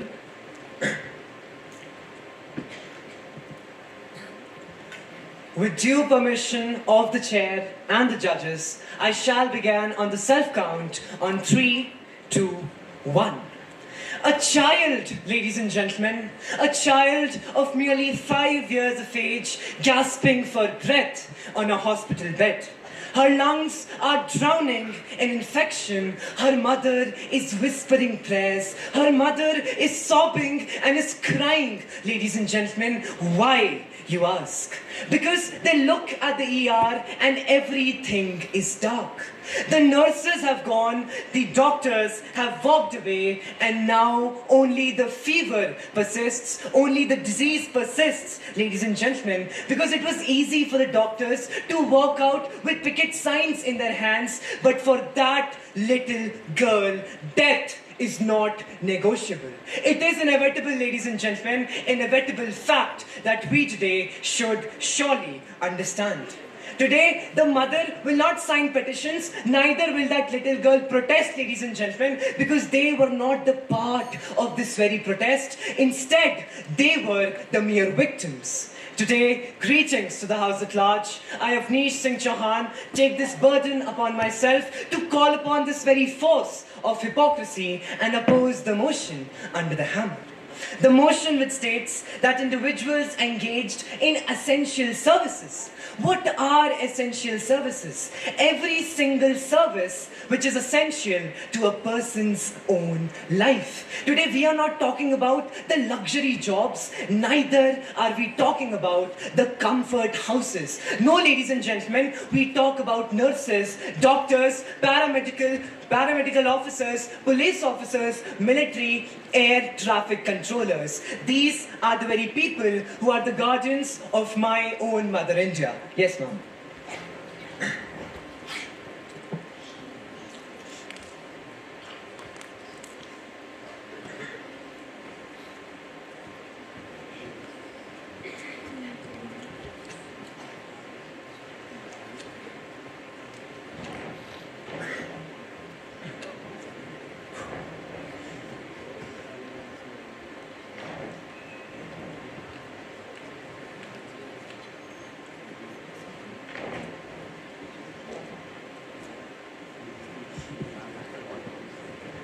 Um, so the question I would like to ask you is that imagine if the mother and child that were struggling in the hospital had been in the same situation as the essential workers, where they were denied their baseline rights, where they were not able to even access the hospital, where they were not being addressed, their problems were not being taken care of.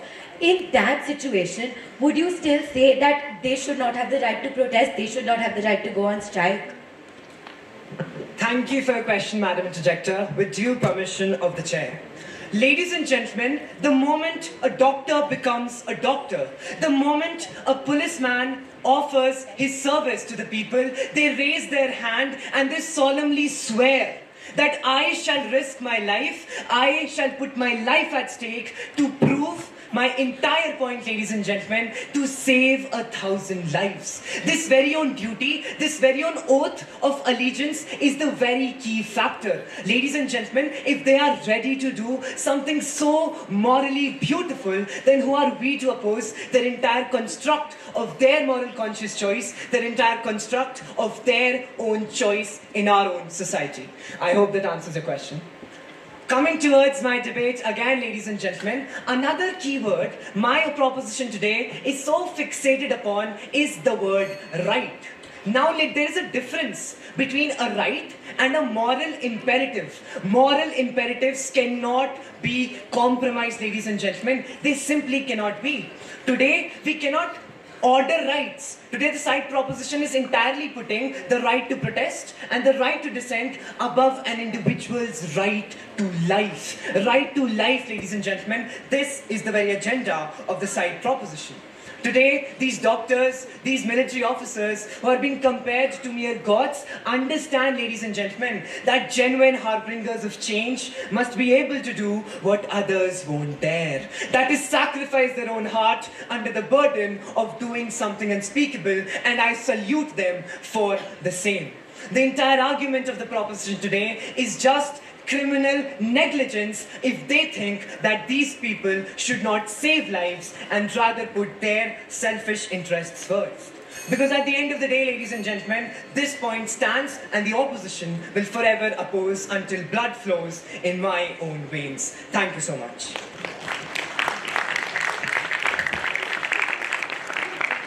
Thank you, Agnish. And now I'd like to call upon the Deputy Prime Minister, Meher D'Souza, to present her argument.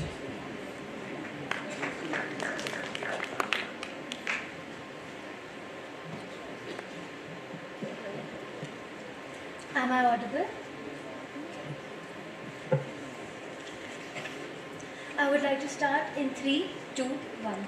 Ladies and gentlemen, please keep in mind that we are in a world, we live in a world where the crime rates, the rates of accidents and fires increase by number day by day.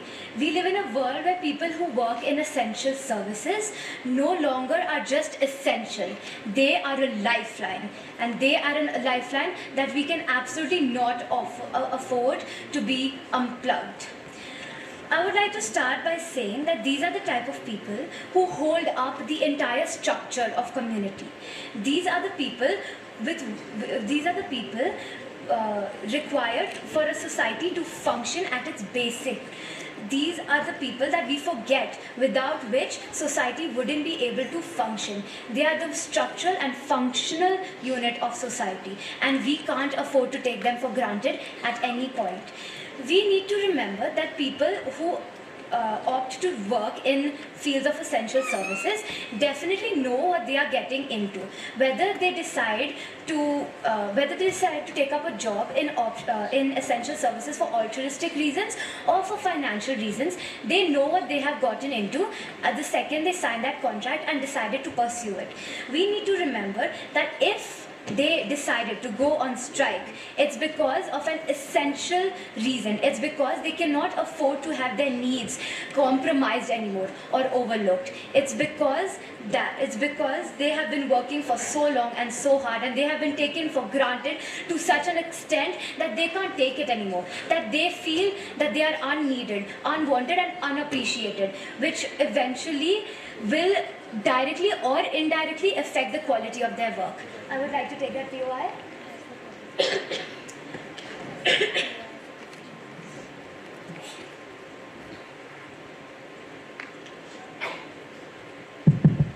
With due permission of the chair. Madam Speaker, air traffic controllers come under the same very umbrella of essential services. And once in history, more than 16 flights crashed at the same very moment in USA because these very controllers went on a strike. 13,000 people were absent and 11,000 were dismissed by President Reagan. This is the importance of these people in today's era, and it has always been. Please comment upon how we are taking them for granted in this very scenario when mere lives are at stake, when mere lives of people, of innocent people are at stake today. Please comment, ma'am. With due permission of the chair, I would like to state that many things have happened over the course of history. There have been times where because a right has not been given, that countries have gone for wars, lives have been lost. Why? Because the right wasn't given to them.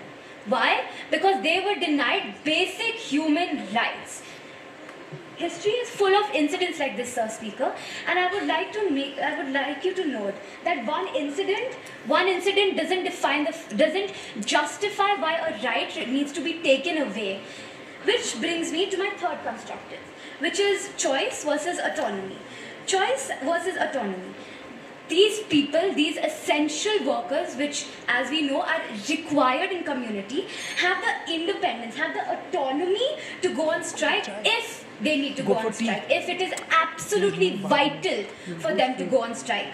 These people know what they have gotten into in the first place. They wouldn't, for no reason whatsoever, for a minor inconvenience, go on strike. They would go on strike only when they can't take it anymore. And we can't afford, as you have mentioned, Sir Speaker, we can't afford to live in a world where these people cease to have faith in the system, the institution and the people.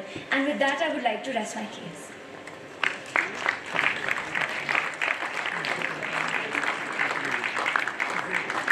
Thank you, Mayor.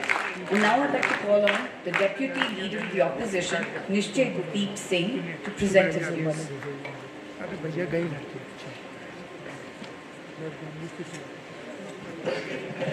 Ma'am, the mic is still too short. I 5 minutes time.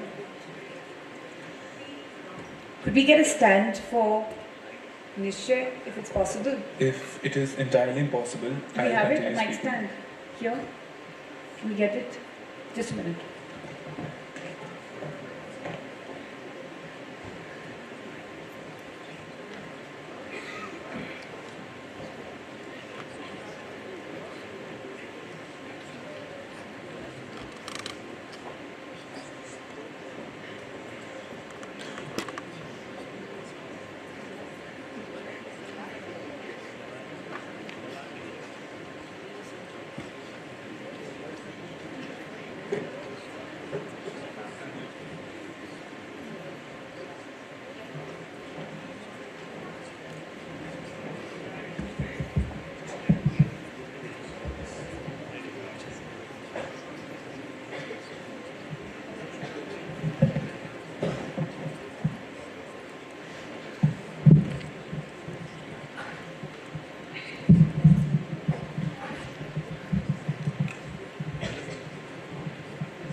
Can I just speak on the free mic, if that is possible? I'll just speak on the free mic. I'll have to adapt. With the power bestowed upon me, I'll be starting in 3, 2, 1. A mother makes 1,000 calls, but the ambulance couldn't just find its ways. The child's final breaths bargained. But, oh, the mother was so wrong, they tried to find a way. Ladies and gentlemen, hands were raised. Hands were raised merely to claim more money, to claim more fame. Because at the end of the day, just like everyone else, they sold her pain, they sold her pain. Greetings to the House at large. Today I, Juste Singh, stand here to vehemently support the side opposition and exclude and further elaborate my points as the second speaker. Ladies and gentlemen, today we have been painted as the villains by side proposition. Today we are said to be the doers of 1,000 atrocities. Atrocities, atrocities, atrocities. But all I heard from side of proposition was fallacies, hypocrisies, and hypocrisies. Because ladies and gentlemen, today they call us the oppressors of truth. But in reality, we just try to regulate that very voice, that they use to protest. Today, we do not wish to oppress. Today, we wish to regulate. Today, we wish to help. Yes, I'll take the PY. So, Speaker, you repeatedly mentioned in your speech how side proposition today is committing atrocities by asking for legal rights of the essential workers that the entire society hinges on. So, Sir Speaker, is what you're trying to say that just because they've signed up for a certain job, it means that they should be entitled to stay in absolutely pathetic conditions where they're not even able to perform their job properly, just because someone somewhere is having an issue with it? Thank you for your question. With the due permission of the chair, I'd like to answer this question by a very small thing aches my heart. That Madam Speaker didn't even listen to my speech carefully. Madam, I mentioned that you claim us to be the doer of 1,000 atrocities, not you, yourself, and this exposes the very hypocrisy of their whole stance. Now, I'd like to continue my speech. Ladies and gentlemen, today this idea is not a eureka idea. Today, this has already been implemented in developed nations such as Australia and the United States of America. Today, everybody in this room wants to reach that American dream. But today, if we, the side opposition, tries to build a ladder to that dream, we are called irrational and we are called bad citizens. Ladies and gentlemen, today we have to understand that today we do not wish to eliminate such voices. Today, all we wish to do is not suffocate their rights, is not stiff their rights. Today, we wish to make sure that their rights are put forward, but in the correct way, because it is necessary for the survival of humanity and it is necessary for the protection of a civilization. Ladies and gentlemen, today the first speaker mentioned bargaining power. Bargaining power over a human life, ladies and gentlemen, over a human life. Today, if you bargain a human life for more money or better working conditions, madam, you are no harbinger of change. You are no harbinger of truth. Because today, all you are doing is existential leverage. Today, you're using a human being to leverage yourself into getting a better deal. And all you remain is a clump of lies, and all you remain is a facade of the truth. And I, as Nishyadeep Singh, will not stand for these lies, will not stand for this facade of truth. Ladies and gentlemen, today in the United Kingdom, 40,000 nurses striked out. And that leads me to my very conclusion, that today the world is in a wildfire, and if we try to put it out, the essential workers deny bringing water. And this fire will consume you, will consume me, till our very rot. Thank you. Thank you very much. Please do not try to overshoot the time limit, which is 3 minutes, right? Because you overshot it by 21 seconds. 21 seconds, right? All right, now it's time for the government whip, the chief whip of the proposition, and that would be Anya Gupta.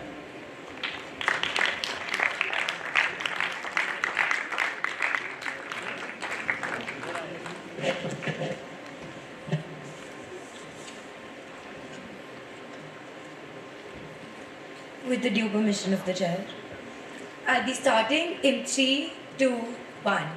Fun fact, emotional manipulation is not going to save lives. The provision of rights is. Greetings to the House at large. The motion in the House today states that individuals engaged in essential services should have the right to go on strike. And as Proposition Whip, I stand firmly for this motion. I would like to begin by some chief rebuttals that we have identified in this debate. Side opposition comes up here and says that the moment a doctor becomes a doctor, the moment a policeman takes up their job, they somehow just are supposed to become completely committed to the nation without putting themselves at all into consideration. Ladies and gentlemen, we do not say that you don't consider your own, that you don't have to consider everyone else. Of course, when you step into an essential service, when you become a doctor, selflessness is the principle that it's based on. But that does not come with the complete cancellation of your entire rights. Ladies and gentlemen, just because they sign up to selflessly help the people does not mean that they can be denied their rights. Secondly, side opposition talked about criminal negligence. But ladies and gentlemen, I'm sorry, in what world did advocating for your rights become criminal negligence? If these rights were given in the first place, there would not be any scope of going on strike. Therefore, the system itself needs to be corrected before the problems can be identified. I take that POI.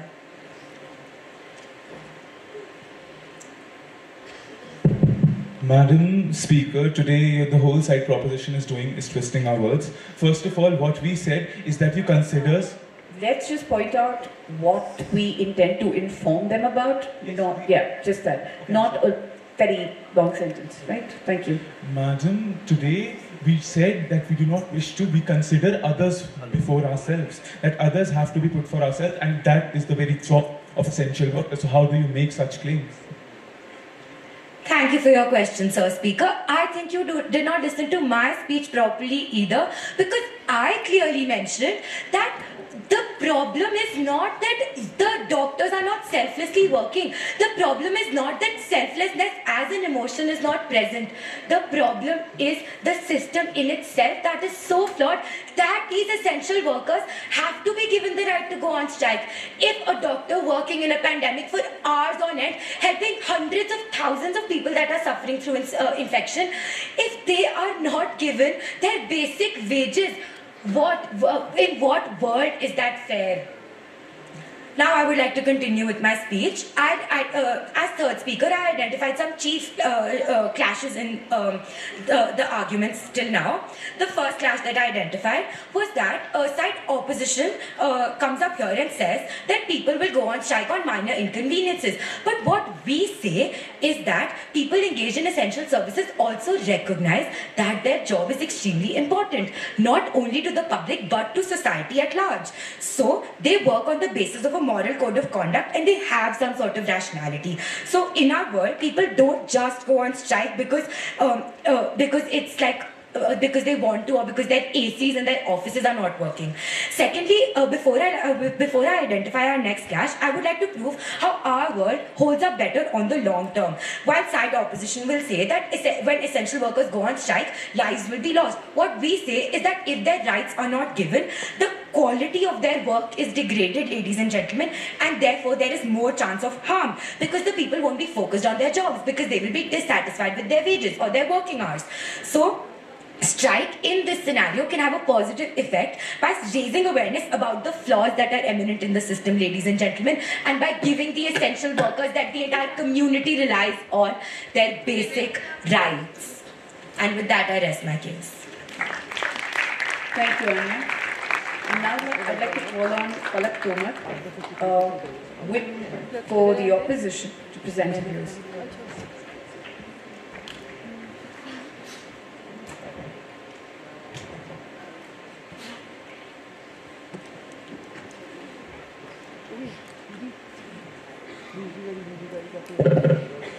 Hello. All right. I'll be starting on the self count of 3, 2, 1. Mirror, mirror on the wall, tell me who is the most vulnerable of all? Is it the mother holding her dead 3-year-old son in her hands, all because the doctor decided to go on a strike? Or is it the 60-year-old man caught up in a house fire with no way to escape because the firefighter gave up on his moral duty? Or is it you who talk about rights, but not the rights of the people dying in a hospital? You who love to talk about freedom, but the freedom that comes at the cost of human life. You who glorify strikes until you hear the ambulance, the sound of the ambulance at your very own doorstep, ladies and gentlemen. Greetings to the August gathering. Today I, Palak Tomar, stand before you to vehemently oppose the motion under the hammer.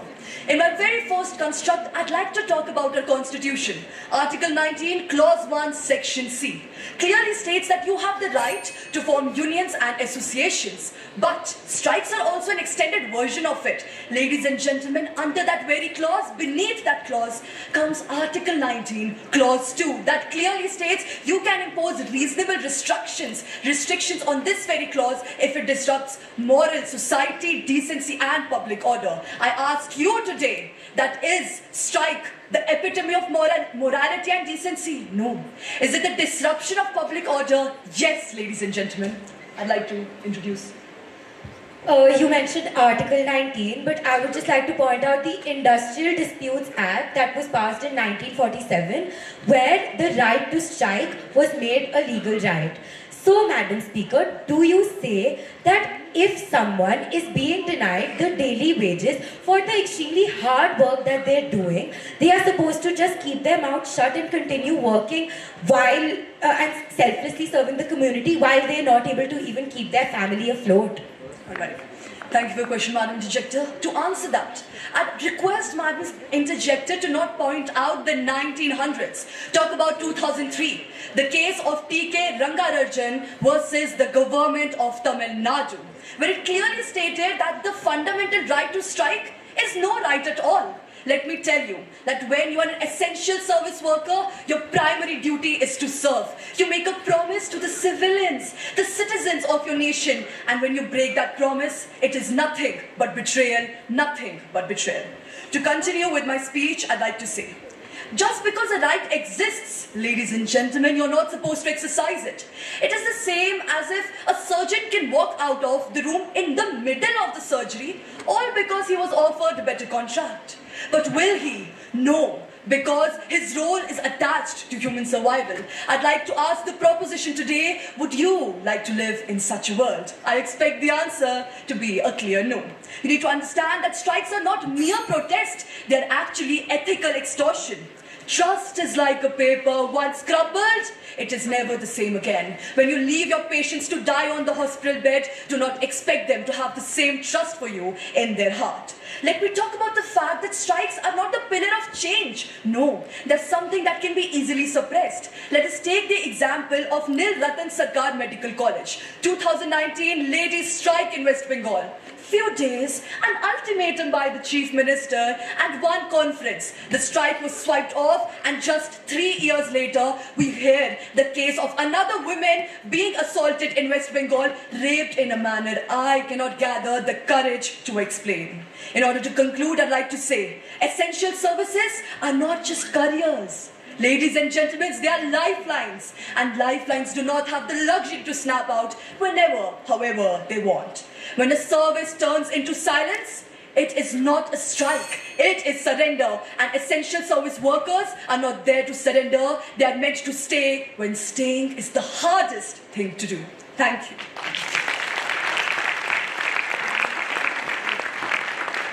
Thank you very much, Palak. And now we begin with the reply speeches. And I would request the Prime Minister of, the Leader of the Opposition, that's Agnish Singh Chauhan, to make his reply speech, please.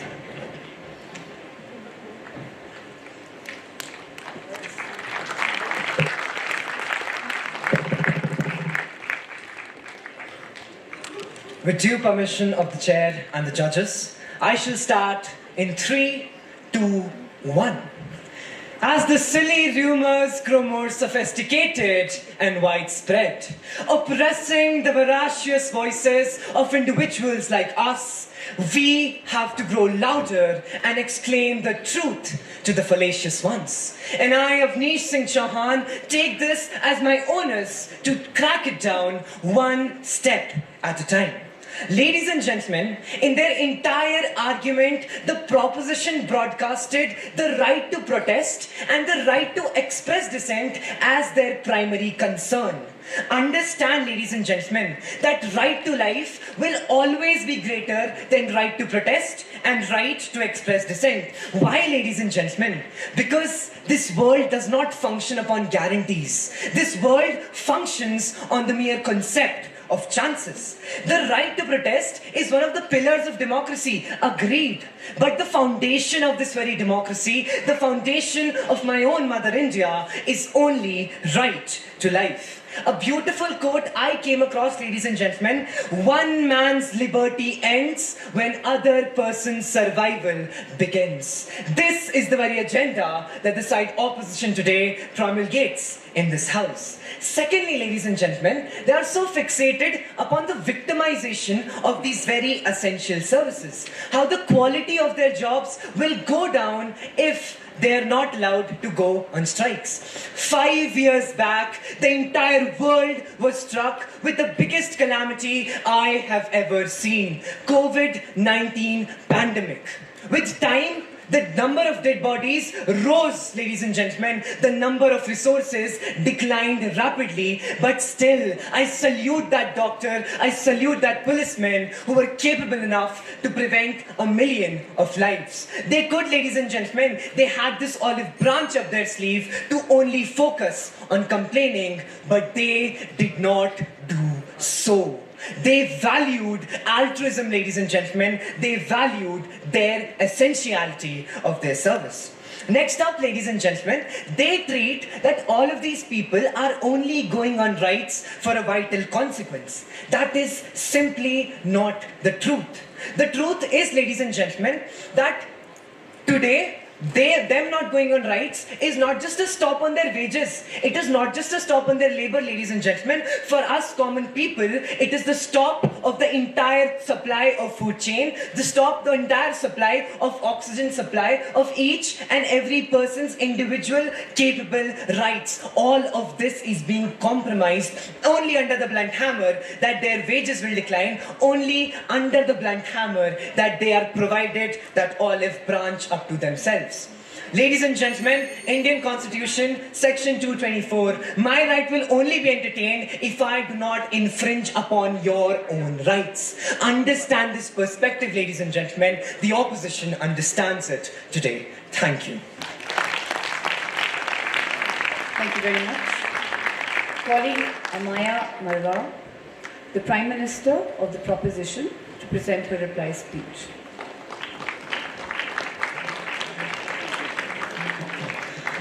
Good morning to the House at large. I truly admired the flowery language put forward by the opposition today, and that's why I will be myself starting with the same words that the first speaker of side opposition started with. A child is gasping for air. The child is dying and the disease is still there. But this child is not the child of a regular worker. This child is the child of a firefighter who has not been paid enough wage to take care of his own family, a firefighter who has not been given enough money to pay for medicines, to pay for food, to survive.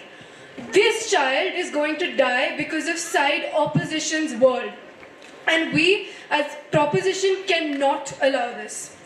I would like to also say that the side opposition was right when they said that these people, the essential workers, are doing works of God. But then why are we treating them as subpar? Why are we treating these heroes as inferior? The entire case of the proposition has been that since these people are doing the works of heroes, they should be awarded, they should be appreciated, their rights should be given, not taken away from them. I would also like to point out something that side opposition said, that these workers are only doing this to claim more money and to claim more fame. I'm quoting their exact words. But I want to rebut this by reminding you of the very code of honor that they mentioned in their speech. The doctors and the nurses take this code of honor to protect the people, and they know what they're signing in for. The station workers, the nurses, they know the long hours, they know that their wages aren't going to be that high. But they still do it, so you have to know how disgusting and how poor the circumstances have to be for them to reach a peak and for them to realize that this is it. Now we have to strike. Now we have to be treated as human beings deservable of respect and integrity. Since we are all Indians present here mostly, I want to remind you of the Indian independence movement in 1920, the non-cooperation movement. What happened here was that these essential service workers, they quit their jobs and they went on strike because the Indian independence movement was not going anywhere without that. The British were not listening to us and they kept on treating humans as inferior. So we quit. We stopped being their lawyers, we stopped being their doctors, we stopped being their nurses, their railway assistants, etc. And what happened? They gave us concessions. They actually listened for the first time in Indian history, and from that moment, the Indian independence movement reached a whole new peak. I would like to end by saying something that the opposition said, that the quality of the job of the essential service person will go down if they aren't allowed to go on strike. Firstly, we never said that, so I really think you should be hearing our speech more better. And secondly, I want to remind you again of the code of honor, because no doctor, find me one doctor who will actually walk out of a surgery room because they aren't being paid enough. It's basic human kindness and human responsibility to take care of a life, but you cannot put others' life over you constantly. There is a time where you have to prioritize yourself. Thank you. Thank you very much. Thank you, debaters. That brings us to the end of the first bout. Thank you very much. All of you spoke really well.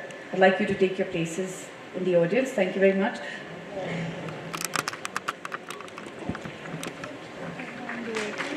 I'd like to request Naomi and Soumya and Norsang to please take the first sheet from the judges and give the sheets to Mr. Pant, so that that'll speed up the tabulation. Thank you. And while they're doing that, I request the following students to take their place on stage. St. Joseph's Academy, Prime Minister Angel Khanna, Deputy Prime Minister Anamitra Goswami, Government Whip Navya Bhatt, Bishop Cotton Boys Bangalore, Leader of the Opposition Arjun Gujari, Deputy Leader of the Opposition Arun Kottayam, and Deputy Leader of the Opposition is Pranav Jain, and the opposition whip is Arun Kottayam.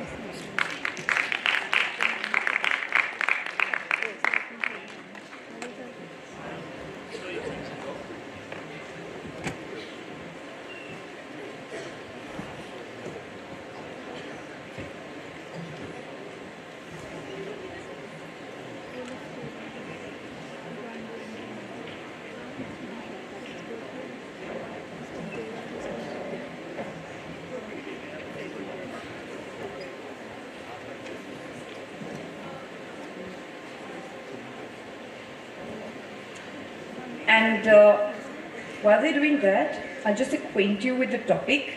It says about the topic for bout 2 is implementing a 4-day work week in India would be detrimental to her progress. Not very recently, but some time ago, some industrialists, businessmen had this particular debate going about how many hours people should work.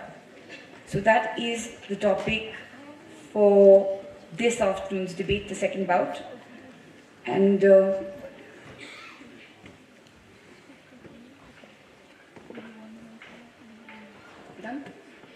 We put the sheets away? Yeah, okay. And we follow the same order as we done previously. You were very clear about the POIs, how they have to be asked, right? And try not to overshoot, the given time. Because later on there's always this discussion, what happened and did he have to pay the penalty for it? So we just try to keep within the time limit given, right? Yes, we wait.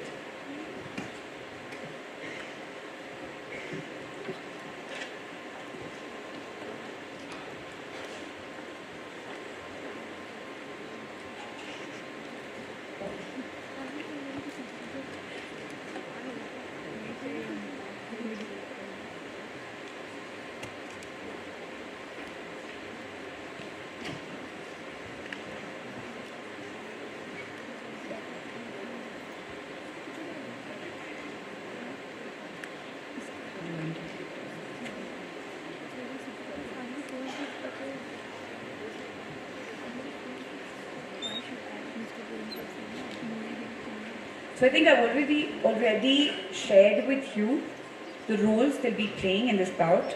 The Prime Minister, Angel Khanna. So it is the responsibility of the Prime Minister to distribute the roles, as in to indicate what each person will be talking about. The Deputy Prime Minister adds 2 or 3 points, and the Chief Whip after that mostly consolidates through examples and rebuts. And then we have the reply speech. So that is how it goes. And the same is the case with the opposition, leader of the opposition, deputy leader of the opposition, and the opposition whip. Any questions? Bishop Cotton Wangler, all good? Yeah, great. Can we begin? Yeah? Alright, so I'd like to request the very first speaker, St. Joseph's Academy, Dehradun, Angel Khanna, the Prime Minister, to present her case.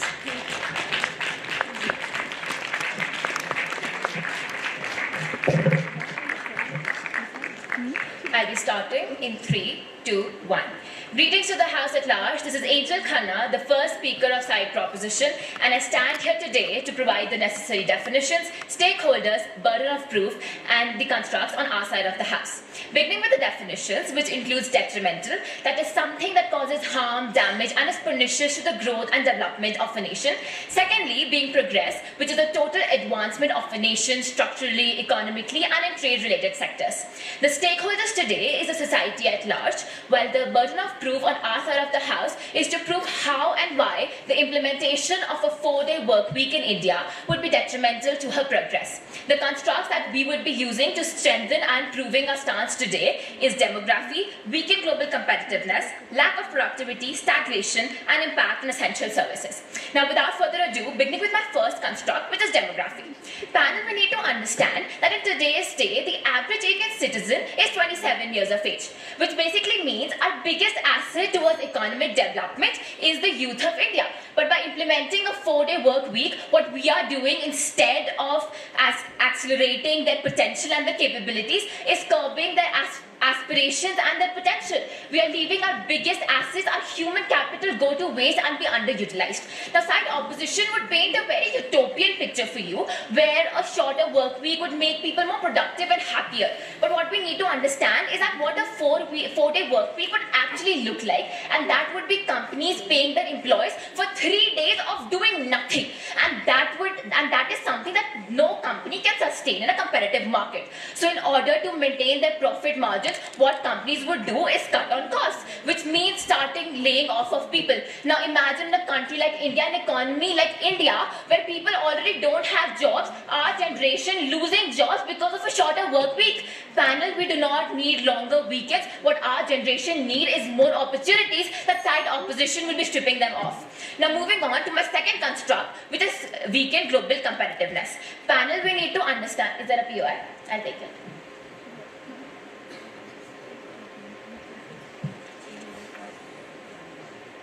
Participant, you mentioned that our youth is our biggest asset that must be protected.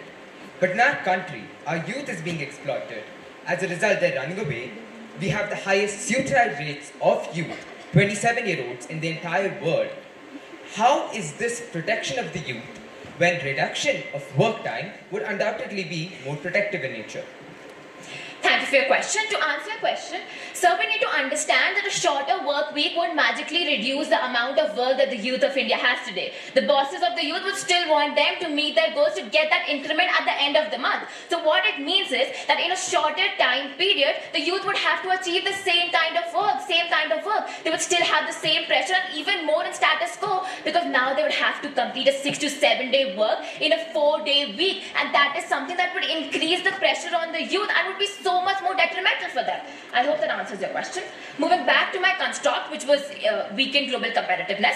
Panel, what makes India stand out in global markets today is its affordable, hardworking and their available workforce. But implementing a 4-day work week in India would take longer project completion and would increase higher cost plus output. So countries like Bangladesh, China and Vietnam with more consistent work hours would easily outcompete India. In a day and age when India should be accelerating accelerating to lead global markets, a 4-day work week would slam brakes on its progress, costing us contracts, investments, and global contracts.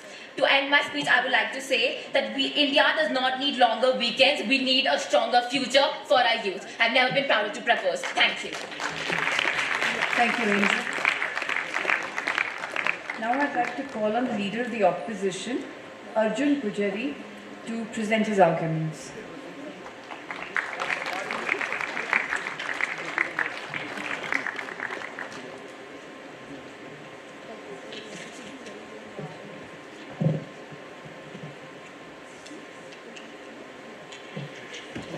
With the permission, beginning in 3, 2, 1.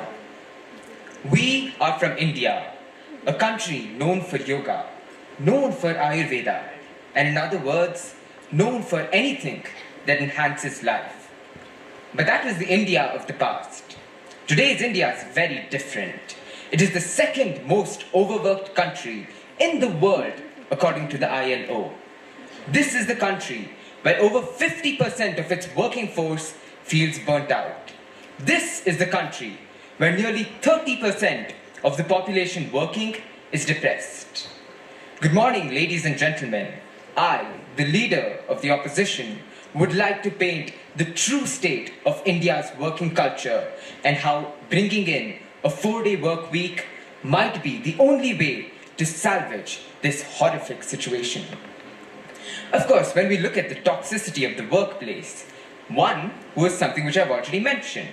Another point comes with a new set of ironic nature.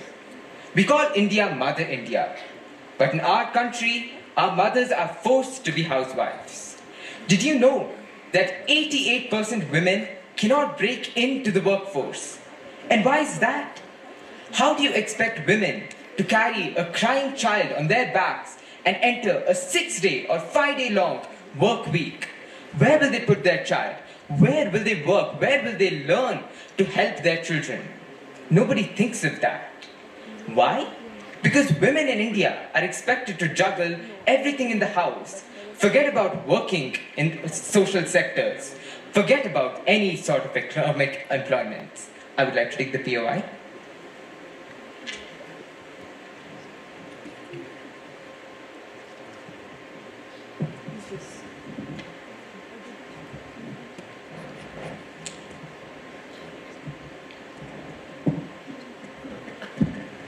Sir Speaker, what makes you think that even if India is the second most overworked country in the world, what makes you think that implementation of a 4-day work week, where we're just reducing the amount of work in between those 4 days, is going to be beneficial for the progress of our country? Thank you so much for the question, participant. The thing that really makes me believe in this is actual research. Stanford did a research paper that showed that productivity of working is actually inversely proportional to the hours in which you work.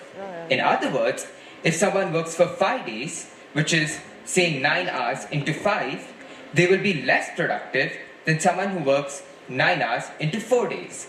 So you're effectively completing the same amount of work in a shorter time and having more free time on your hands. I hope this answers your question. Returning to my speech. Of course, the women of the house are locked away. But who are out there working? The youth. The youth is supposed to be the one benefiting from this workspace. But when you look at it, that's not what happens. India's youth is flying away, quite literally. If you look at the brain drain in India, Indian citizens are going to US, Netherlands, UK. These are countries that have either implemented or are implementing a 4-day work week. Is this a coincidence? I think not. Of course, the people staying in the country are fated to a much worse life. And why is that? Because tech billionaires say work 90 days a week, ignore your personal life, ignore any form of development, solely for working for capitalists. Ultimately, who's benefiting? Capitalists. As we go on this journey to examine the way Indian society has crumbled its youth and the way our youth is solely working for puppeteer billionaires who are profiting off them, we are undoubtedly going to be shocked. They say few drops of water can destroy a foundation. We have opened the floodgates to destroy the youth, the foundation of our nation.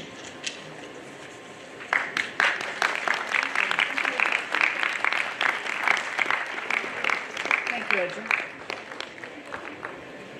Now I'd like to call on Anamitra Goswami, the Deputy Prime Minister of the proposition.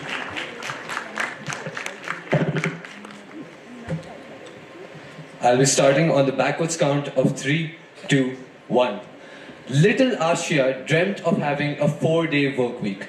She was tired of how much she had to work in a day and was actually less productive in a day when it came to a 4-day work week than she was in a normal week because of the burnout she experienced within those 4 days. She felt more pressurized than normal within those 4 days because of the constant contact that she maintained with her superiors and bosses, because of the longer hours she spent in the office. All in all, Ashia's dream of a 4-day work week turned out to be nothing short of a nightmare. So, greetings panel. My lead speaker has already laid down the constructs that we as side proposition will follow today. So, I'll be elaborating on the construct which is lack of productivity. So, see panel, what we need to understand is that the work remains the same, right? It's not the work that's decreasing in that 4-day work week. It's the number of days. So in order to accommodate this change, what we have to do is that we have to increase something, and that something is the number of hours. Because of this, the number of hours are increasing, and because of this, there's increased pressure on the people. How? Because they'll have lesser time to meet their deadlines. They'll have to meet their deadlines within 1 day without having to delay it to another day. And that's why there'll be lesser productivity, because of the burden that's thrown on their shoulders, because of the things that are done to them. I'll take the POI. Participant, you mentioned little Ashia in the beginning of your speech. But what guarantees it that little Ashia is the rule? What if she's the exception? When statistics show that the rule is, or the general consensus is, that decrease in hours increases productivity, so ultimately you're able to complete the same work in the same amount of time, how can you take one example as something to discredit an entire point? Okay, with the due permission of the Chair. Thank you, sir, for your question.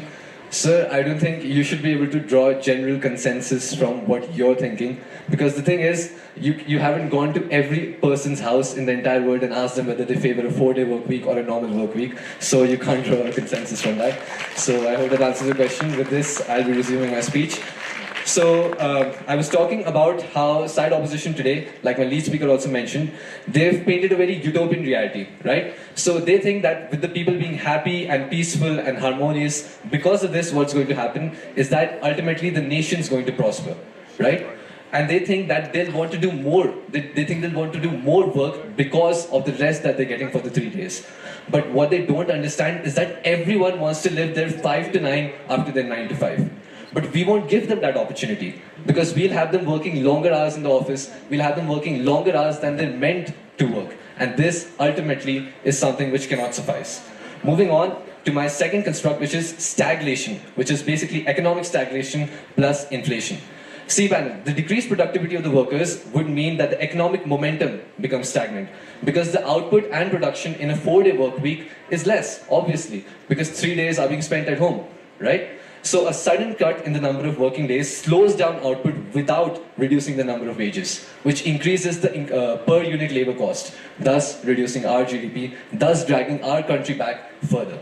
Now moving on to some rebuttals. So side opposition's Prime Minister mentions that India is the second most overworked country in the world. He failed to mention that it's also the country that's not progressed for generations now, but let's not talk about that, right, side opposition. And their PM also mentions that India's youth is flying away to foreign countries because they have a 4-day work week implementation.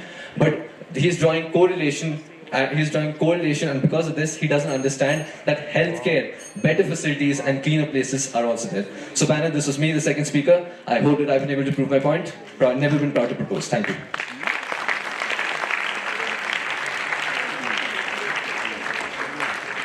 Thank you very much, Anamitra. Now the Deputy Leader of the Opposition, That would be Pranav Jain presenting his arguments.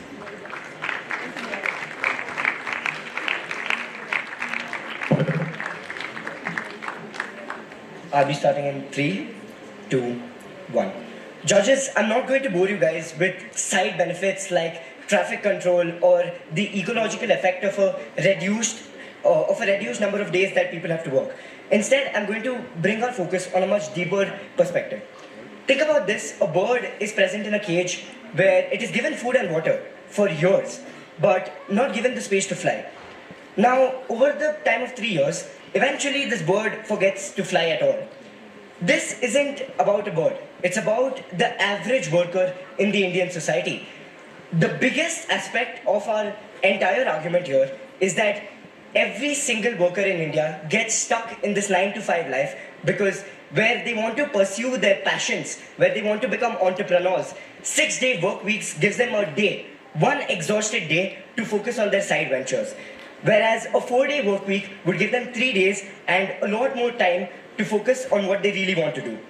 There is a study from Global Entrepreneurship Monitor in India which states that there is a 41% fear failure, which means that people fear granting funding to entrepreneurs in India. Now, this hides a very important fact, which is that do the entrepreneurs in India really get the time to focus on their preneurs?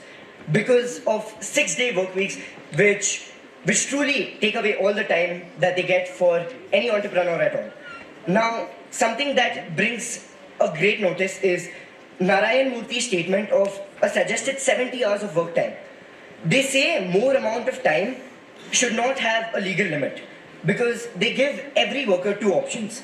Either they pursue other jobs or they remain unemployed. But the reason that there should be a legal limit on the work time and the workload that an Indian bears is because when you say other jobs, the unemployment in India shows that there are very less jobs to speak about to begin with.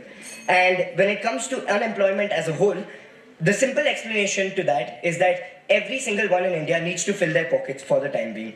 I would like to take that PI.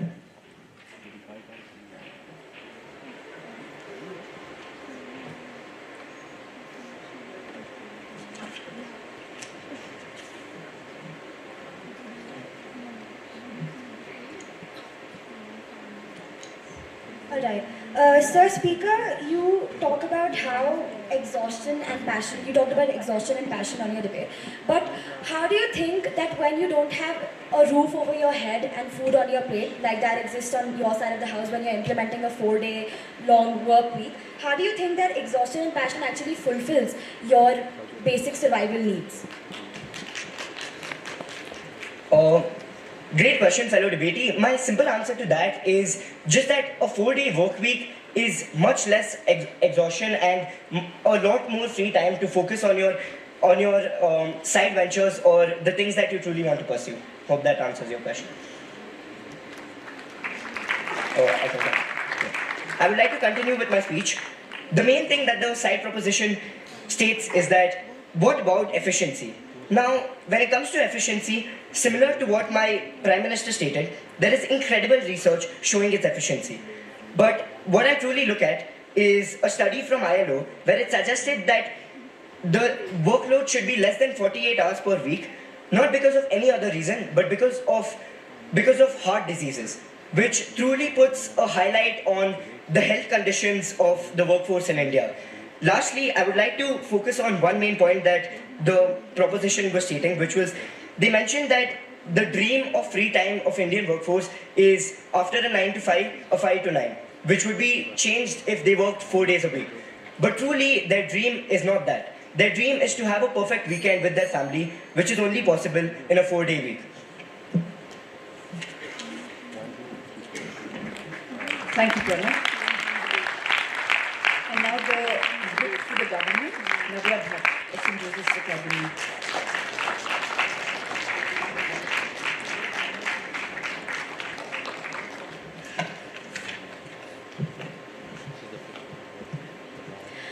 Am I audible? I will be starting in 3, 2, 1. Panel, one thing which is clearly evident from this debate is that side opposition does not care about the vulnerable and the marginalized citizens of India. It only cares about the white-collared ones, the ones working in IT, finance, corporate services, and not about the ones whose lives depends on daily wages. People who cannot, like side opposition, afford to just implement a 4-day work week into their schedule because they need those 3-day daily wages to make sure their survival, and not like the white-collar peoples and the salaried people just to ensure their already, or just to sustain their already flourishing lifestyle. Greetings to the House at large. This is the third speaker, Navya Bhatt from Side Proposition, and I'm here to further consolidate my stance. So panel, like the previous speaker stated that a statistic from ILO talked about how you need to have less than 48 hours of work time in a week to ensure productivity. And this is exactly what we're proposing. Thank you so much, Side Opposition, for that thing. This is exactly what we're proposing. This is exactly what we're saying. We bring to you about how if you reduce the number of days you're working in a week, the capitalists and the greedy people who only care about the profit margin and not about your livelihood or not about your sustainability, your prosperity or your happiness, will make you work more hours for that day to make sure that you're getting that increment, to make sure that you're hitting the goals that the company needs. Now, the Side Proposition's first speaker presented a statistics from Stanford research. We need to understand that USA, UK and India are actually very different economies. India is a developing country.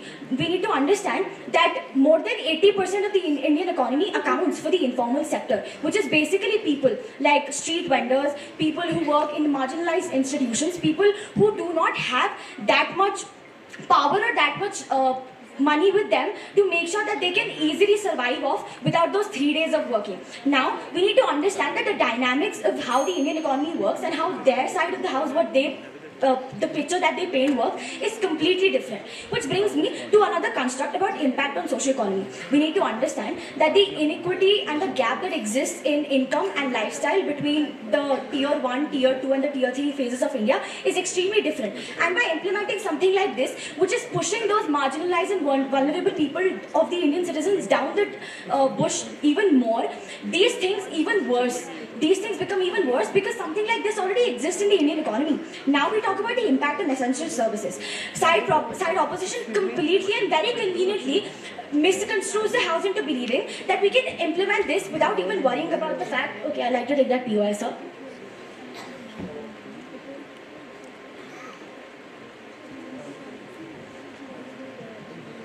Yeah, so Deveti, you mentioned earlier in your speech that the idea that we had suggested about a 4-day week was mainly for the white collar people.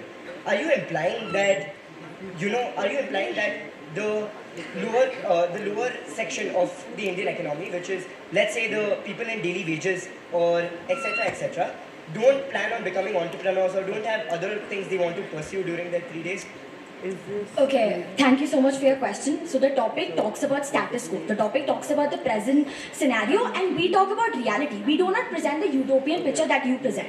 We talk about how those people, those daily wages, even though they're dreaming of becoming their entrepreneurs or they're dreaming to start a startup or start a business, they cannot right now, at this moment, afford to miss out those 3 wages. And like I questioned you, that there is no point of passion or exhaustion when you don't have a roof over your head and food on your plate. Now, continuing with my case, impact on essential services. We need to understand that for people like nurses, doctors, firefighters, police services, disaster management people, we cannot afford them to go on a 3 days long weekend because side opposition thinks that we should implement a 4-day work week. The 4-day work week, which is going to be progressive for Indian economy. Now, we talk about rural areas. So, panel, we need to understand that Indian economy is extremely dynamic. We cannot cater to one side of the house and present to you a very utopian picture and with all fairies and waters and flowers and say that this is how we take the debate. And I bring to you that about how shortage of doctors and nurses is impact on essential services and impact on social economy is something side opposition clearly denies on. And I hope that sustains the house into believing that we do not need something this utopian in an economy which is currently facing inflation, stagnation and backlog. I hope that proposes the house. Never been proud to propose. Thank you. I would request you to raise your POI within the time, right? because then it cuts into her time. Okay, I shouldn't be allowing it, but we've adjusted the time and given us more. But try to ask or indicate whatever you wish to during that time, right? Okay, so now we continue, I think, with the chief, with the whip of the opposition, and that would be Arun Kotiam.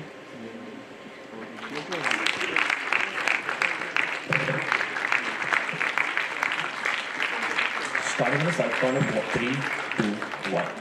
Audience, imagine an India where women lead businesses and balance homes, not because they have to choose, but because they have the time. Imagine an India where the youth build dreams here, not abroad, turning brain drain into brain gain. Imagine an India where a 4-day work week sparks innovation, creating entrepreneurs from every corner. Now, I'll be focusing on 3 main pillars. My first pillar being the rise of entrepreneurs and the empowerment of women, made possible by extra free time given by a 4-day work week. With more free time, individuals such as women who often juggle professional and domestic responsibilities, as well as other individuals, can invest in personal projects or even launch their own businesses. Moreover, with the 4-day work week, the women who juggle domestic and professional responsibilities will have more free time to execute the domestic responsibilities, increasing the workforce. Secondly, the necessity of legal limits to regulate 4-day work week is essential. Without these legal frameworks, businesses would exploit the workers, overloading them. Proper limits would ensure relaxed, productive working conditions, leading to the main argument of the 4-day work week's efficiency, summed together with the relaxed conditions provided by the proper legal limits, the increase of women in the workforce, and relaxed mindsets of growing entrepreneurs who show interest in their main career as well. In conclusion, where the proposition advocates for efficiency, we advocate for a humanized approach where humans are not treated as robots. Thank you.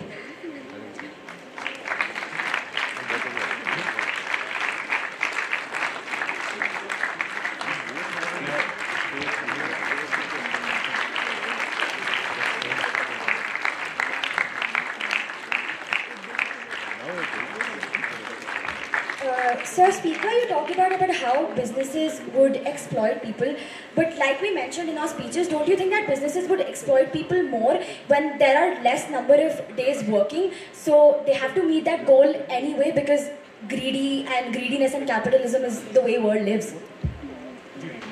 Could you rephrase just 1 minute? Yeah, so Sir Speaker, you mentioned in your speech about how businesses basically exploit their workers. So don't you think if we implement something like 4 days work week, something like this, in which the number of days have been reduced, don't you think that people, greedy and capitalistic people who want their profit and who want those goals to be met will exploit them even more? Madam, I said that without implementing these legal frameworks, people who would want to go back to their homes, would like to spend time with their families, would be exploited by companies who would want them to rather work than have their free time.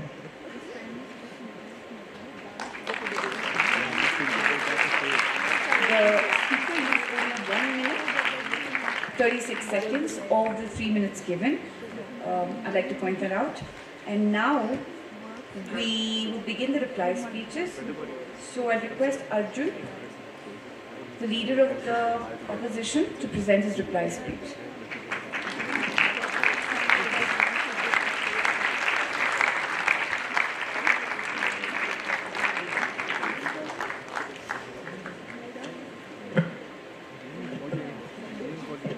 India should chase after China.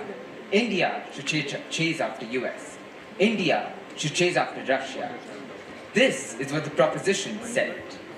I have to wonder, if our youth is crumbling, our women are locked up, and the feet of our nation are falling apart, how are we going to chase after these great countries? The proposition likes to paint this picture that we are creating this utopian fantasy. We're not doing anything of that sort. We're just holding up a mirror of Indian society.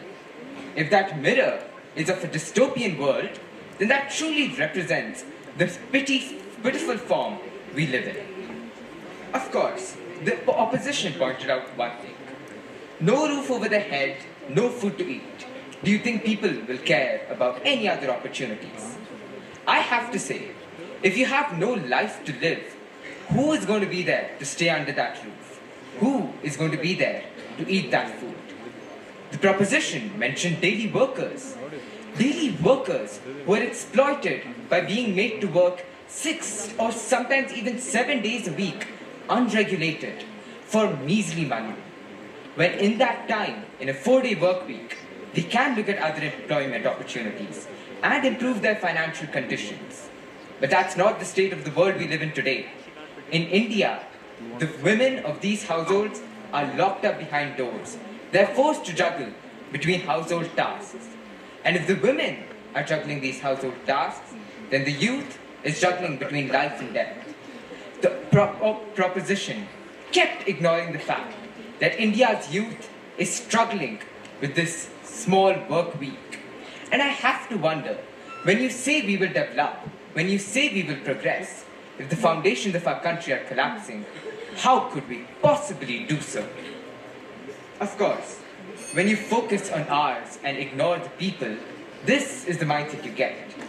This is the mindset of the capitalists who look at their own gain, ignoring the lives and the benefits of the thousands of workers, or arguably millions of workers in India who have to toil away and lose their lives because they are allowed to be exploited. India has built a hustle culture, something which the proposition honestly seems to agree with, just because it gives economic progress. And I have to wonder, is economic progress more important than the life of your nation? Because at the end of the day, a country is not constituted by money. It's constituted by the people who inhabit it.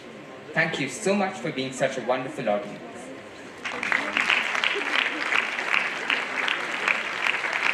Thank you, Arjun.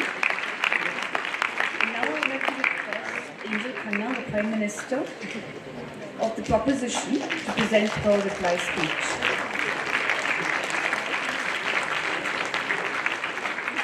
As we started in 3, 2, 1. Greetings to the House at large. This is the first speaker of side proposition, here once again to strengthen our case and prove why this motion falls on our side of the House. So, panel, we need to understand that side opposition had two main constructs, which is productivity and happiness. But these two constructs had already been taken care by our side of the House, and I will prove to you once again how that was. So, side opposition claimed that productivity would be more on their side of the House because people would get a 3-day rest, right? But what they failed to mention was the economic stagnation that our country would face because of that, and what they failed to mention was the work would still remain the same, but only the days would reduce. People would still have to complete the same goals, and they would still have the same pressure from their bosses, so that would not fix anything, that would just ruin status quo even further. Now, talking about happiness, side opposition claims that on their side of the House, people would be more happy because they would have longer weekends. But would they have jobs on the table? Would they have food on the table? The answer to that question is no, they won't, because we live in a world where people are greedy and people want money. So companies, to want profit, they are going to cut on jobs, they are going to do layoffs, because of which people would be losing jobs. And believe me, the youth of our nation does not want longer weekends, it wants jobs on the table, especially when the unemployment rates in India is skyrocketing in today's day. Now, side opposition also mentions how we need 4-day work weeks so that women could handle both their domestic life and their work life. So my question is, can't men stay at home while women can work with passion all 6 days of the week? Can't we do that? Now moving on. In today's day, in status quo, India is growing at a fast rate, right, in the global market. That is what status quo is. But by implementing a 4-day work week, what actually would happen is economic stagnation. So on their side of the House, our economy would be left so much worse than status quo. People won't have jobs, people won't be happy, productivity would be less, efficiency would be less, and even our economy would be so much more worse than in status quo. How is this beneficial for anyone? How is this beneficial for our economy in the first place?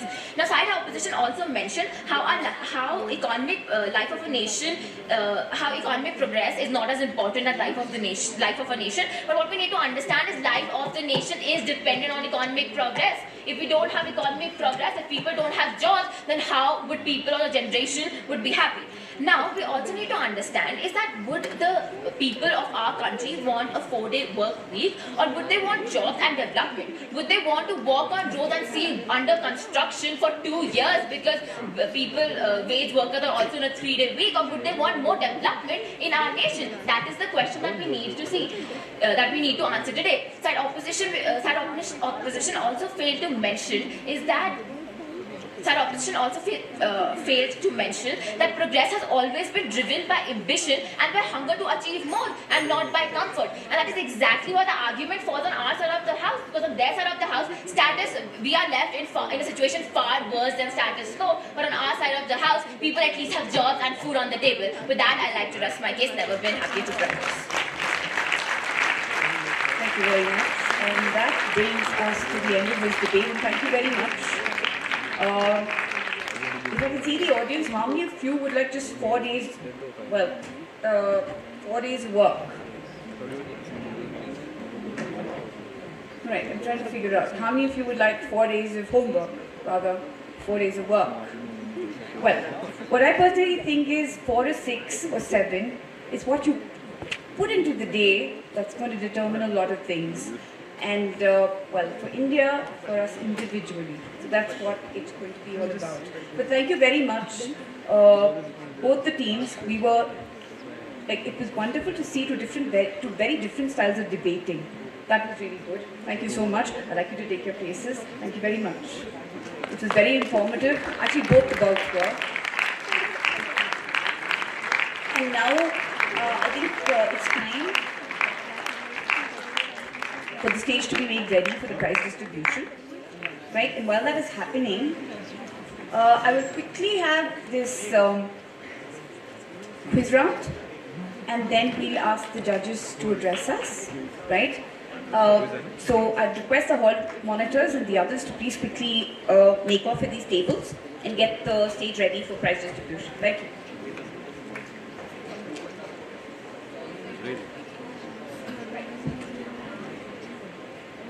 Alright, would the owner please come and claim the prize?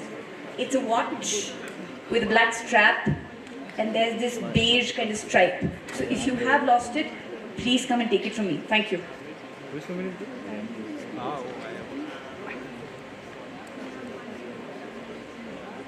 Control room curtains. Control room, the curtains, if you could close them, then the stage can be made ready. Thank you.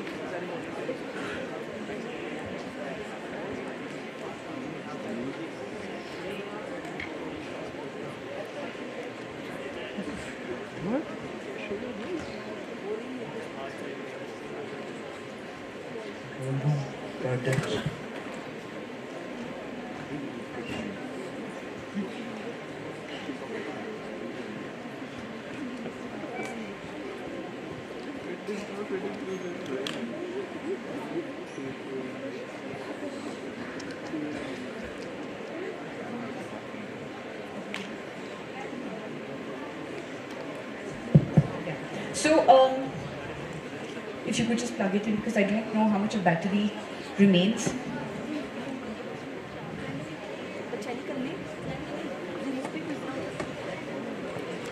I'll do it for you. Wait. Just let me finish this.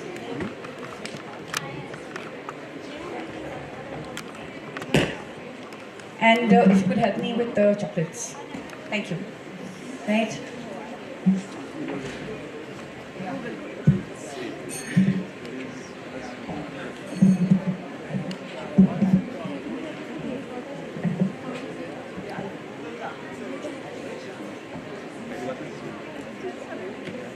It's okay. Done? Thank you very much. Yes, it is. Yes, it is. So, these are questions that I bought from the Hindu paper. They're quite interesting. Writers and all sorts of things. So please do raise your hands, and these wonderful ladies will try to figure out where they need to go. Right? I'll just read out the question. Thank you very much. You have to go somewhere? Yeah, great.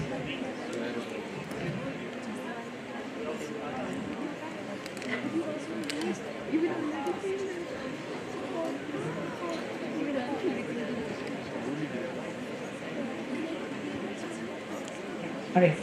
So, the very first question.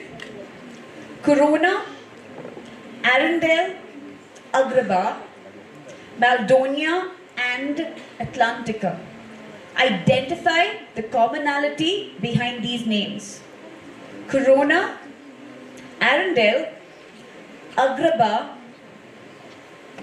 Maldonia and Atlantica. Alright. Okay, girls, I'll come to you. Second round. Which one would like to answer? Yes, please. Cities in Disney movies? Absolutely right. They most certainly. These are cities in Disney movies. Very, very good. Could we give them a chocolate, please? Thank you so much. Right. Now this one, I think many will know. Pradosh Chandra Mitra, if I'm getting it right, is the full name of which popular Indian detective? Right. I think I'll give it to the girls because it did say that I would ask them. Yes. Is it Faluda? It certainly is Feluda. If I'm getting it right, thank you very much. There. Okay. Very, very good. Thank you. We'll ask another question. We've got some more chocolates for you. And let me ask the question. Stingrays have one or more barbed stingers on the tail and use it for self-defense. What is the collective noun for a group of stingrays? No, not you, because you know. Not at all. Anybody, even the teachers could try. Would you like to give it a shot? Yes. No, I'm afraid not. Yes, please. Is it fever? Right, it's a fever of stingrays. You're going to go home with a lot of chocolates. That's wonderful. Right. So let's try and ask another question. So it is a fever of stingrays. And let me ask you another question. I'm just scrolling down because I've got so many. This famously reclusive author wrote a coming-of-age story exploring themes of racism and prejudice in 1930s Alabama. But is also criticized for the use of racial epithets in key scenes. 55 years later, a sequel called Go Set a Watchman was published. Who was this author? And what is the book which the Museums, Libraries and Archives Council in the UK voted as the first book to read before dying? Right. Okay, where do I go that side? Which side? Okay. Absolutely, the book is To Kill a Mockingbird and the author is Harper Lee. Congratulations. Congratulations. Do we have more chocolates there? We still do? Just check. Right. Well done. And I think some of you will be getting that book today, To Kill a Mockingbird by Harper Lee. Do read it if you haven't already, because it's quite a book. It's a book about childhood, and it's a book about something very serious which we have to contend with in today's world. So it'd be wonderful if you could read it. Now, this I don't know. I think the older people will know. So we'll give them a chance, right? We will give them a chance. This comic series was first launched by the Times of India in 1964. They initially published 32 issues of The Phantom. I read it as a kid. After which, they also added Mandrake the Magician, Flash Gordon and Rip Kirby. In 1981, an annual subscription cost 64 rupees. But these are now highly sought after. These are collector's items, so if you got them, you can actually sell them and you make a lot of money. Right? Comics in good condition are collector's items worth hundreds. What comic book series was this that even went regional with Marathi, Bengali and Tamil issues? So what comics are we talking about here? I've read them by the dozen and even more. Anybody? Yes, please. Absolutely right. Intrajal comics it is. And very, very interesting comics too.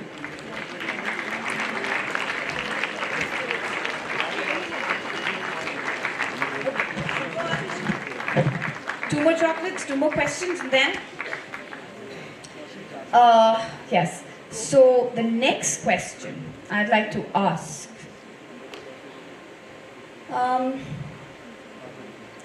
I'm just trying to choose because I do not want to. Right.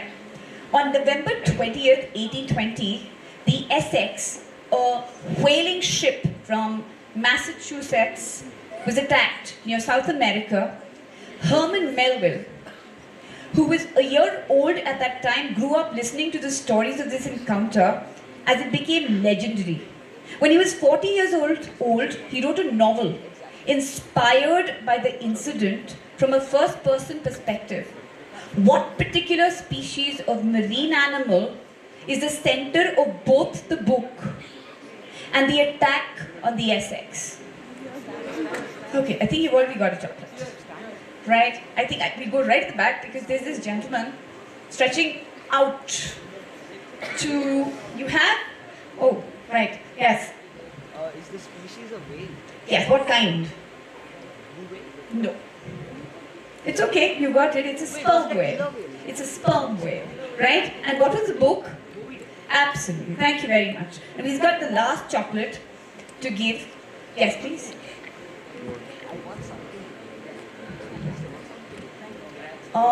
Thank you very much. So lots and lots of books I try to accommodate. And, right. In Alice's Adventures in Wonderland, she meets many interesting animals as she wanders about. What animals does she see being used by the Queen of Hearts to play a game of croquet? One particular animal is wielded as the mallet, while the other animal serves as the ball. If somebody, like a little boy or a girl, would like to. Okay. At the back. Yes, would you like to answer this cadet there? Flamingo, absolutely right. The second one? No, it isn't an armadillo. Anybody else?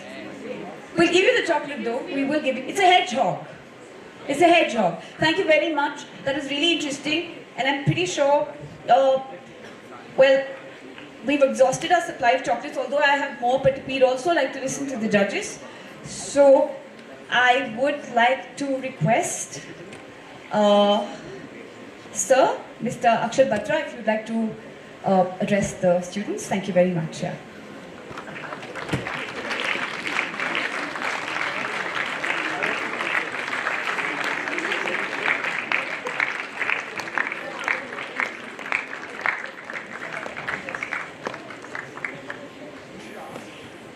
Thank you very much for having me here, firstly. Can I have a big round of applause for all of the debaters, please, first? Thank you. Guys, a bigger round of applause. I was sitting here and seeing some of you were getting lazy with applauding. It's not very easy to come up here and speak in front of so many people. I'll have a very loud round of applause for all of the debaters, please. Thank you. Thank you very much. There's paucity of time, so I'm going to keep this very short. It's really my pleasure to be here. I live in Dehradun. I studied at the Doon School just next door in the valley. This really brought me back to my time in school when I used to debate a lot. I went to the Saroj Srivastava debates at Welham. My sisters went to Welham. To the Frank Anthony debates at Lamont near Lucknow. And Slater at Bishop Cotton. So I was all of there. Thank you for having me here. If you allow me, I'll just do a quick little constructive criticism, just if that helps you. Yes, no, I cannot do it also, yes? Just very quickly, the second debate that we did, right? Firstly, you guys spoke really, really well. So all of you are winners in your own right just by the fact that you were here. Yes, a round of applause for them, please. Guys, a bigger round of applause for them. Thank you. So I'm just taking a little time, just a 1 minute, ma'am, if you allow me, so that certain improvements could be made. The second debate here, I thought maybe we could have really debated on the definition of progress. You know, there will always be a lot of pros and cons with regard to a 4-day work week. But what do you define as progress would determine whether this proposition, this motion holds or not, right? But again, we cannot do this enough. A round of applause for all the speakers who spoke on the second debate. Thank you. Guys, louder, it's not easy. I run an education venture. Whenever people don't clap hard enough, we call them on stage to speak. So, okay, thank you. The first one, a very, very interesting topic, Wellham versus Dune International, right? Wellham, the first one for you. You were the proposition. In a parliamentary format debate, there's a lot of power a proposition has because you can really define the motion, right? And the opposition has no choice but to go with it, unless you've given a very radical definition which they can challenge. But what if you took a middle path? And your topic was what again? Essential services and their right to strike. What if you proposed a right to strike, which is a conditional right to strike? Yes, but maybe not deep enough where your entire theme could have been revolving around that you're giving them a right to strike, conditional upon collectively decided scenarios which are very extreme.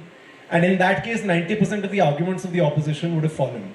And they would have been taken by surprise and they wouldn't know what to do because, let's face it, a lot of people come very prepared, right? So when something unprepared hits them, that's the beauty of parliamentary format debates, right? But very well done. Round of applause to Wellham, please. Well done. Thank you. The second one. I wrote these things down. The opposition. Okay, I was writing it down and I couldn't write it down, but the opposition. What if you gave an alternate solution to this? There was a constant emotional appeal being made, which is great, which is awesome. But what if there was somebody who touched upon, and I thought you might just get there, somebody touched upon the judiciary. What if an alternate solution was given where for essential workers, a separate institution of fast-track judiciary could be made? In which case, we would not allow essential workers to strike at all, but they always have the recourse of going to a fast-track judiciary. Again, the proposition, because of this completely third tangent kind of an argument, would have been taken by surprise and wouldn't necessarily be able to hold 90% of their arguments. Just wanted to put that across. If you guys want to have a chat, I'll be around for a little bit. I'm sorry I've taken a lot of time. Thank you so much. But a big round of applause for Dune International. You guys did well too. Thank you. Thank you very much for having me. Thank you.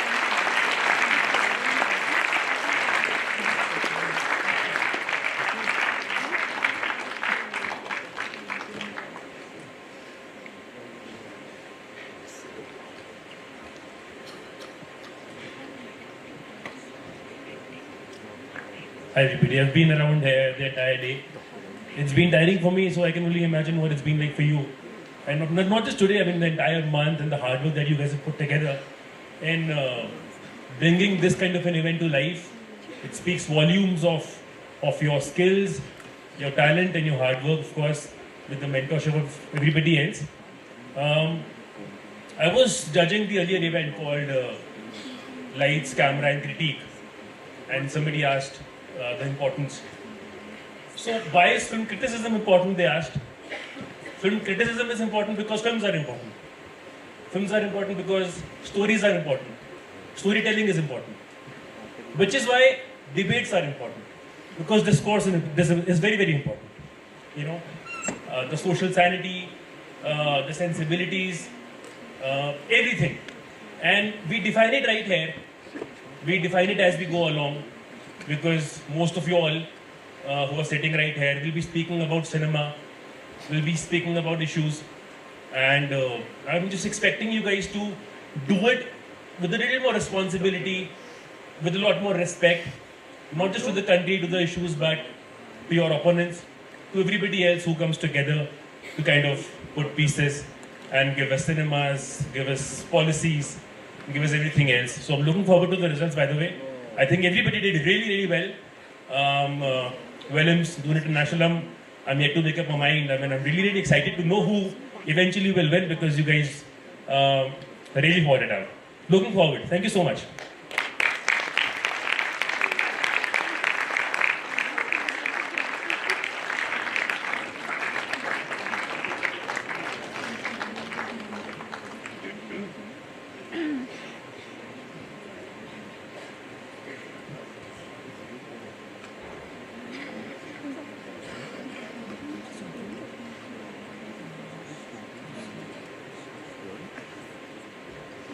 Well, if you're not ready, one more question.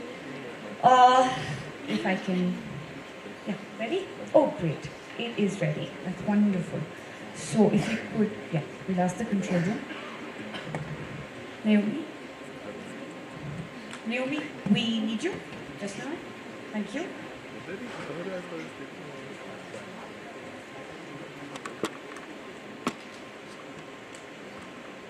भाई यहाँ पे light तो डाल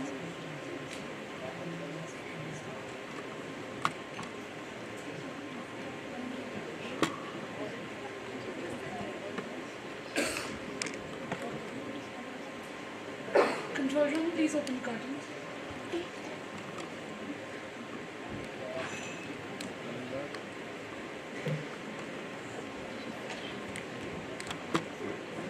Bye. Done.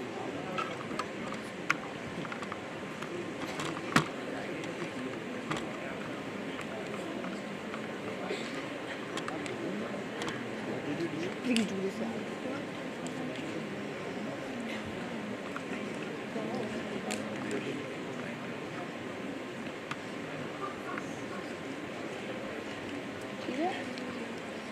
We shall now be announcing the results for the different events held today.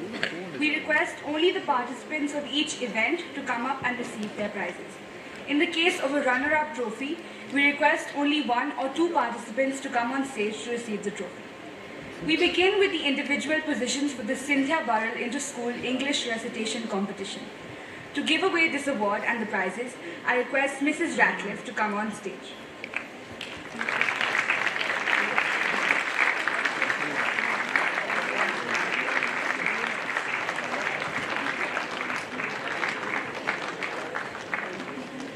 Thank you so much, ma'am. There is no second runner-up trophy, as there is a tie for the first runner-up. The first runner-up who impressed us with their outstanding performance is jointly awarded to Sondati Chakraborty of Oak Grove School and Mishika Gupta of Brains Everywhere.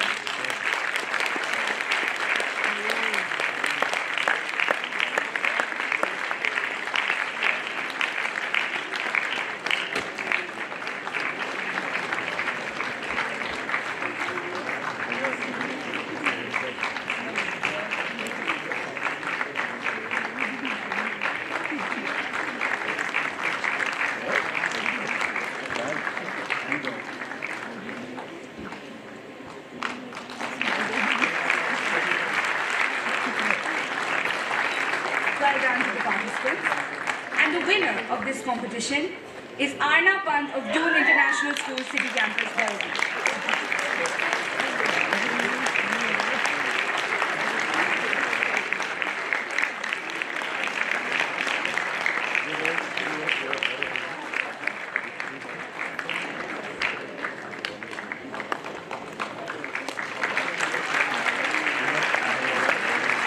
Let's give a big round of applause as we award the Cynthia Burrell Inter-School English Recitation Trophy for 2025 to Doon International City Campus, Dehradun, in recognition of their remarkable performance.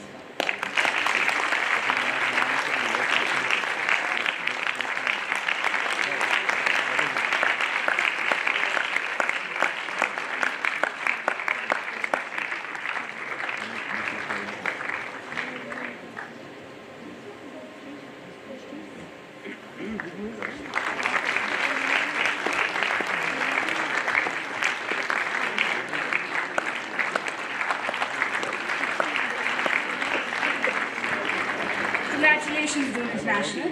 Thank you, Mrs. Ratcliffe, for giving away the prizes. I would like to request Nandini Chaudhary, the school vice captain for the girls, to present Mrs. Ratcliffe with a token of our appreciation.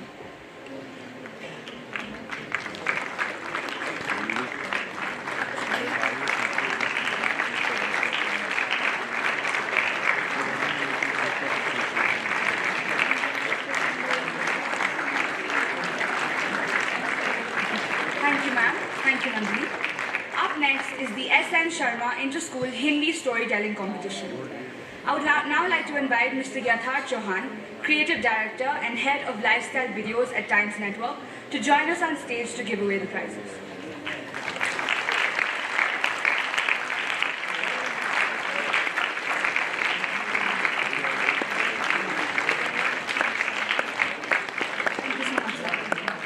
second runner-up prize goes to Mohammad Yadish of Bishop Cotton Boys School, Bangalore.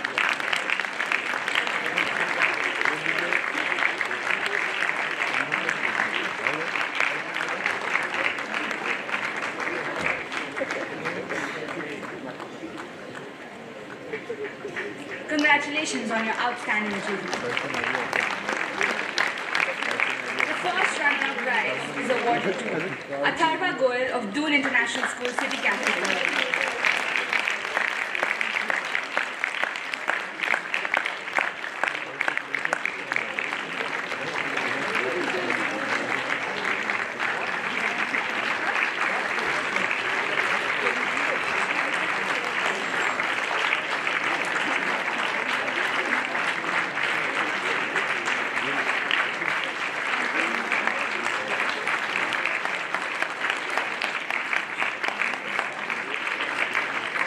And the winner of this event is Alex Bishnoi of Ramatnya College, Lucknow.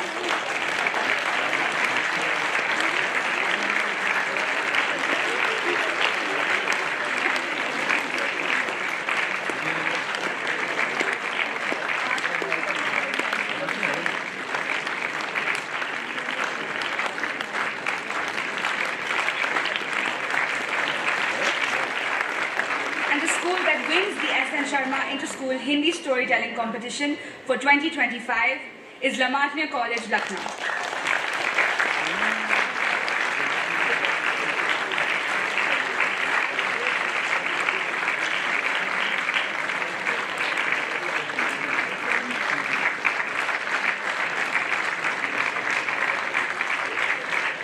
An inspiring success, Lamatnya.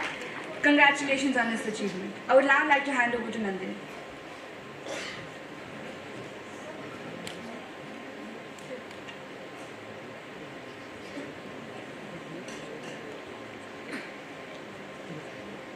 Thank you, Naomi.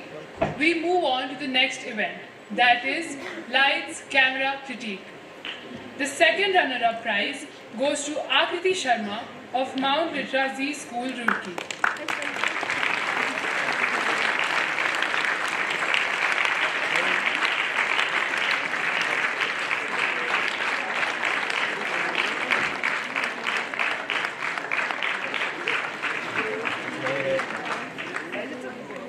The first runner-up prize is awarded to Tridhar Singh of St. Joseph's Academy, Dehradun.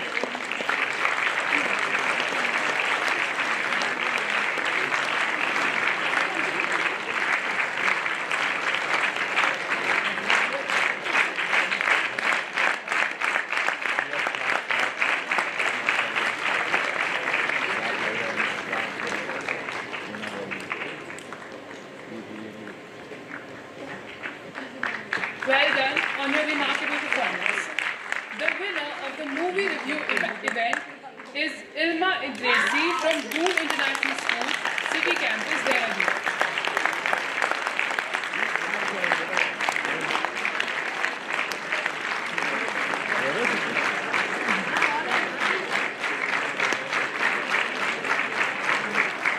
A truly exceptional accomplishment. Congratulations.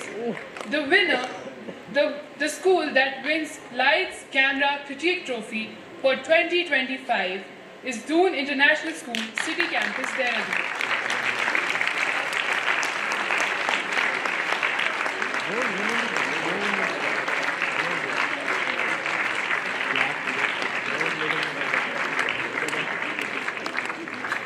We would now like to present Mr. Yatharth Chauhan with a small token of our gratitude and appreciation. I would like to request Manya Rawat, the school captain for the girls, to make this presentation.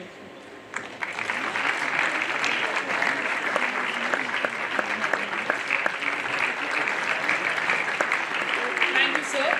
Thank you, Manya. I would now like to hand over to Kishmir.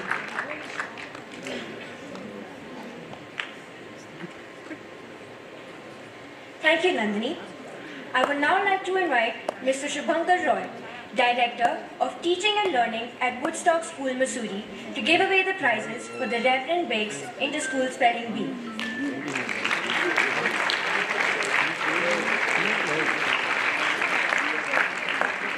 Thank you, sir. in the sub-junior division goes to Advik Kumar of Doon International School.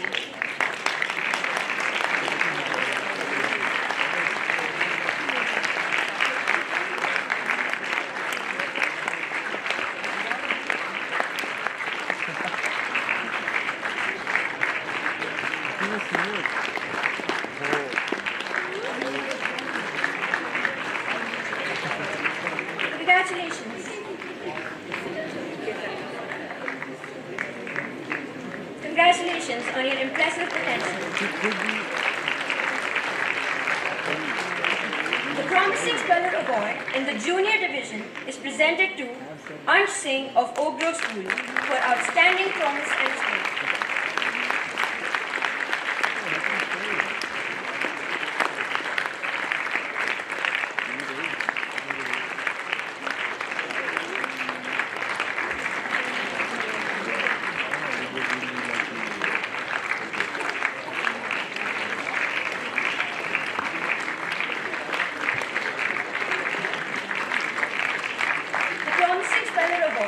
In the intermediate division goes to Aryan of Oak Grove School.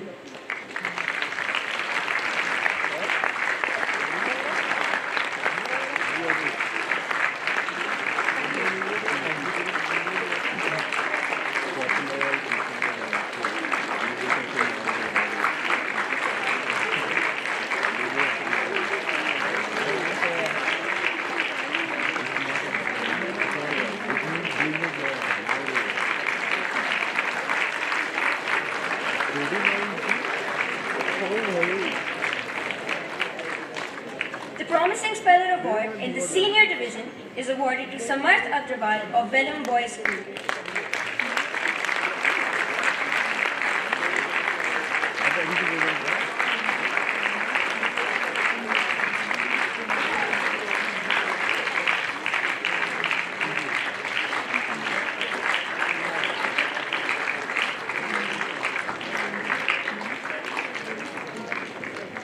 The second runner-up prize in the sub-junior division goes to Achyut Sharma of Bishop Cotton School, Shimla.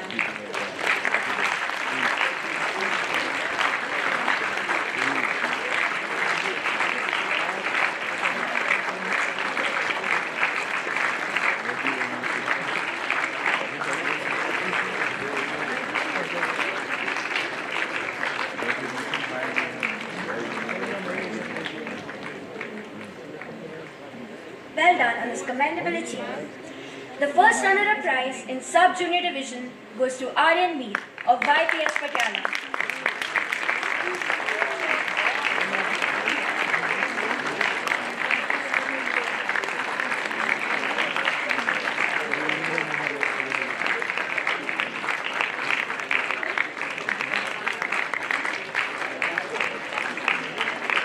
The winner in the sub-junior division is Mohammad Hamza of Adroit at Progressive School, Dehradun.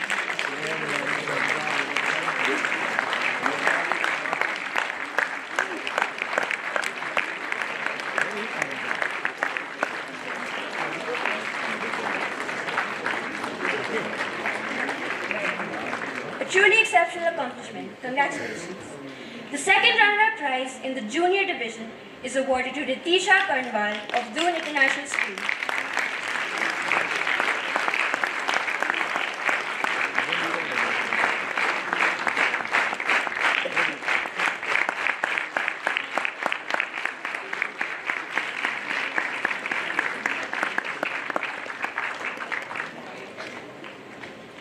The first runner-up prize in the junior division is awarded to Advik Jain of St. Jude's School.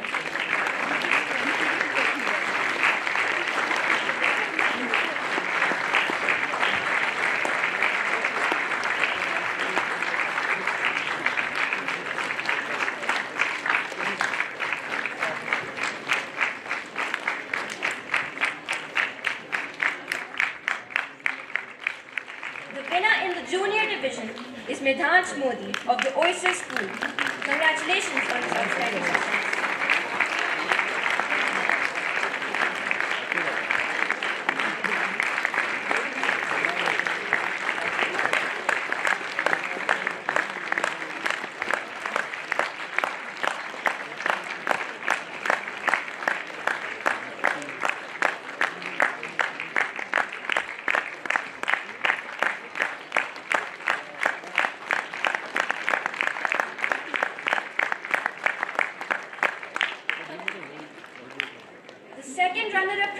in the intermediate division goes to Agrim Chandra of St. Jude's School.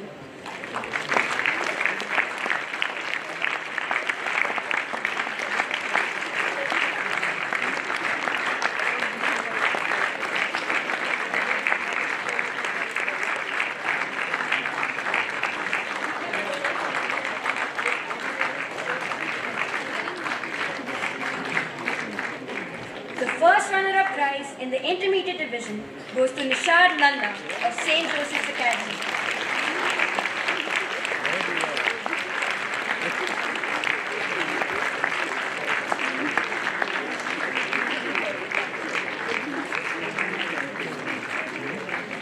The winner in the intermediate division is Paulina Paul of Doon International School.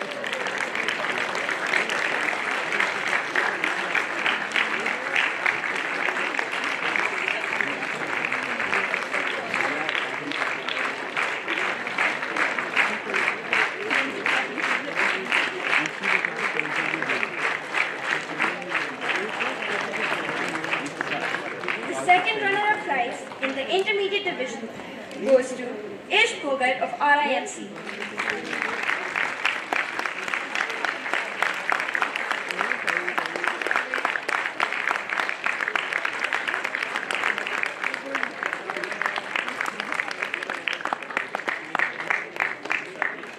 A commendable effort. The first runner-up prize in the intermediate division goes to Anarg Datta of Calcutta Boys School.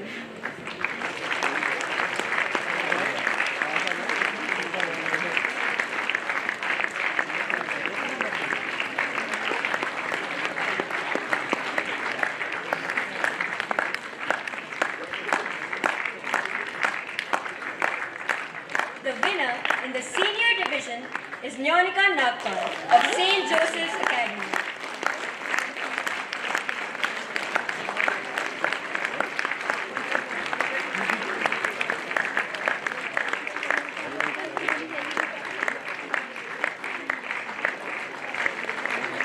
A brilliant accomplishment. Heartfelt congratulations.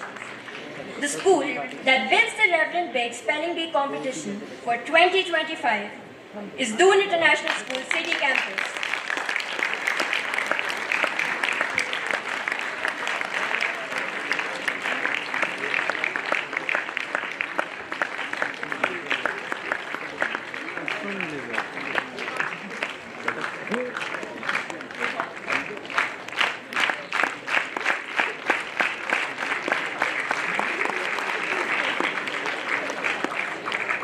Congratulations to all the students who contributed to this proud achievement. Thank you, Mr. Roy, for presenting the prizes for the Reverend Big Spelling Bee. Please accept a token of our appreciation from Soumya Gupta, President of the English and Hindi Debating Society.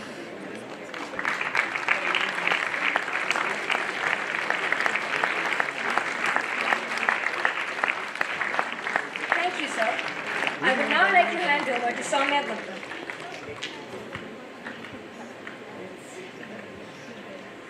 Thank you, Kishri. We now come to the presentation of prizes for the H.G. Meekin Inter-School Hindi Debate. And for this presentation, I would like to invite Mr. Akshat Batra, the founder of ICANN India, to give away the prizes on stage.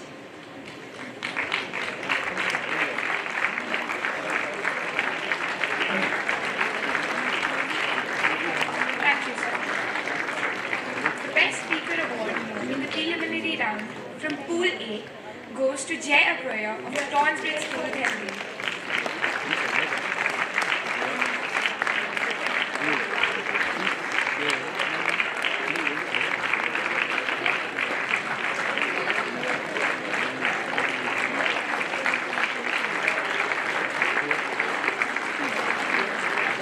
Congratulations. The Best Speaker Award from Pool B is presented to Sudhika Aryal of Cambrian Hall School, Delhi.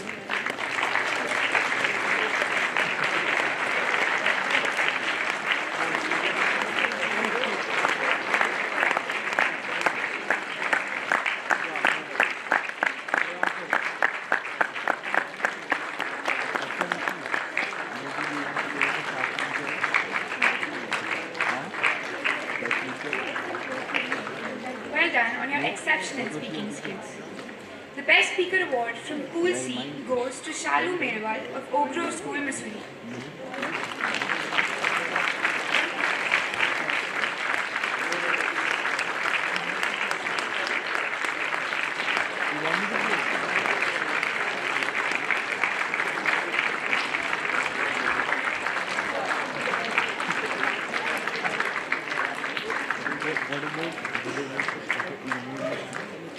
Your clarity and persuasiveness truly stood out. The Best Speaker Award from Pool D is awarded to Prakashal Jain of St. Jude School, Dehradun.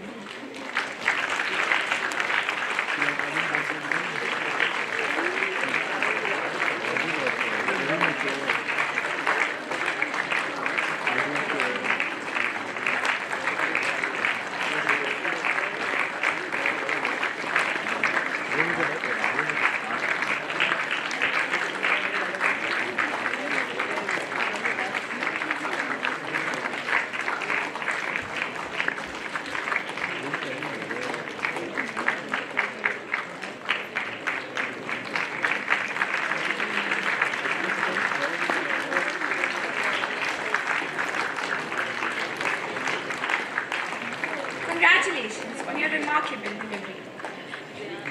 The promising speaker in the final round of the debate is Sejal Manoga of the Torres Bridge School.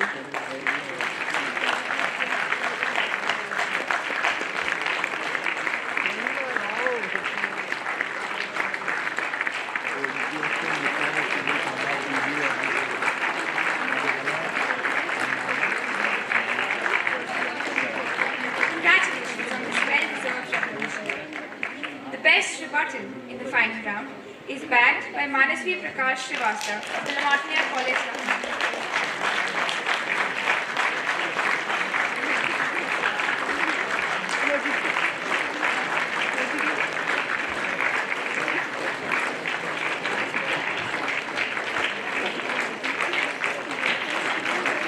Quick thinking and sharp responses showcased exceptional debating skills. Well done.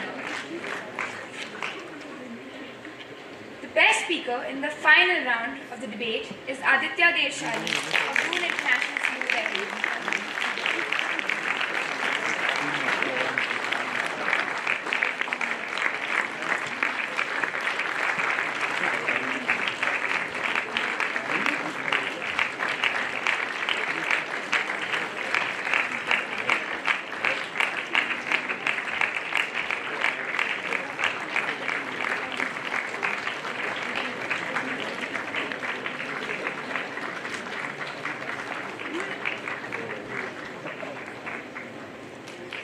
Congratulations. The school that receives the second runners-up trophy is Lamartine College, Lucknow.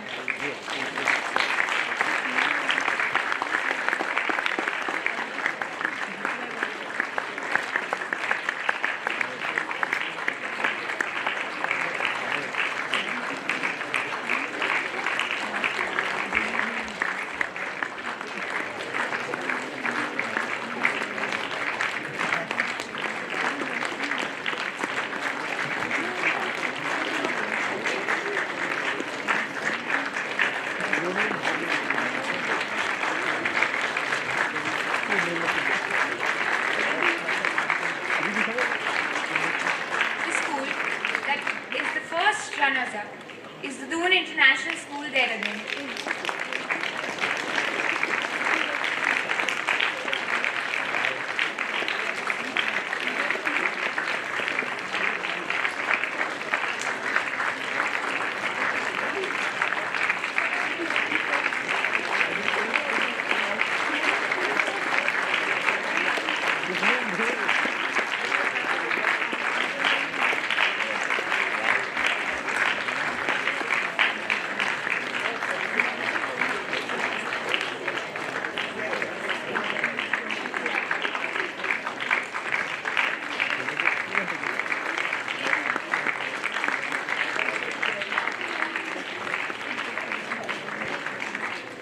Congratulations.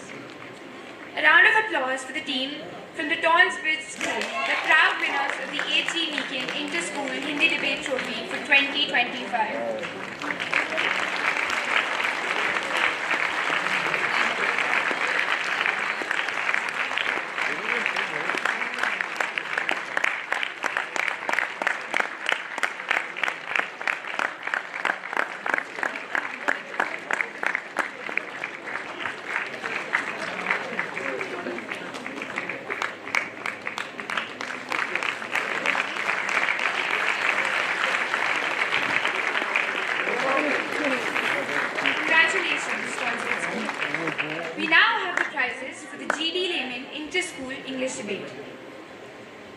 Topping the charts in Pool A, the Best Speaker Award goes to Arjun Singh of RIMC.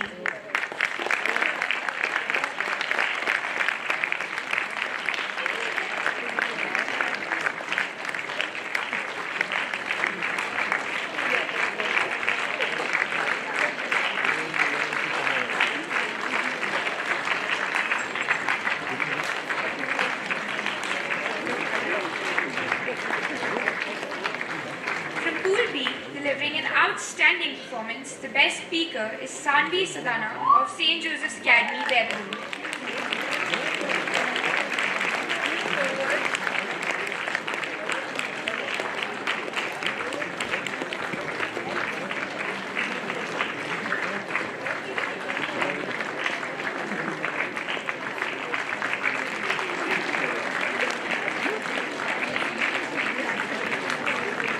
Congratulations to Sudyati Kanduri of the Doon International School, Dehradun, for being the best speaker in Pool C.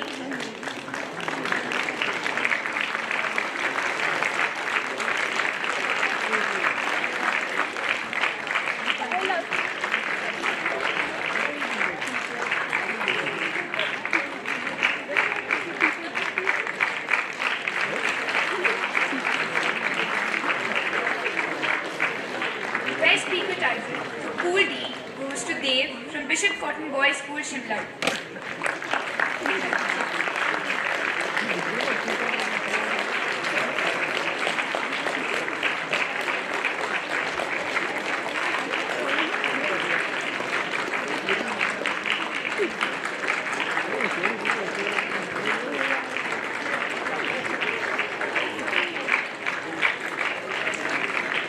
In Pool E, with exceptional clarity and confidence, the best speaker is Japjot Singh from La Martiniere College,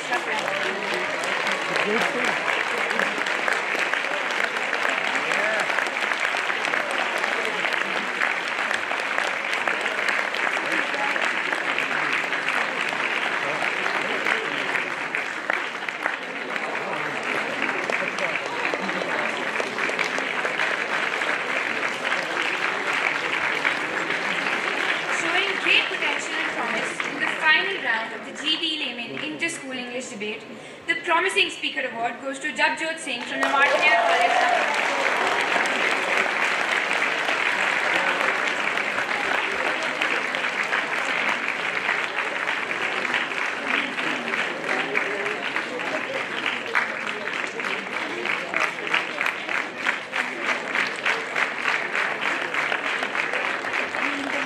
For delivering a sharp and strategic rebuttal, the award goes to Japjot Singh from the Martiniere College.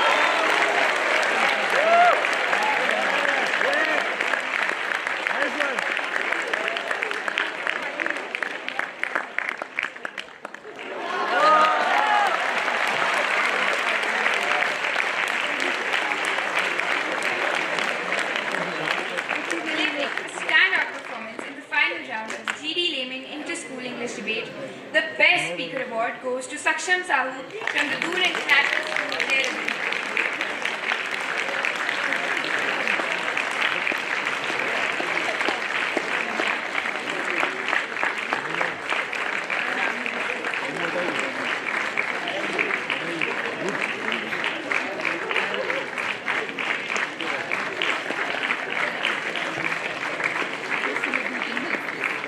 Taking the third spot with a strong performance throughout, the second runners-up school is the Sri Ram Centennial School, Dehradun.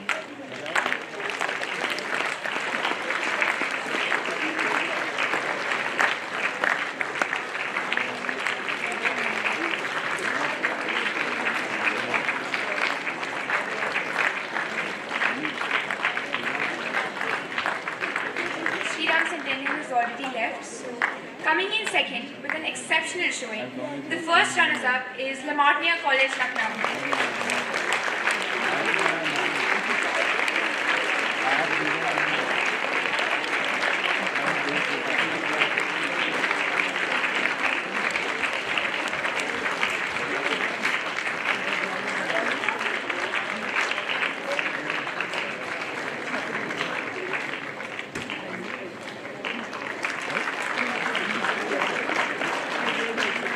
And now, the winners for the GD Layman Inter-School English Debate 2025 are the Doon International School, City Campus, Dehradun.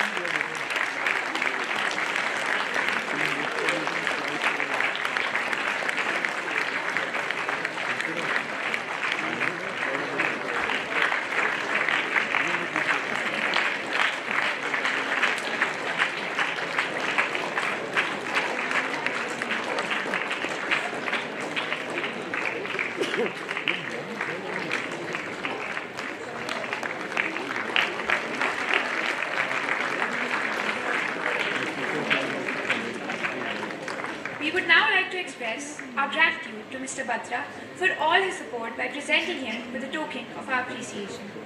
I would like to request Kishween Kaur, a member of the Layman Juste Organizing Committee, to make the presentation.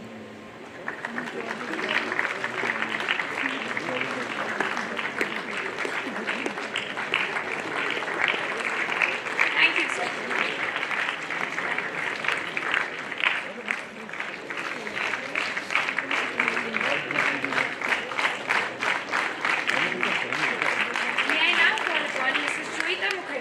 A retired teacher and former director of Missouri Public School, to give away the prizes for the T.W. Phillips Inter-School English Debate.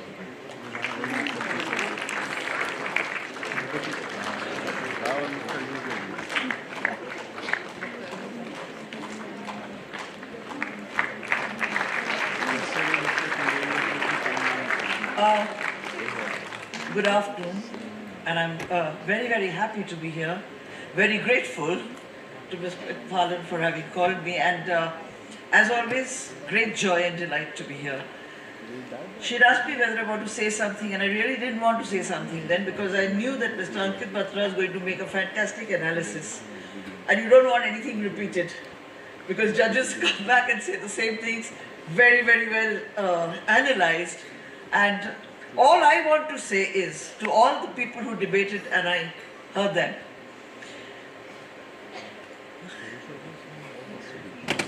not in this lifetime have I debated like you. Each one of you. Every one of you. You know,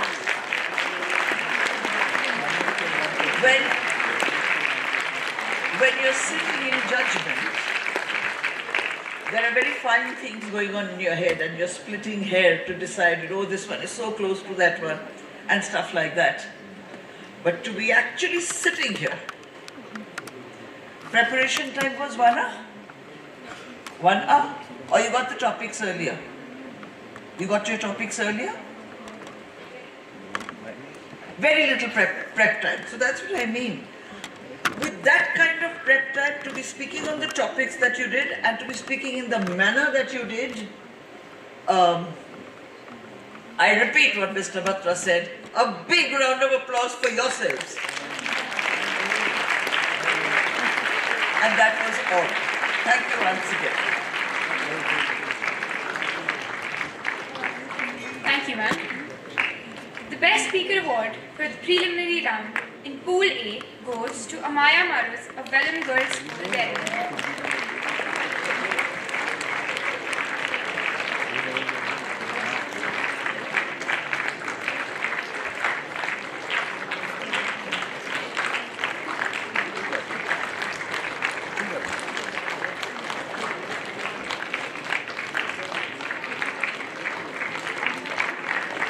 Congratulations on your excellent performance.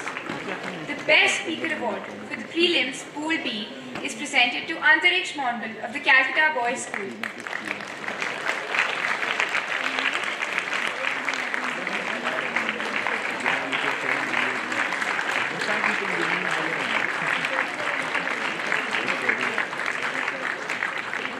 Well done on your outstanding speaking skills. The Best Speaker Award for prelims Pool C goes to Arjun Gujari of Bishop Cotton Boys School, Bengaluru.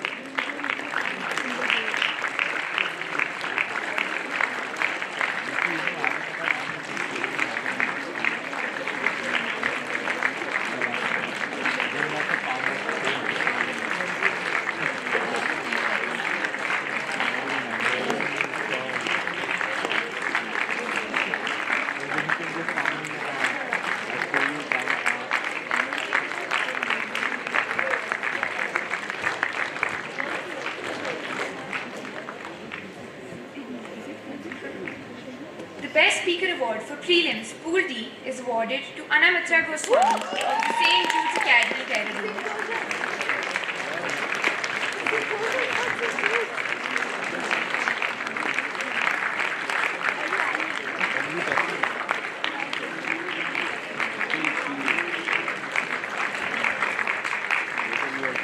St. Joseph's Academy, Dehradun. Apologize.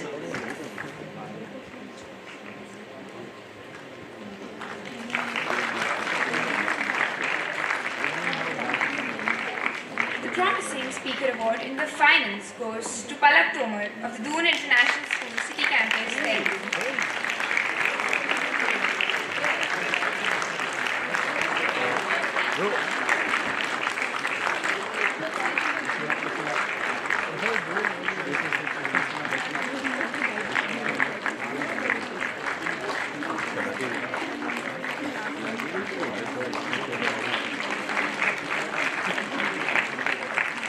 Your insightful arguments and confident presence were truly commendable. The Best Rebuttal Award in the finals is bagged by Welham Girls School.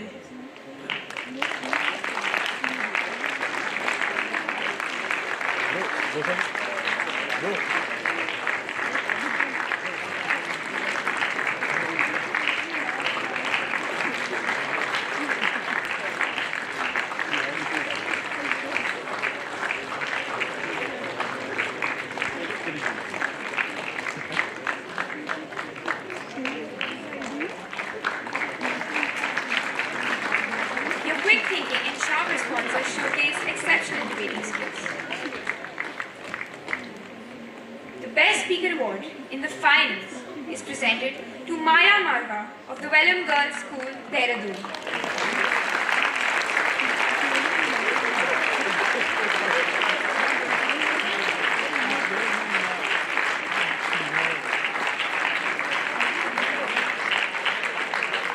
Clarity, passion, and persuasive skill, you stood out. Congratulations. The second runners-up trophy goes to the St. Joseph's Academy, Dehradun.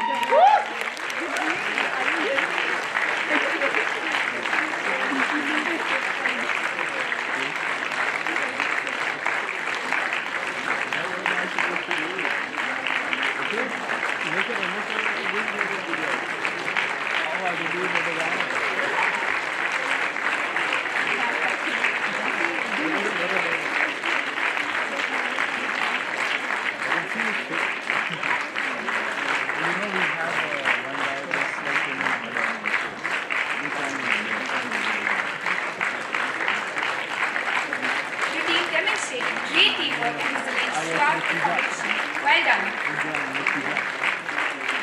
The school which bags the first runners-up position is the Doon International School, Dehradun.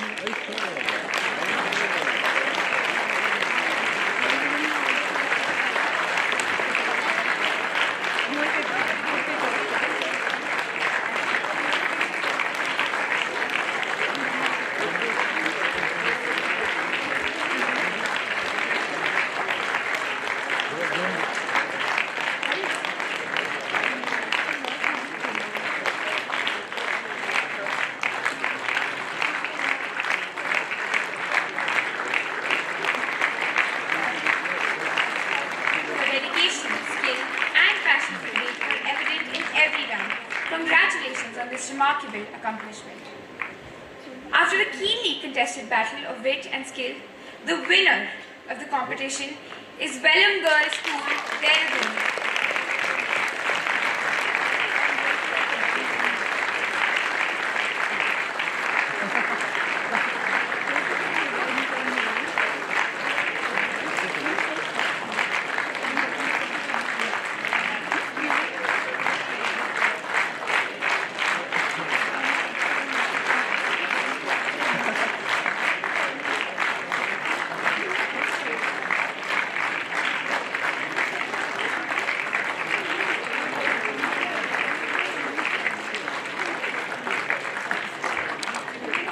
Congratulations, Welham Girls, on this hard-earned and well-deserved victory. We would now like to express our gratitude to Mrs. Joyita Mukherjee for all her support by presenting her with a token of our appreciation. I would like to request Naomi Ross and Shreyansh Goyal, members of the Debating Society, to make a presentation.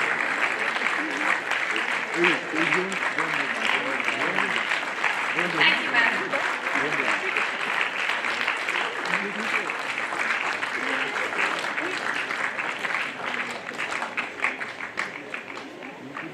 I would now like to request our headmaster, Mr. Ratcliffe, to present the Les Juste trophy to the winning school.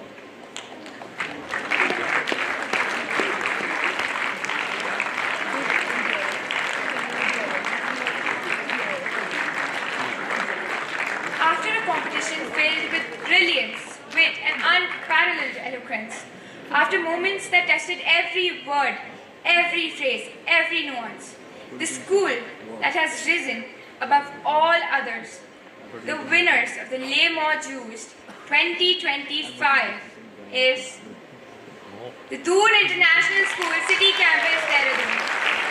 May I please request just 2 team members to receive the trophy, please?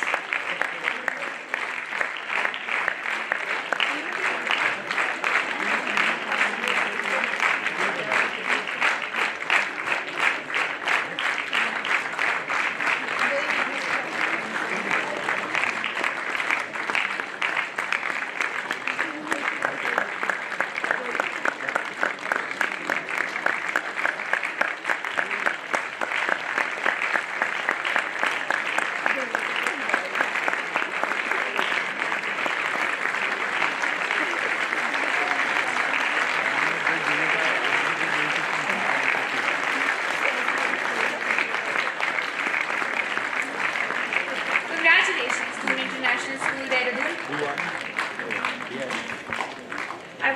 I would now like to hand over to Manya, the school captain for the girls.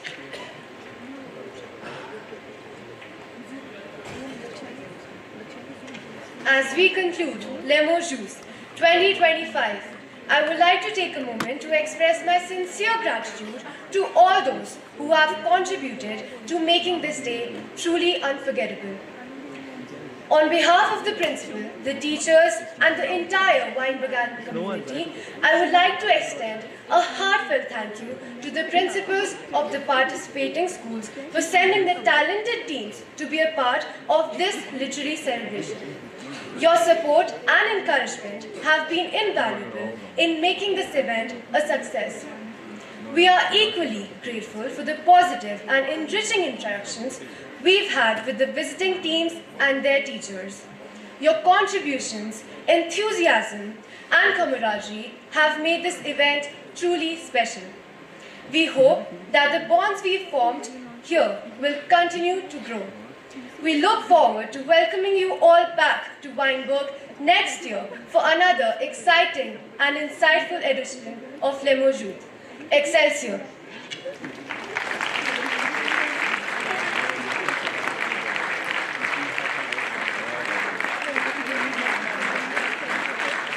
Thank you, Manya. May I now please request one representative from each school to please collect their participation certificates from the stage.